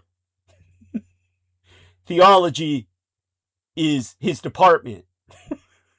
To grasp how agonizing this should have been for the vice president, we need to understand that he belongs to the so-called post-liberal school of Catholic thought that treats papal authority with extreme reverence. Presumably, Trump decided that it was Vance who should sweat in front of the cameras. If so, Trump was really twisting the knife. Making sense of this chaos is quite the challenge. If Trump's strategy is mysterious, so is Leo's, even if he does express himself with infinitely greater subtlety. Why has he said so little about Iran's slaughter of tens of thousands of its own citizens? His opposition to the Iran war, and especially Trump's horrifying threat to wipe out a whole civilization, enjoys overwhelming support among the world's Catholics. But before this conflict, at a time when Trump was playing the role of peacemaker, the Vatican appeared to interpret every action by the United States in the worst possible light, reawakening memories of Pope Francis's humanitarian contra-Americanism. But here we risk falling into the trap of lumping Francis and Leo together. The Pope is more theologically orthodox than his predecessor, and brighter. The website Catholic Culture carried a perceptive article by Peter Wolfgang, a Catholic advocate for family values, under the headline, Memo to Trump and the Non-Catholic Right. Leo isn't Francis. Wolfgang, an opponent of the Iran war himself, wrote that he understood some of Trump's frustration with the Pope, and especially with his provocative decision to meet the Obama cheerleader, David Axelrod, a move that is thought to have made Trump apoplectic. I always like to use that term, but I can never pronounce it. Apoplectic.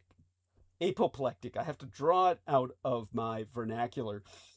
Combine that with intriguingly timed leaks about diplomatic spats between the Vatican and Washington, plus a big interview on CBS's 60 Minutes, a show Trump watches in the manner that a predator stalks its prey, featuring 3 left-wing American cardinals criticizing the war on Iran, and it's not surprising that senior Republicans spy a Democratic op to woo back Catholic voters ahead of the midterms. Wolfgang's main point, however, was that, and here I quote St., attacking Leo is not like attacking Francis, because conservative Catholics actually like and respect Leo. What Trump and the right assumed would play like their long-running disputes with Pope Francis instead misfired. Leo's moral emphasis on peace, service, and gospel teaching resonates with a broad range of Catholics, including many on the right. His moral authority cuts across traditional partisan lines, which is why attacks on him are a form of political malpractice. In other words, Leo is more formidable than Francis, whose blunt pronouncements on these United States were easy for Trump to exploit. The American Pope is completely unruffled by the middle-of-the-night outbursts from the West Wing. Cynics might say that, having surreptitiously poked the bear in the White House, he is enjoying the opportunity to exhibit his Christian serenity. But what is beyond doubt is that global enthusiasm for the Pope extends far beyond his own gigantic constituency. He may even win the Nobel Peace Prize. Just imagine the Truth Social post if that happens. Much now depends on the final check on power, the Fourth Estate. Trump has, of course, done his best to diminish, denigrate, control, ridicule, menace, neuter, and sue as many journalistic organizations as he can. He now routinely mumbles fake news at any reporter who has the temerity to challenge himself. His disturbing pick as defense secretary, Pete Hegseth, gave the game away when he suggested that one of Trump's closest allies would imminently curb CNN from doing its job. The sooner David Ellison takes over that network, the better. How would coverage of Trump look different if it started from the premise that the president was mad rather than sane? It's a complex question for American journalists who are trained on concepts of neutrality or objectivity that don't really work when dealing with mental incapacity. What currently tends to happen is that journalists try to give Trump's pronouncements a semblance of coherence. They may signal that the president has been guilty of rambling, a favorite euphemism, but otherwise will do their best to make the abnormal seem moderately routine. It is called sane washing. But, objectively, Trump's recent performances can no longer be tidied up in this fashion. If, in the middle of a high-level cabinet meeting about the Iran war, the president spends 5 minutes talking about his preference for Sharpie pens, that's hardly a rambling digression. It's a flashing red light. Jumping from wartime geopolitique to office supplies is weird. It's crazy. And yet, we are asked to marvel at Trump's rhetorical mastery. The president has tried to rebrand his tendency toward a non-linear stream of free associative word salad, the weave. But the rest of us don't have to give him the benefit of the doubt. Now, before I go into exempli gratiae, let's take a look at what real text sent here. In 1303, the French king sent goons to attack and kidnap the Pope. They held the pontiff hostage for 3 harrowing days. He never recovered. Yes, thank you. Very important historical parallel. This is why Pope Leo refuses to visit the United States while Trump is president. Yes, they will hang him. Yes. Thank you. I mean, yeah, continue. You see how they're treating even people with green cards. Yeah. With ICE, which needs to be abolished. Yeah. It just this weekend or a couple of days ago, right in Manhattan, I saw a clip of people coming from Chile or something were arrested just being by ICE and the NYPD. Mm-hmm. And they made a huge mistake because they were legal tourists. They had a visa. Well, it's just insane, man. Thank you. Quite so. But I do see that Pope Boniface, let's see, what's that, 6th, the 8th or 7th? It does say that he was Something a like saint that. worshiper. Who says that? There's a whole book about it. Okay. Wait, actually, no. Wait. Actually, Provide a link. the AI says, but he was accused of heresy, ideology, idol worship, and keeping personal demon of his political enemies. A personal. Oh, okay, I understand that. It's like I guess a shit list.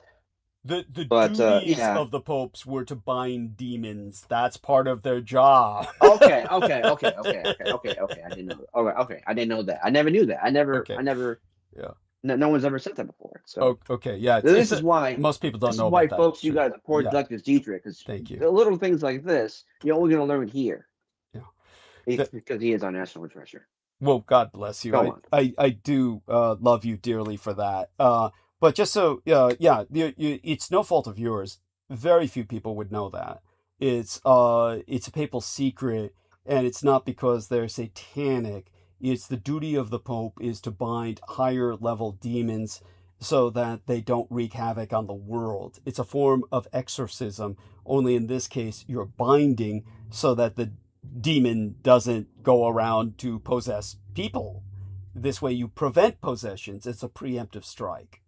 So this requires, it requires a form of. Yeah, I was going to. Yeah, continue, please. Okay, I wasn't going to assume that the Pope duty is to do exorcism, so I did want you to explain that. Yeah, thank you. Appreciate that. Now, when we're talking about Trump's sanity, exemplae gratiae, here be a verbatim section of a 2024 Trump campaign speech, which begins with an attack on Kamala Harris.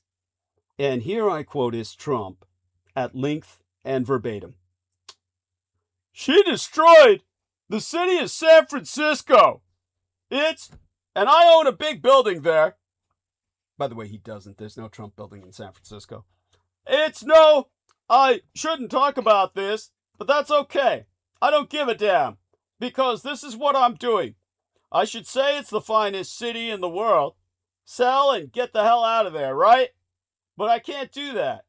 I don't care, you know? I lost billions of dollars.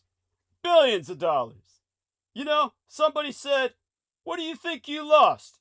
I said, probably 2-3 billion. That's okay. I don't care. They say, you think you'd do it again? And that's the least of it. Nobody. They always say, I don't know if you know. Lincoln was horribly treated. Jefferson was pretty horribly. Andrew Jackson, they say, was the worst of all, that he was treated worse than any other president. I said, do that study again, because I think there's nobody close to Trump. I even got shot.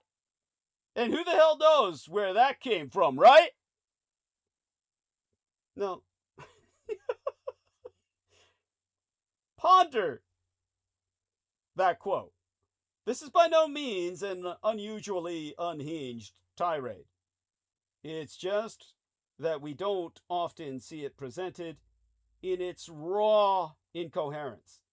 It's tidied up for us by people who are then treated with presidential contempt rather than any gratitude. But now mere anarchy is being loosed upon the world on an almost hourly basis. It's time to face reality. There are around 30 weeks before Congress might reassert its power after the midterm elections. The most powerful man in the world does not have the mental capacity to do the job. And we have to stop misbehaving, as though he does. Most emergently so, as there be minesweepers in the strait right now. The strait that won't stay open. 7 weeks into the Iran war, the world is still waiting. The Strait of Hormuz remains functionally closed despite an announcement that it would open. Ship tracking data shows nearly every vessel attempting the crossing has turned back. Mass turnaround. Nearly every ship attempting the crossing has turned back. That's from OSINT Technical. OSINT. OSINT Technical. At OSINT Technical. Technical, I need to say. On X, which I here enter into the chat and will also enter into Infinite Call so that our listeners and our callers can access it for themselves. And everyone, please feel free to do just that.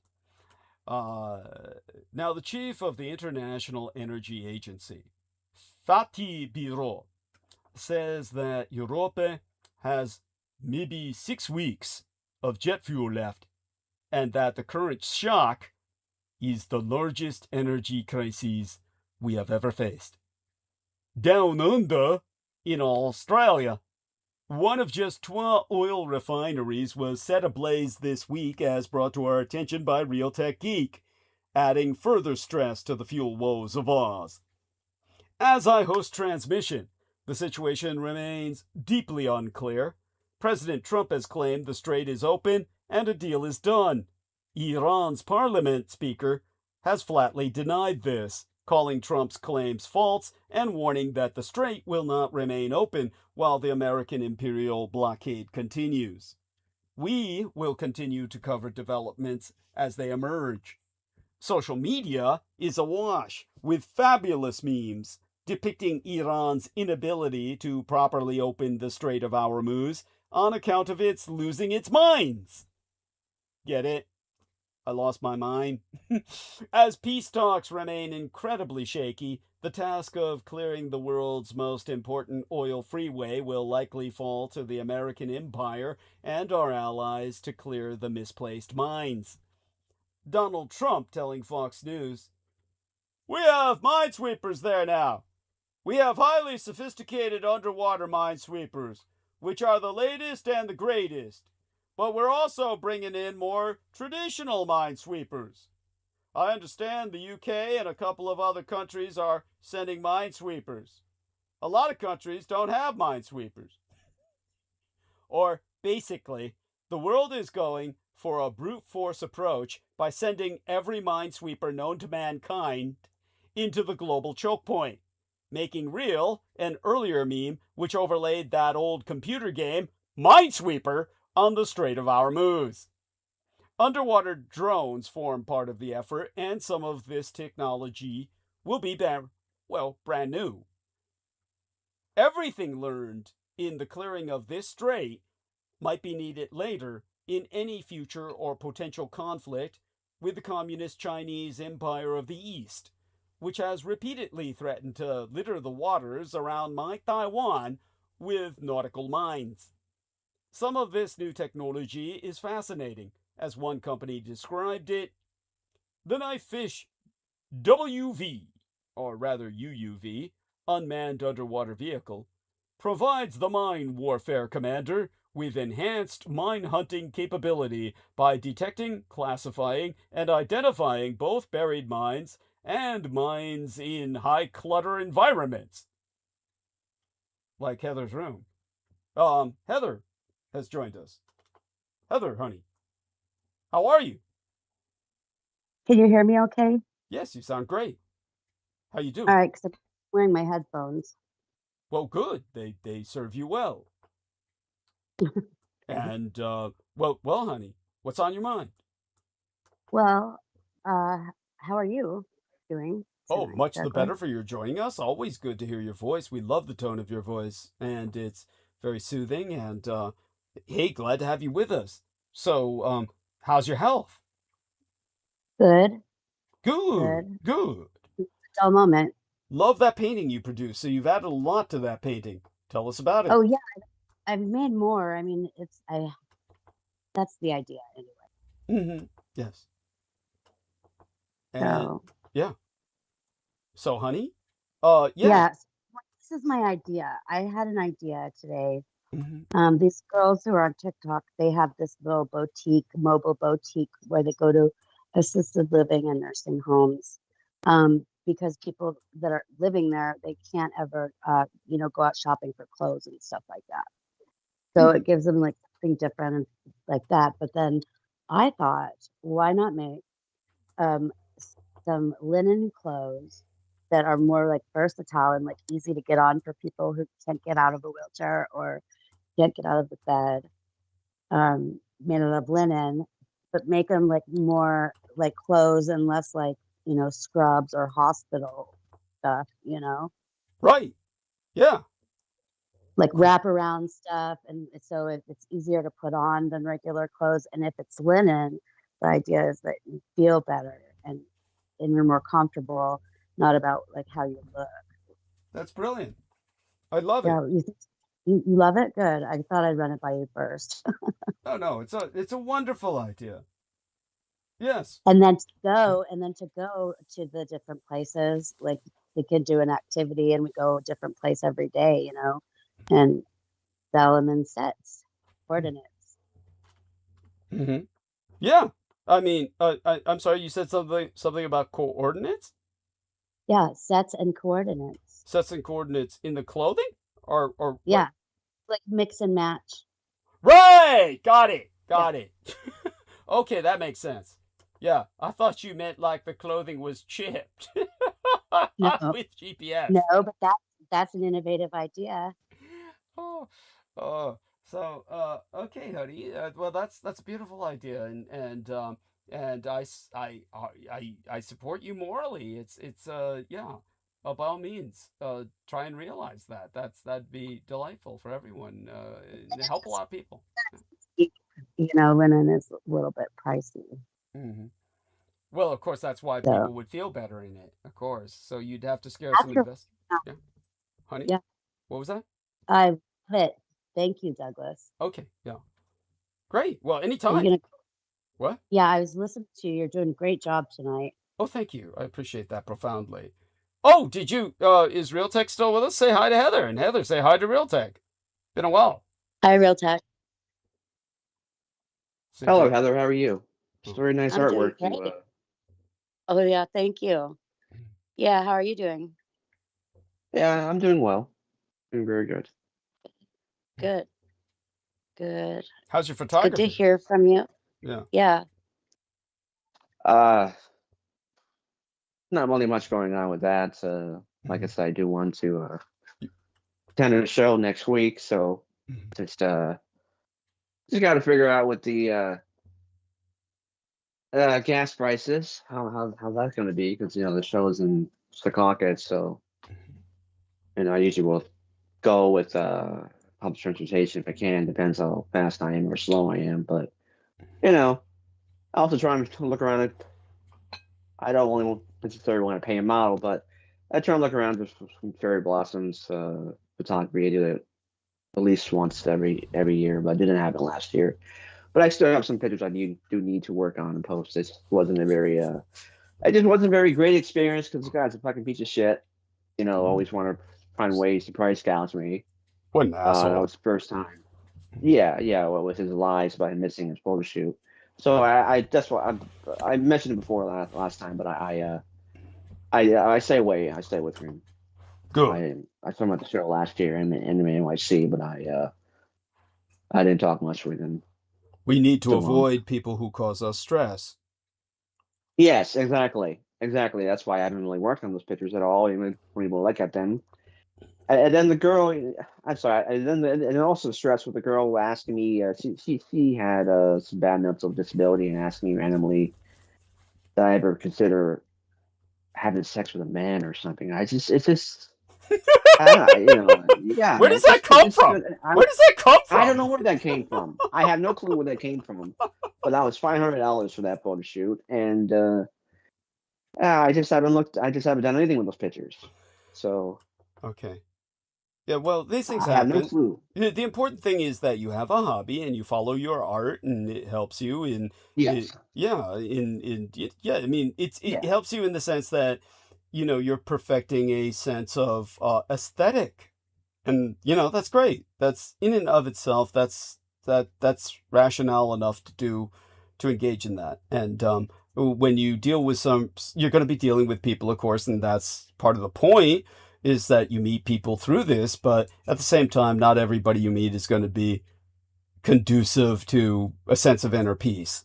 And that's just part of the nature of the beast of humanity. That Yes. Yeah. Yes, it is. It really is. And Mhm. I find sometimes people that are more outgoing, either transsexual or openly gay, or can be more just real human beings than people that are like her or Kim. It's interesting. I agree. Uh, I tend to agree with that, but then again, I'm biased in that regard.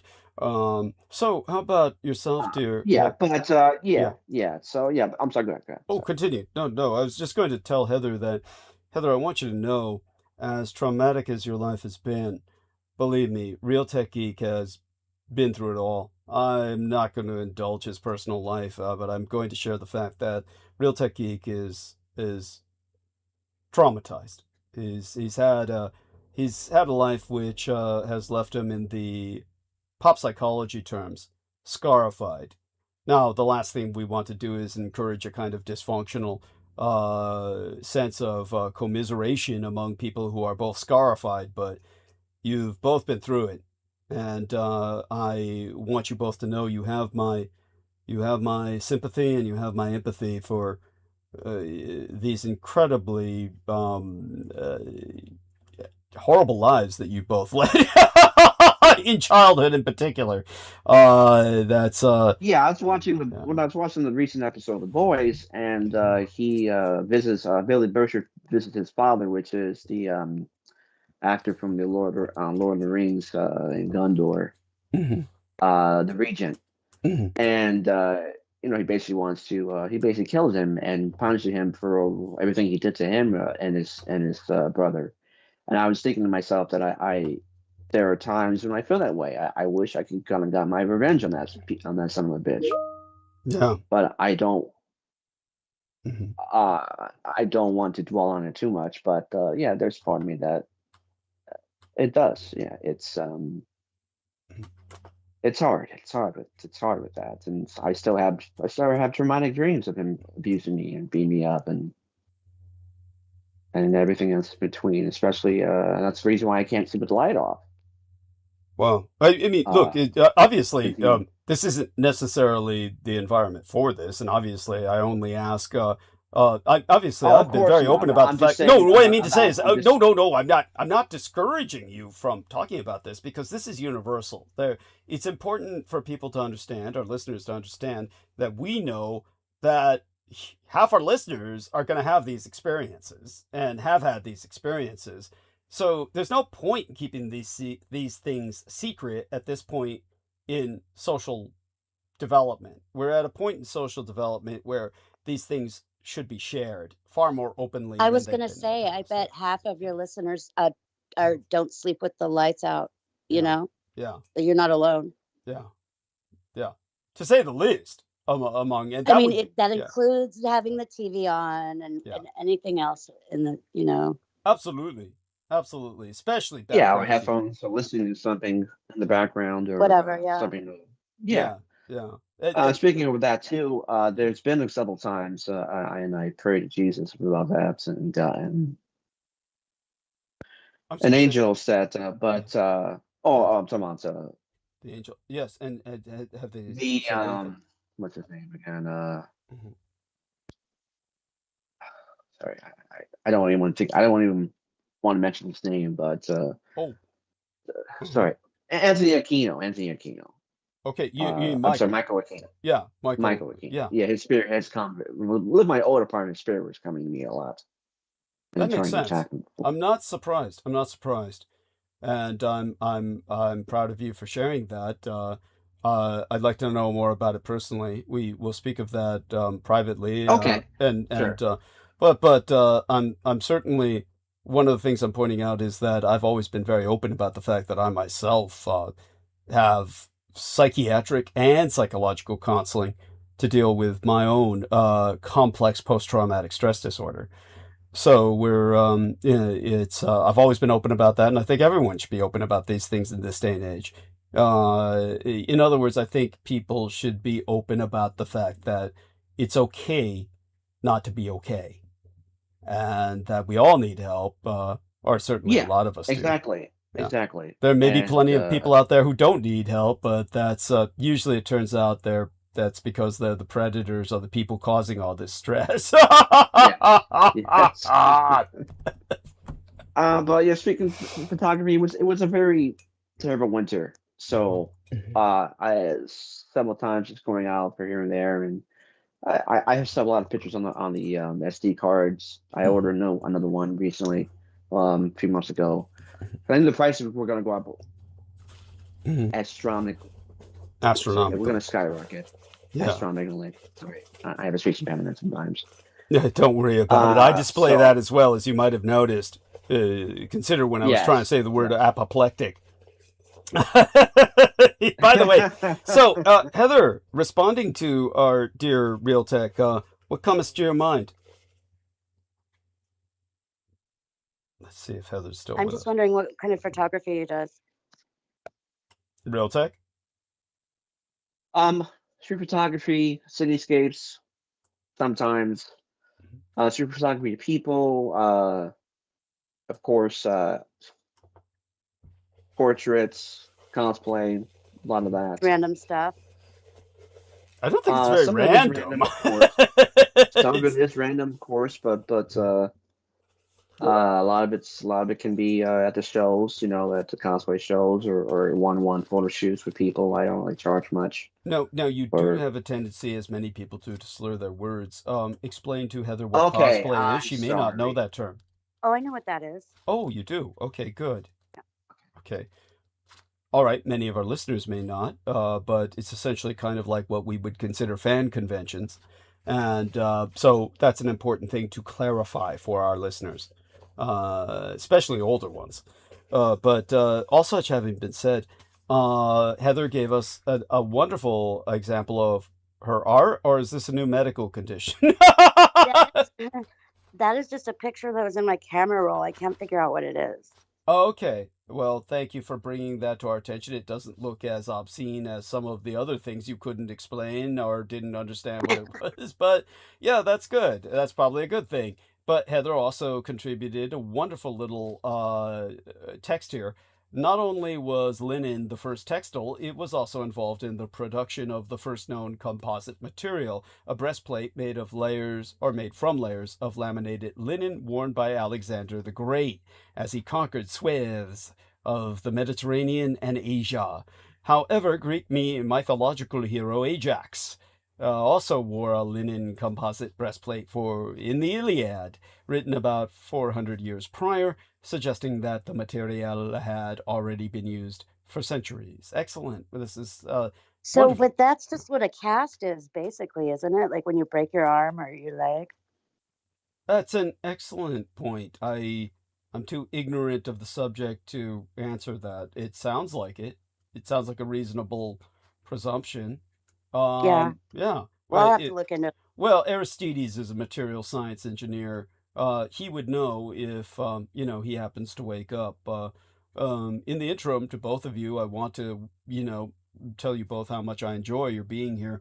Definitely continue to interject. I should be on for another hour. Both of you are invited to stay on call and just interject whenever you feel you have something to contribute. Just get in there, jump in there. Don't hesitate about it. I don't mind. Thank you, Douglas. Very kind of you. And it's good talking to you, Real Tech. Yeah. Real Tech? Nice talking to you also, Heather. Excellent. Yeah. How's Vin, honey? Vinny's good. He's right here. Oh, good. Hey, Vin, want to come on for a minute? Tell us how you're doing. What's on your mind? He didn't hear you. No, I don't think you don't want to tell him what's on your mind? He said no. Hey, I like this. This is nice. No, I should have. Go I on. should have just been playing the stock market for the last couple months. I can't believe I just slept on Trump always being wrong.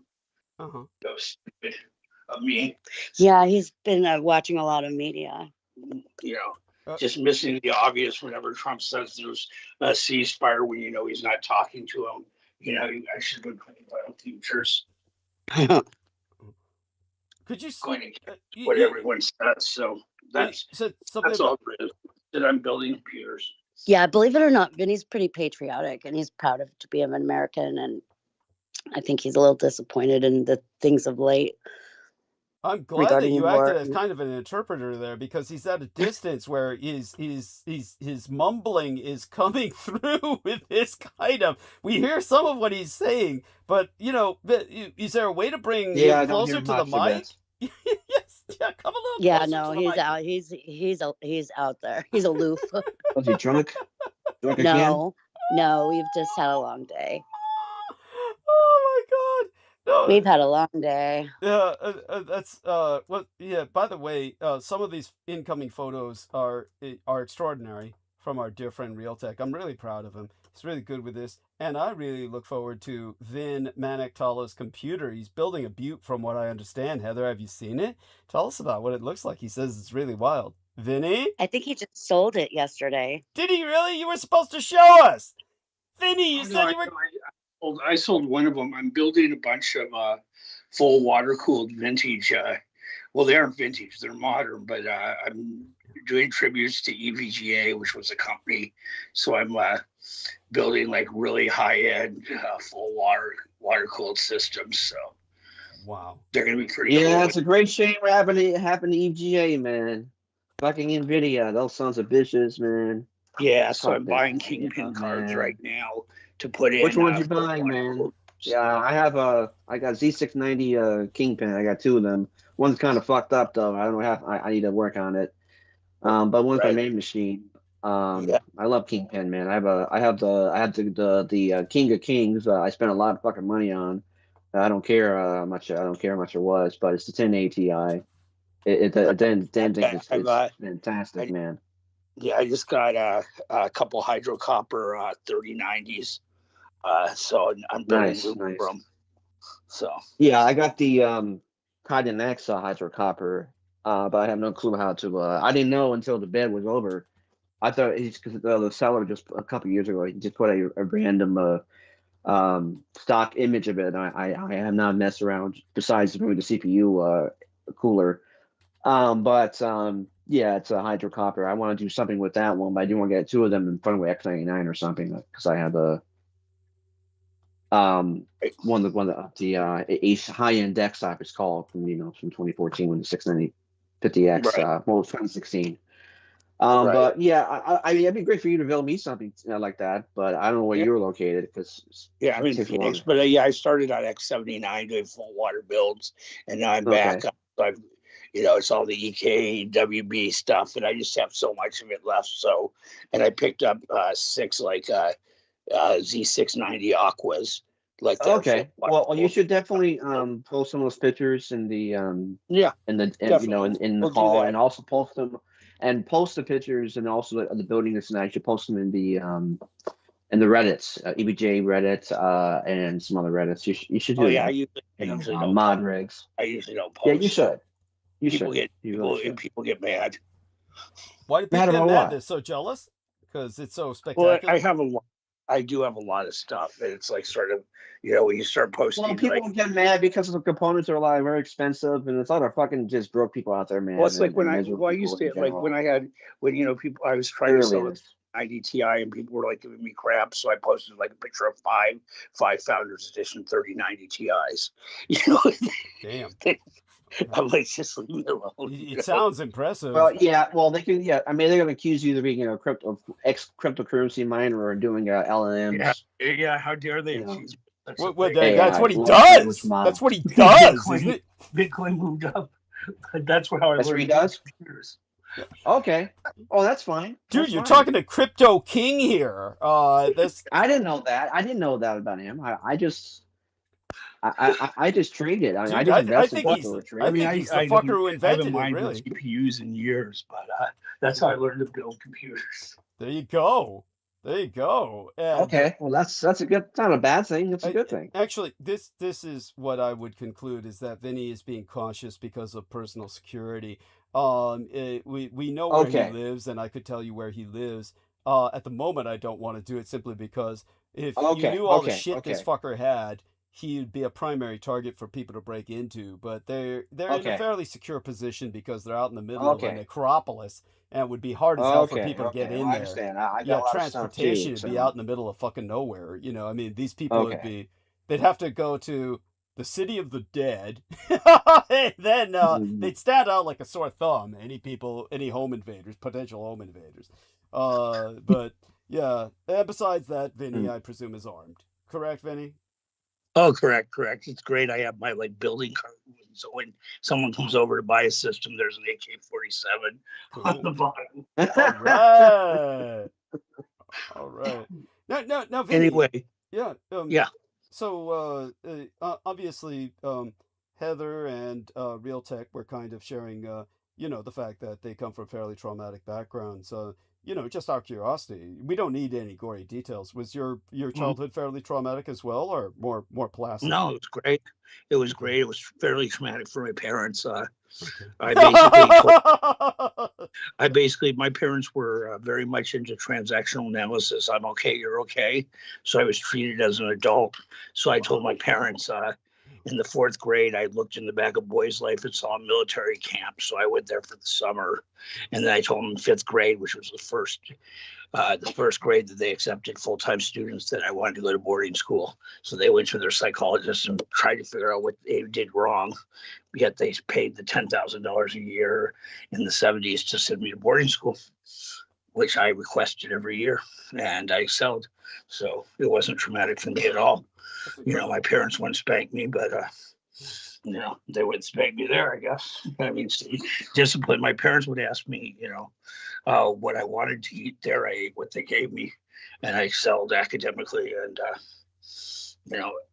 otherwise. So it wasn't traumatic for me at all.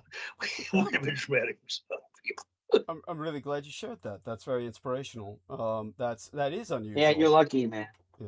Yeah. Well, it was just, it's just some people need discipline, and my parents wanted to give me a life different than what they had. So they were very much treat you like an adult. And it's like, my feeling is when you're a kid at that age, you don't need 100 choices. You need a couple choices. But I mean, big choices, yes. Whether you want peanut butter and jelly or ham and cheese doesn't really matter. I'm still trying to figure out the world I'm living in. So just give me the damn food. That's funny. That's adorable. Well, thank you so much for sharing that. Yeah. Hence, they end up in the Marine Corps. That really must have floored your parents. They were both still alive at the time. Your father as well when you joined the Marine Corps, of course. Yeah. Oh yeah. And but it's funny because part of it is like dad transactional analysis hippie thing, but then again we're Punjabis, and my dad was a tank commander in the Indian Army. So there you go. Yes. So Punjabis of course, good people. Yeah, warriors. Well, warrior caste, warrior people. You come from a warrior background. That's so they should not have been shocked at all. Oh, by the way, Real Tech Geek just posted an image into our text box here. Can you see that in the call, Vinny? I can't, but Heather's phone's here. Okay, so Heather, if you could show that to Vinny, the image just posted by Real Tech, perhaps Vinny will have, an impression here of this. I take it, Real Tech, this is not yours. You do not own this? That's mine. Oh, it's yours. Good Lord, I'm impressed. That fucker looks big. Jeez, look at this shit. Yeah, it's a lot of work. The last one? Oh, yeah. Both of them. Both of them. That's mine, too. Yeah. Okay, that's this all one mine. first. Yeah, I can see him. That's the King of Kings. Oh, yeah, there's the EVGA. Yeah, look, you can see by the copper. There's the other one. Yeah, that's the big picture of it. Yeah. You got one of my current system, which isn't fully water cooled, but yeah, cool. Yeah, I like the That's copper very cool. one. Yeah, the copper's nice. Yeah, EVGA is great. So I've just been trying to get back a little bit to that, get back to my heritage. But yeah, and the wax. I like the wax also. But anyway, I'm gonna let you guys go because I've got to go bend some tubing. Understood. Well, we love you dearly. Stay safe and be well. Okay, and join us anytime you wish. So, Heather, thank you for that, and thank you for your appearing. Again, stay on the call as long as you wish, and interject when you feel like it, or feel. Thank you. He said thank you. Yeah, excellent. I don't know what the thing he said was before that. He said I have to go something. Like, what did he say? He has to go bend a tube or something like that. Oh, yeah.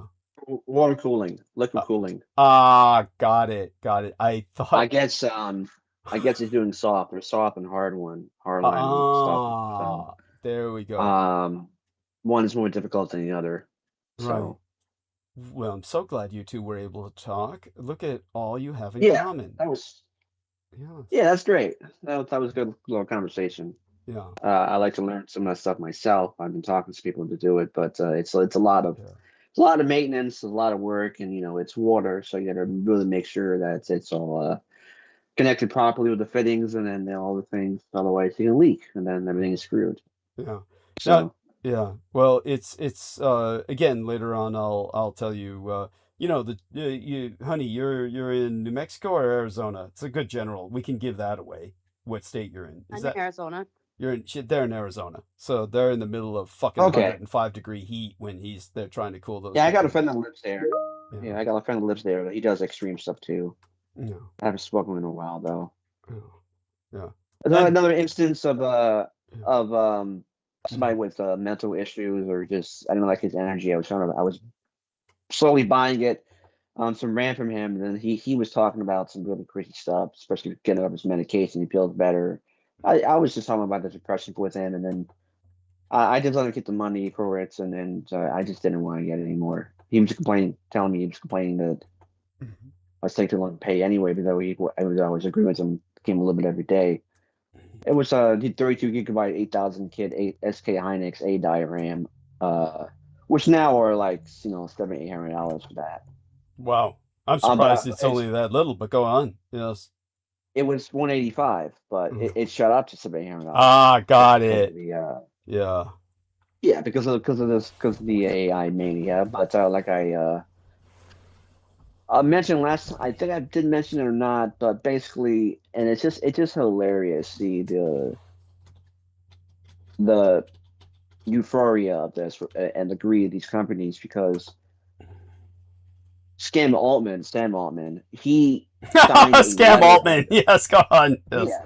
Yeah, Sam Altman signed a letter of intent to purchase 40% of the world supply of RAM and unfinished wafers of RAM from the three companies, including Micron, which got government subsidies and tax breaks to build up upstate New York a RAM building facility, but it's going to take more than 10 to 15 years to make it.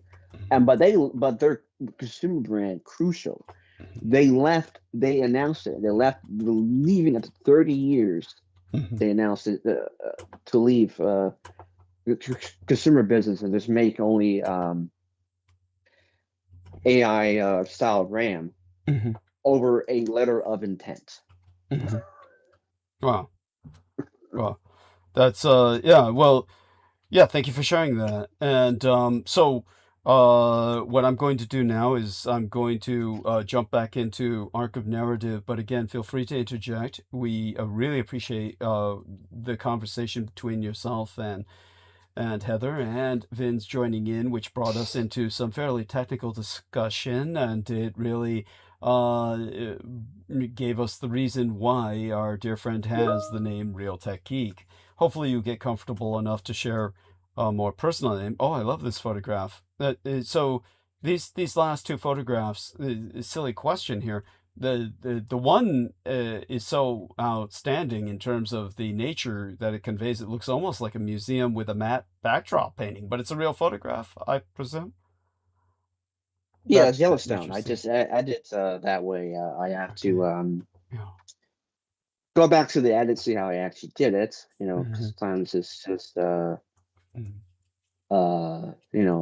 it's like drawing, of course. What was the background for this young lady in the dress? Was that an actual New York City background or someplace else? Okay, wow. Yeah, that's in Central Park. Yeah, that's incredible. I mean, really, you've made it look enchanting. I'm well, impressed. that was edited. I paid for editing for that. I see. Okay. I'll post one more, but I don't want to take more of your time. Sorry. Oh, no worries. These are well worth it. Thank you so much. So, very good photographs. Very good photographs. Same model as the one in the upper photograph right above, I presume.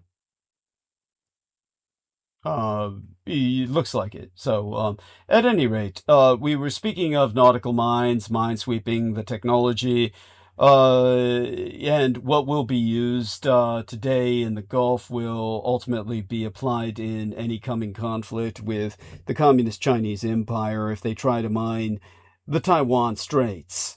This, of course, would be a situation which would be catastrophic in nature, but when sticking with the technical challenges alone, it does make me wonder how much of this tech does our Indo-Pacific bulwark bridge, the Commonwealth of Australia, have access to.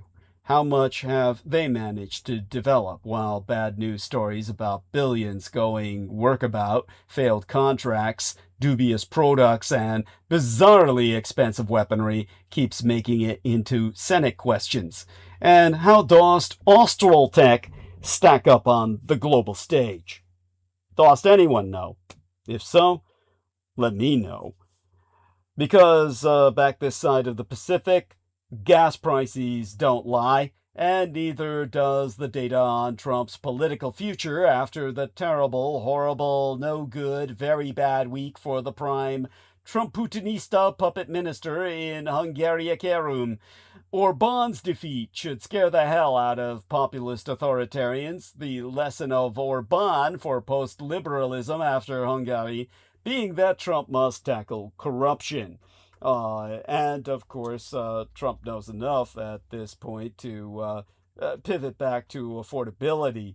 Donald Trump turned his attention to voters' cost of living concerns as he sought to promote his economic record ahead of midterm elections, downplaying fears about higher prices stemming from the war in Iran.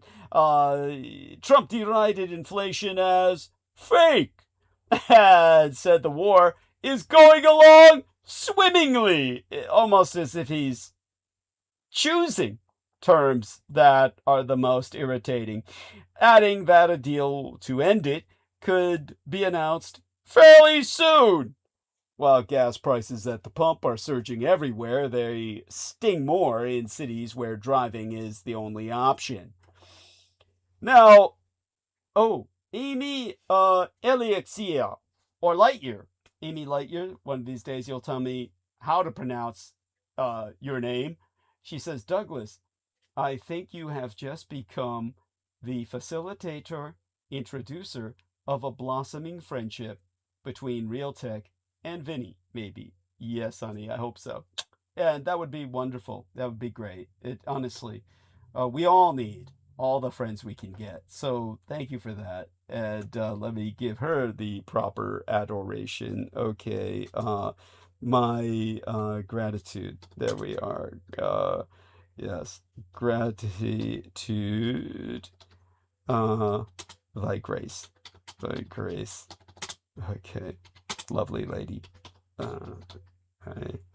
lady, my lovely lady, Amy Lightyear, there we are, or Elixir.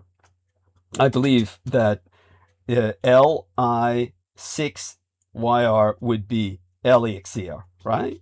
Or am I wrong? Email. There we are. Okay. And let's hit the right emojis for that. And find the other proper emoji here. And we'll be back in business.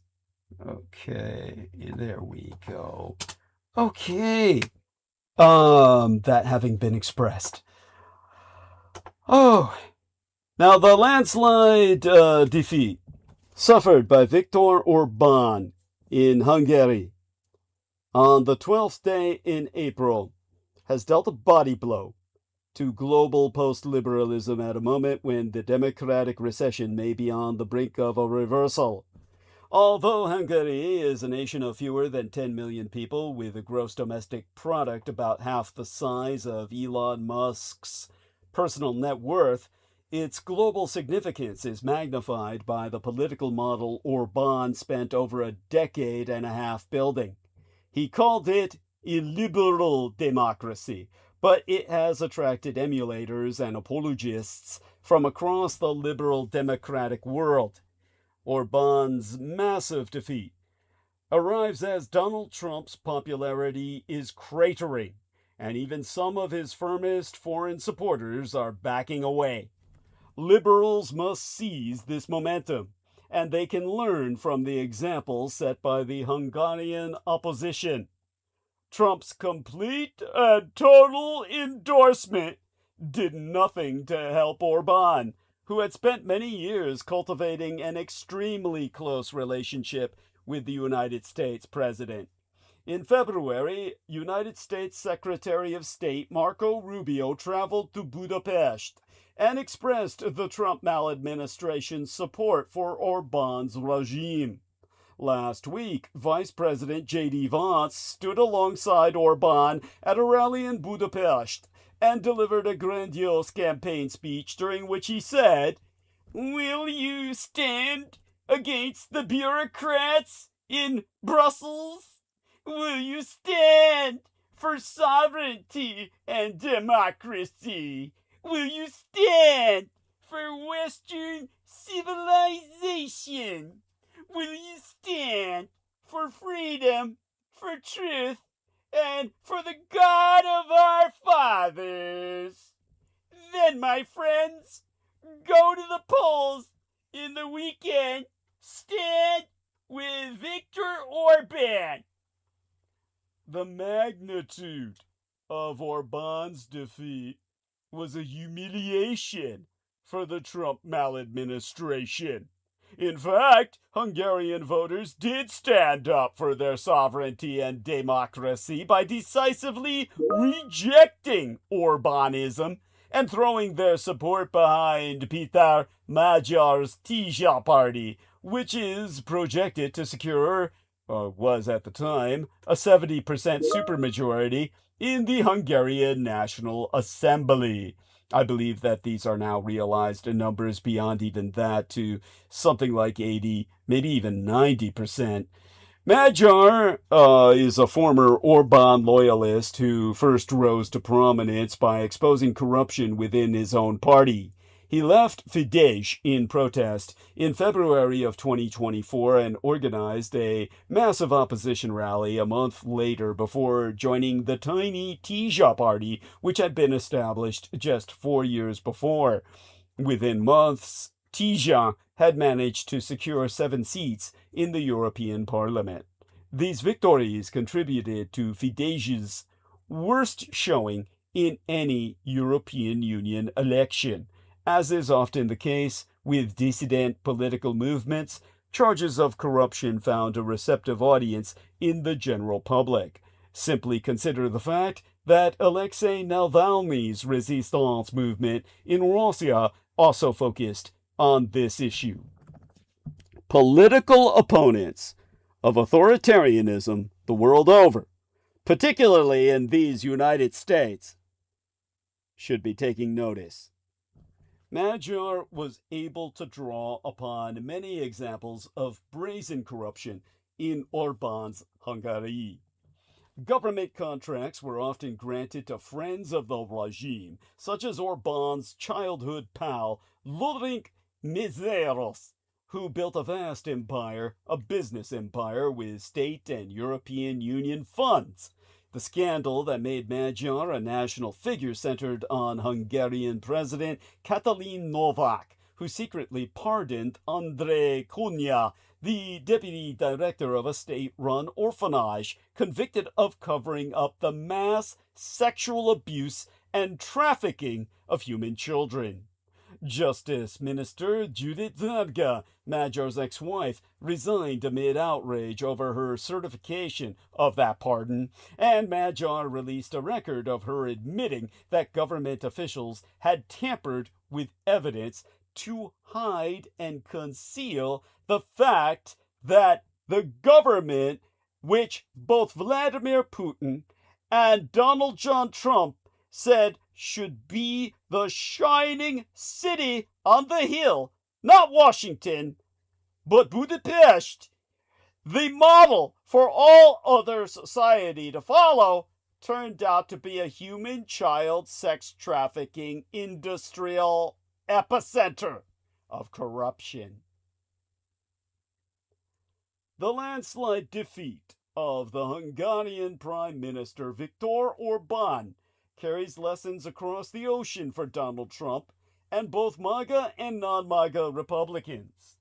Trump pulled out all the stops for his child trafficking ally, sending the Vice President J.D. Vance to Hungary for a 3-day endorsement tour and promising the day before to vote to use the full economic might of the United States to strengthen Hungary's economy if Orbán won, because I guess you've got to have more injection into the economy, a real industrial shot in the arm to counterbalance all that human child sex trafficking. There's only so much money to be made off, baby backs.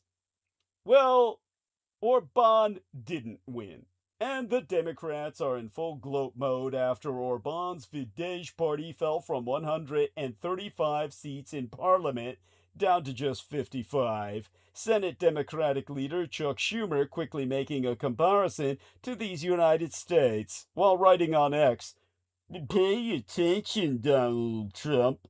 Wannabe dictators, we're out there welcome. November 2026 can't come soon enough." I give him the dork voice because nobody likes up Chuck Schumer. Of course, the American economy is in far better shape than Hungary, where Orbán's anti-free market policies have resulted in 4 years of stagnation. A poll this month by the European Council on Foreign Relations found Hungarian voters listed the economy as their most important issue at 20%. But corruption was second at 17%. Among opposition voters, however, corruption was first at 31%. And on the other side of the Atlantic, that's what should concern Team Trump the most. International rankings back up the view that Hungary has a problem.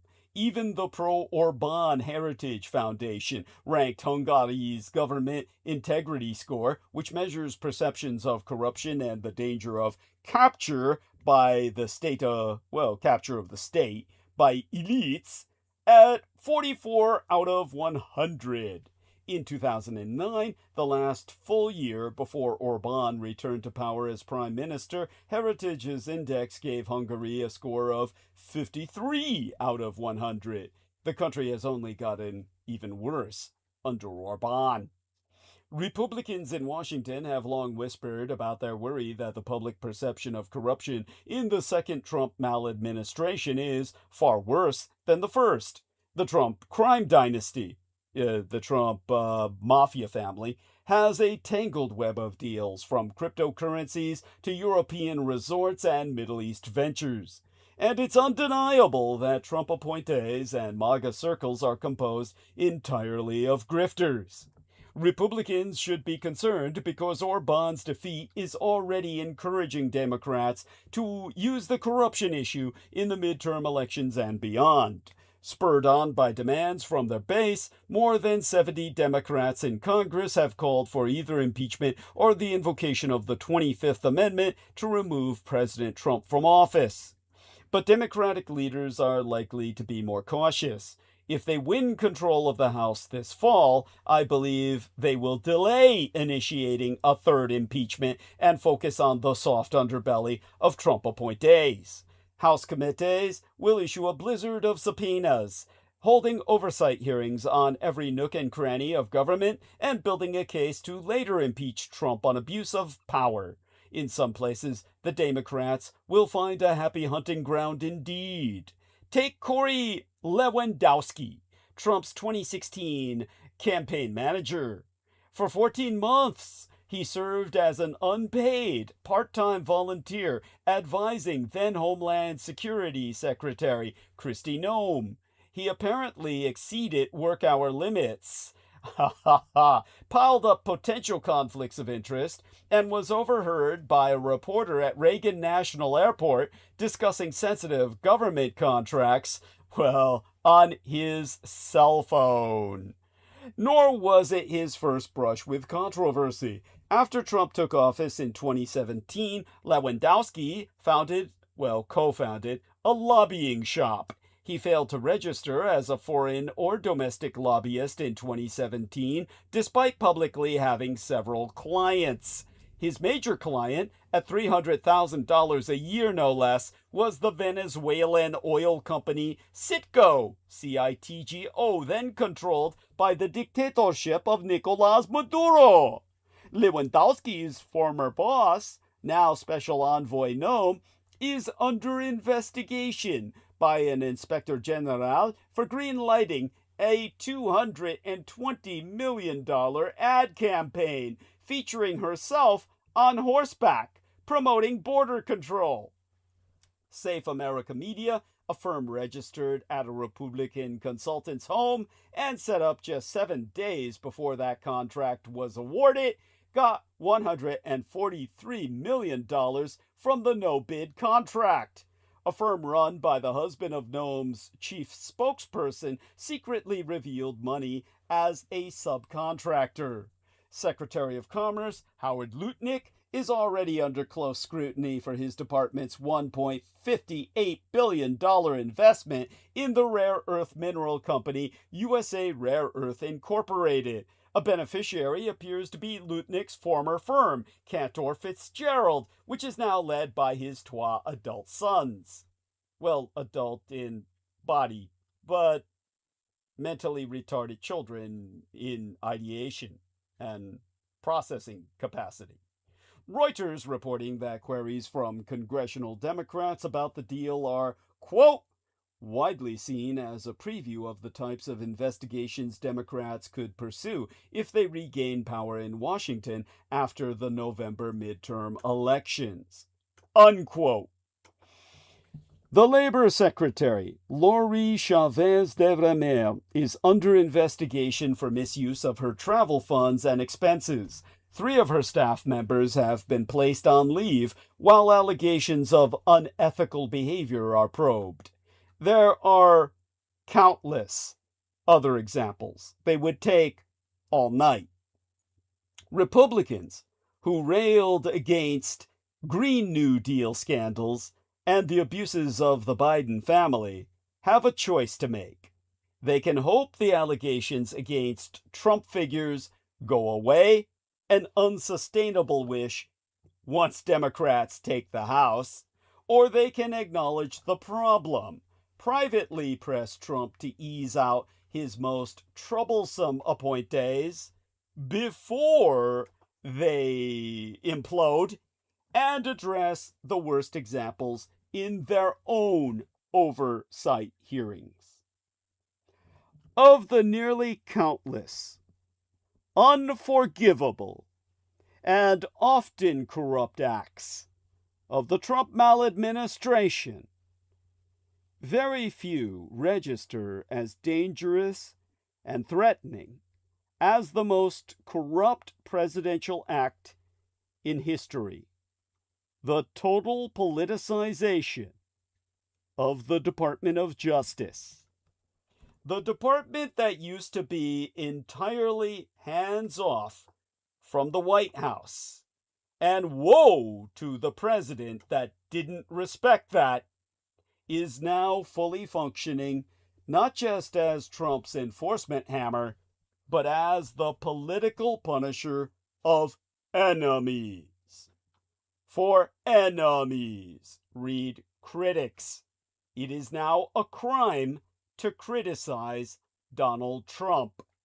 That corruption now plays out in the DOJ investigation of my own Golden State Nation of California's Eric Swalwell. Have no doubt, Swalwell should be prosecuted by state authorities since the allegations support it, and it sounds like they will. That is how the system is supposed to function.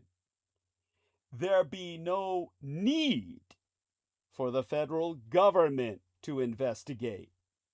It's also downright dangerous in this instance. Traditionally, DOJ investigated and prosecuted only select crimes.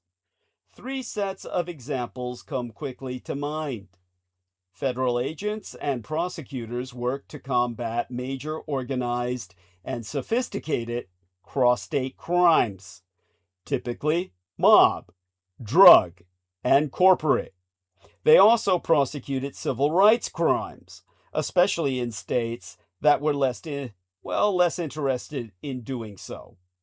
Finally, the Federal Justice Department was the only organization suited to investigate and prosecute federal politicians in Congress and the executive branch. Thus it was that the department sat almost entirely independent from the White House. The president could make policy decisions and recommendations like no jail time for pot offenders. But never, ever would they be involved in any one investigation. Never mind ordering it. Nixon crossed the line. Trump smashed it and abused it.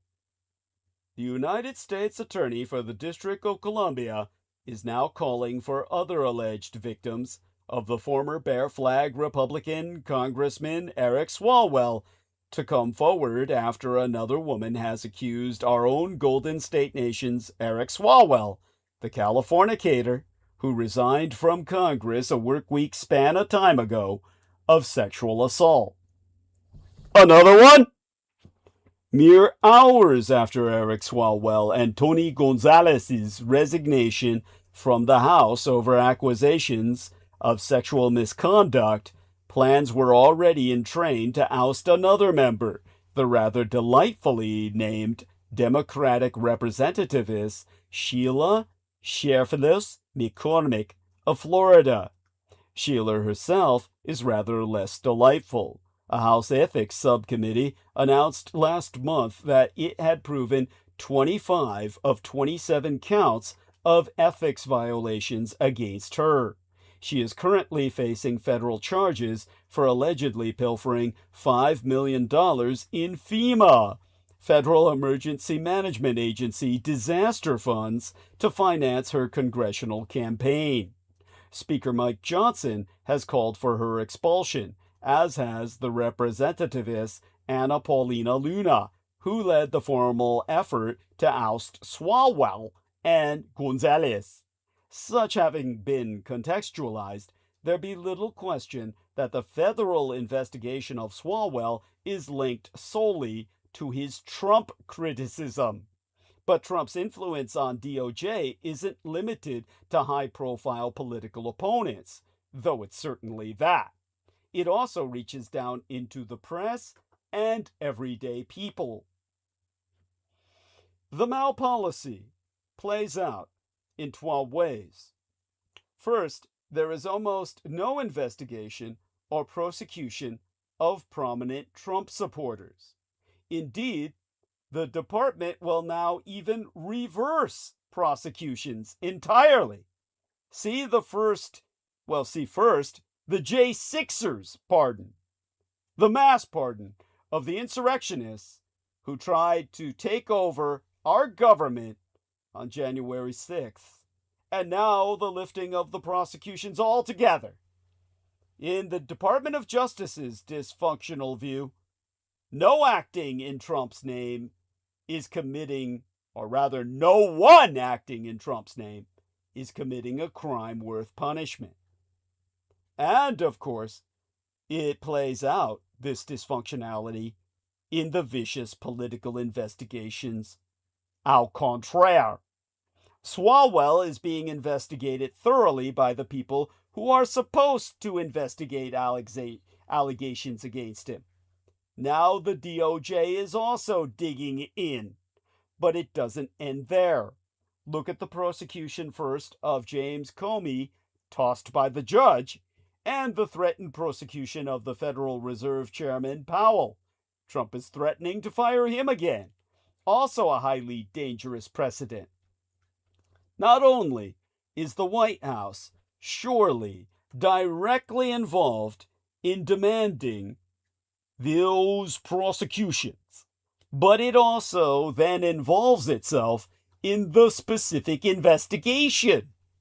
Such misbehavior used to be an automatic big-time scandal with the word impeachment attached. Trump does it openly and notoriously. The subject then turns to the single most corrupt presidential act in all history, its control of the Epstein investigation. It is very difficult to imagine anything more corrupt than a president who demands that the DOJ stop investigating the Epstein matter on the basis that it might unfairly color innocent people, but also anger his friends. Oh, and those examples involve known predators other than Trump himself. Never mind that everyone understands that any real Epstein investigation must at least answer some serious questions about Trump directly. Do you understand the gravity of what I am attempting to communicate right now? The President of the United States has ordered his Attorney General to scrub all files mentioning himself in which he is proven to have sexually assaulted children. That is breathless corruption. The Constitution cannot save us from Trump. Only one thing can. The United States Constitution provides 12 paths for removing a sitting president from office: impeachment and the procedures outlined in the 25th Amendment. Both approaches are being raised again, and with increasing fervor, as ways to bring an early end to Donald Trump's second midterm of chaos, incompetence, and corruption. Both are clearly warranted, but structural hurdles built into both render them legally infeasible. Instead of looking for a magic bullet in the Constitution to bring Trump down, progressives and anti-Trumpers must concentrate on building a lasting, broad-based, and genuine pro-democracy movement a la Hungary. Impeachment hearings and calls for invoking the 25th can play a role in that process, but only an ancillary one. Or I should say ancillary one in the proper English. Here's why. Impeachment. The Founding Fathers were well aware of the dangers of unbridled one-man rule. Along with removing the yoke of King George III, they sought to prevent the rise of homegrown tyrants driven by ambition, greed, and vanity. At the Constitutional Convention in 1787, after prolonged debate about the extent of presidential powers and whether the new federal charter should include a provision authorizing the impeachment and removal of the president, the delegates adopted the now famous clause inscribed in Article 2, Section 4 of the Constitution that provided, "The President, Vice President, and all civil officers of the United States shall be removed from office on impeachment for and conviction of treason, bribery, or other high crimes and misdemeanors." To strike a balance between a strong chief executive and what the anti-federalists dreaded would eventually devolve into monarchy, they created a 12-step process for impeachment. As set forth in Article 1 of our Constitution, the House of Representatives holds the sole power of impeachment, akin to a grand jury's authority to return an indictment against a criminal defendant. A simple majority vote is all that is needed to accuse federal officers of committing an impeachable act and send their cases to the Senate, which is given the sole power to try cases of impeachment. In the upper chamber, however, a 2/3 vote, 67 senators today, if all are present, is needed to sustain a guilty verdict and remove a defendant from office. As it was designed to do, the 2/3 requirement has drastically curtailed the frequency and impact of impeachment.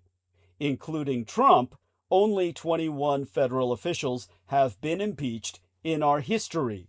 15 were judges, 12 were cabinet members, and 1 was a senator.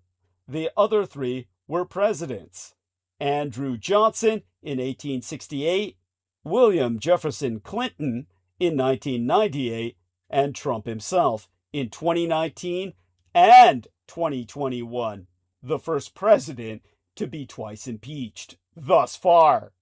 All were acquitted by the Senate. To date, there have only been 8 impeachment convictions, all handed down against federal judges. Trump is often compared to Richard Nixon for his abuse of power, ruthlessness, paranoia, and relentless pursuit of revenge against real and imaginary enemies.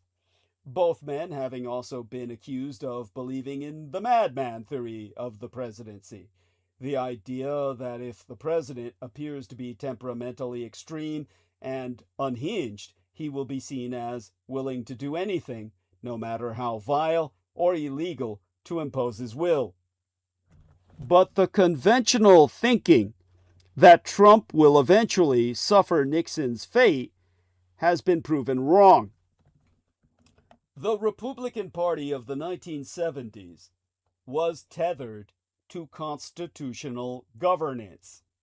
Today's Russo-collaborationist, red Republican insurgent party has degenerated into a Judeo-Bolshevik political cult.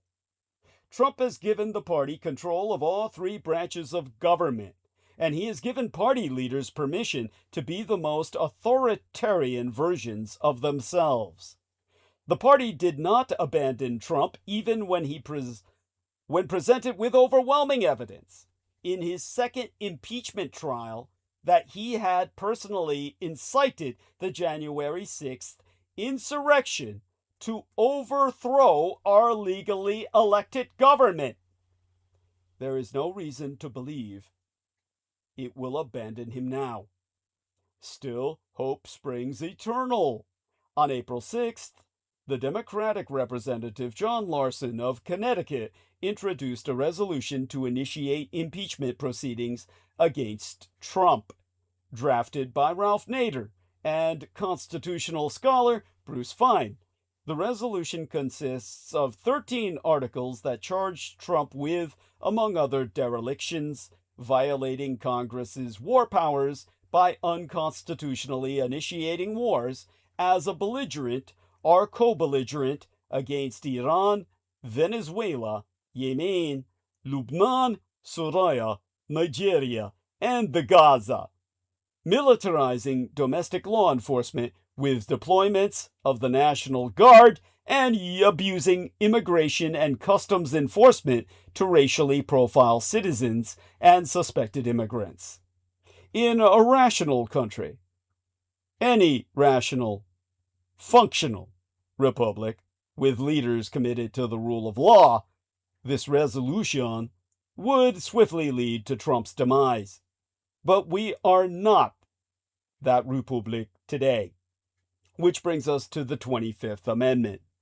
Ratified in 1967, the 25th Amendment was drafted in the aftermath of the assassination of John Fitzgerald Kennedy to clarify the law of secession when the president becomes disabled.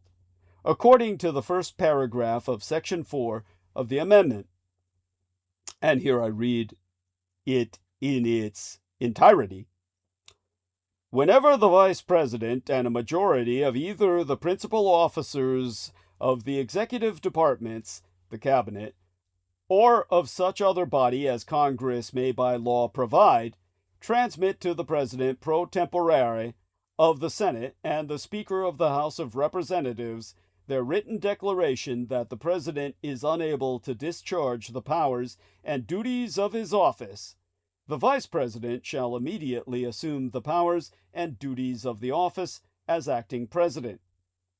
As Trump continues to unravel, invoking Allah in threats to obliterate Iranian civilization and attacking the Pope as too liberal and weak on crime, calls to invoke Section 4 have accelerated. But Section 4 is an even weaker remedy than impeachment.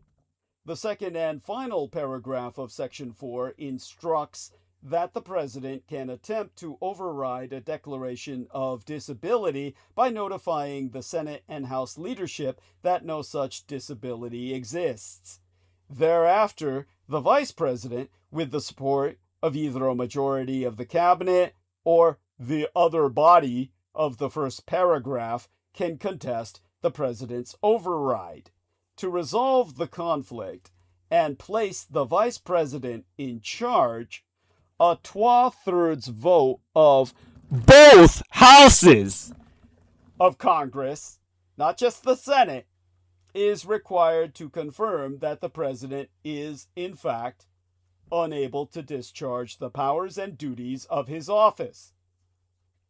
The procedures outlined in Section 4 have never been invoked, and it strains credulity to think they will be used against Trump as long as J.D. Vance is the vice president and the cabinet is staffed by sycophants and grifters who routinely pledge their personal loyalty to their dear leader. This is not to say that agitating for impeachment or calling for Trump's removal on 25th Amendment grounds is pointless, but we should not view the avenues for forcing Trump's early exit as ends in themselves. Rather, they are best seen as organizing tools that can be useful in drawing Americans into a broad-based movement to restore democracy. In Hungary last week, 16 years of dictatorial rule ended with the defeat of Viktor Orbán. It can and must happen here. Going forward, the real danger is not just the Trump political prosecutions, but the normalizing of the political prosecution of critics. It is highly unlikely that the current Democratic crop of presidential aspirants, Buttigieg, Newsom, AOC, Beshear, and others, would turn to political prosecutions, but it is not impossible. And based on historical norms, it is guaranteed that the next Russo-collaborationist Red Republican Insurgent Party president will follow Trump's pattern. Donald Trump has no tools to deal with criticism other than lashing out to hurt the critic. He most certainly doesn't care or consider the precedent going forward, the harm to our system of government, nor his ethical breach. He cares only about retribution. His insecurities reach such a level that he won't allow the investigation of his major supporters. Crimes in Trump's name are not crimes in Trump's eyes. If the states investigating Swalwell successfully prosecute him, he deserves to spend much of his future in prison. He most certainly deserves to have the feds investigate him. But it is dangerously wrong for them to do so, especially if Trump ordered it or was done by a DOJ that knows it will make Trump happy. A president who prioritizes and directs the criminal prosecution of his political enemies fits the precise definition of a banana Republican dictator. His policy isn't confined to major political names, but reaches down to impact all of us. In that respect, federal involvement in the Swalwell matter is viciously wrong. Next on the block should be the Republican representative Corey Mills, under investigation over crimes of sexual misconduct and violence against a mistress.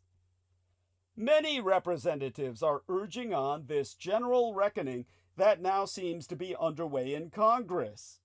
On social media, the Republican representativist Nancy Mace posted, "Clean house, expel them, hold every last one accountable.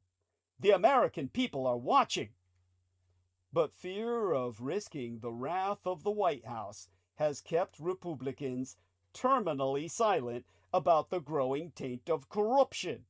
Yet they have more to fear if they do nothing. One lesson of the Orbán defeat is that voters care about corruption.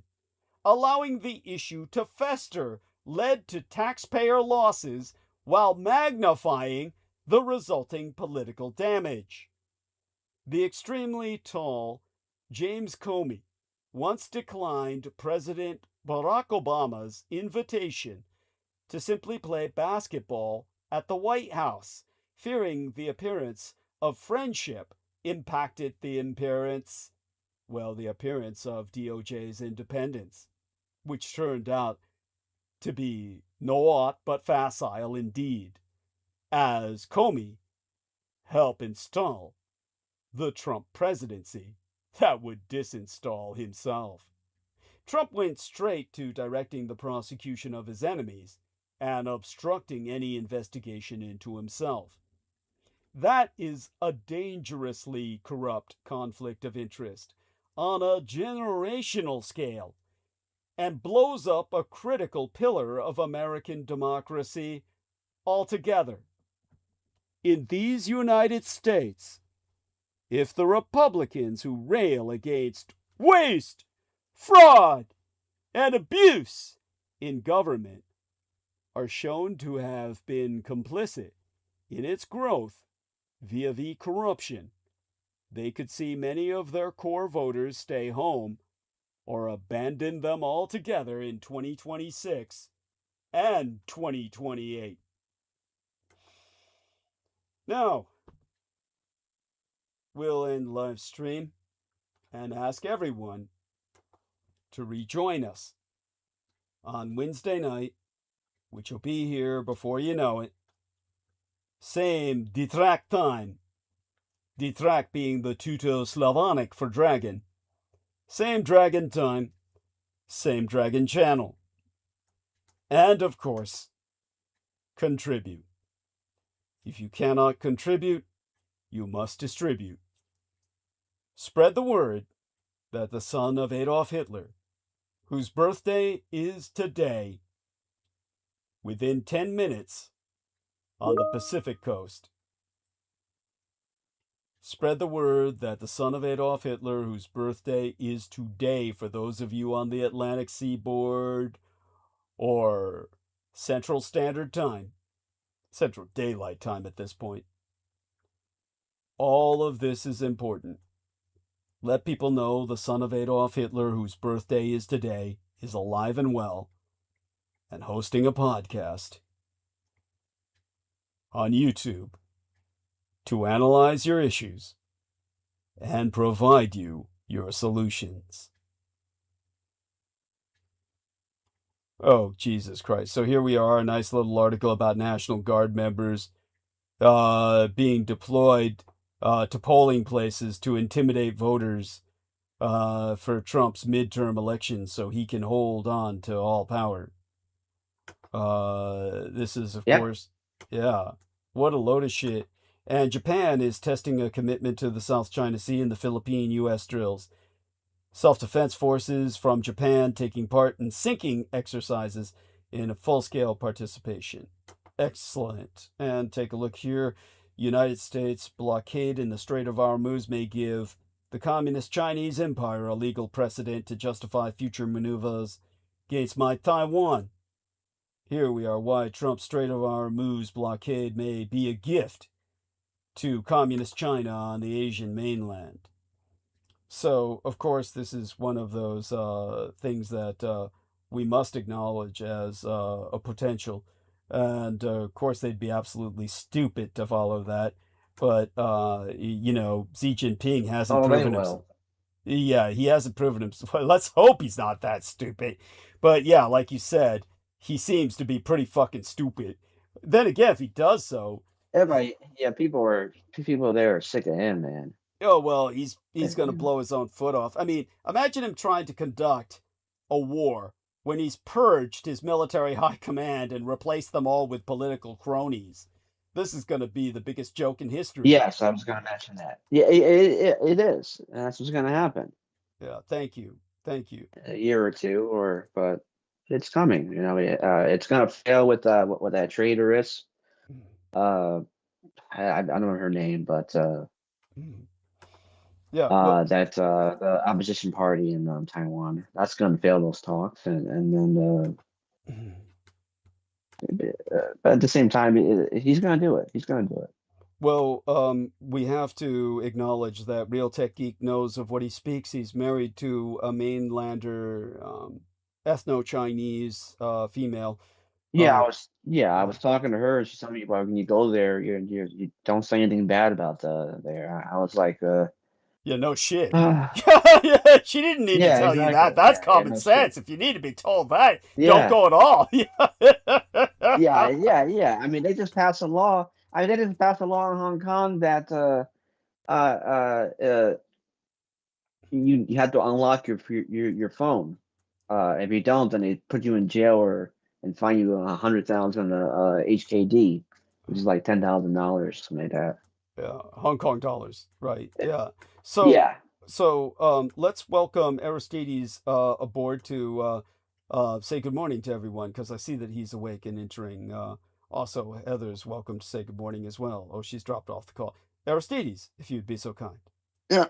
Well, I don't know if I can say awake, but entering in the chat, yes. But if you need help contributing there, you can find the fresh link in the live chat, or just go to the information conspicuously on the screen. Douglas D. Dietrich at PayPal, or his website, yellow button, upper right-hand corner, and please donate and find him next time. Have you considered a Patreon?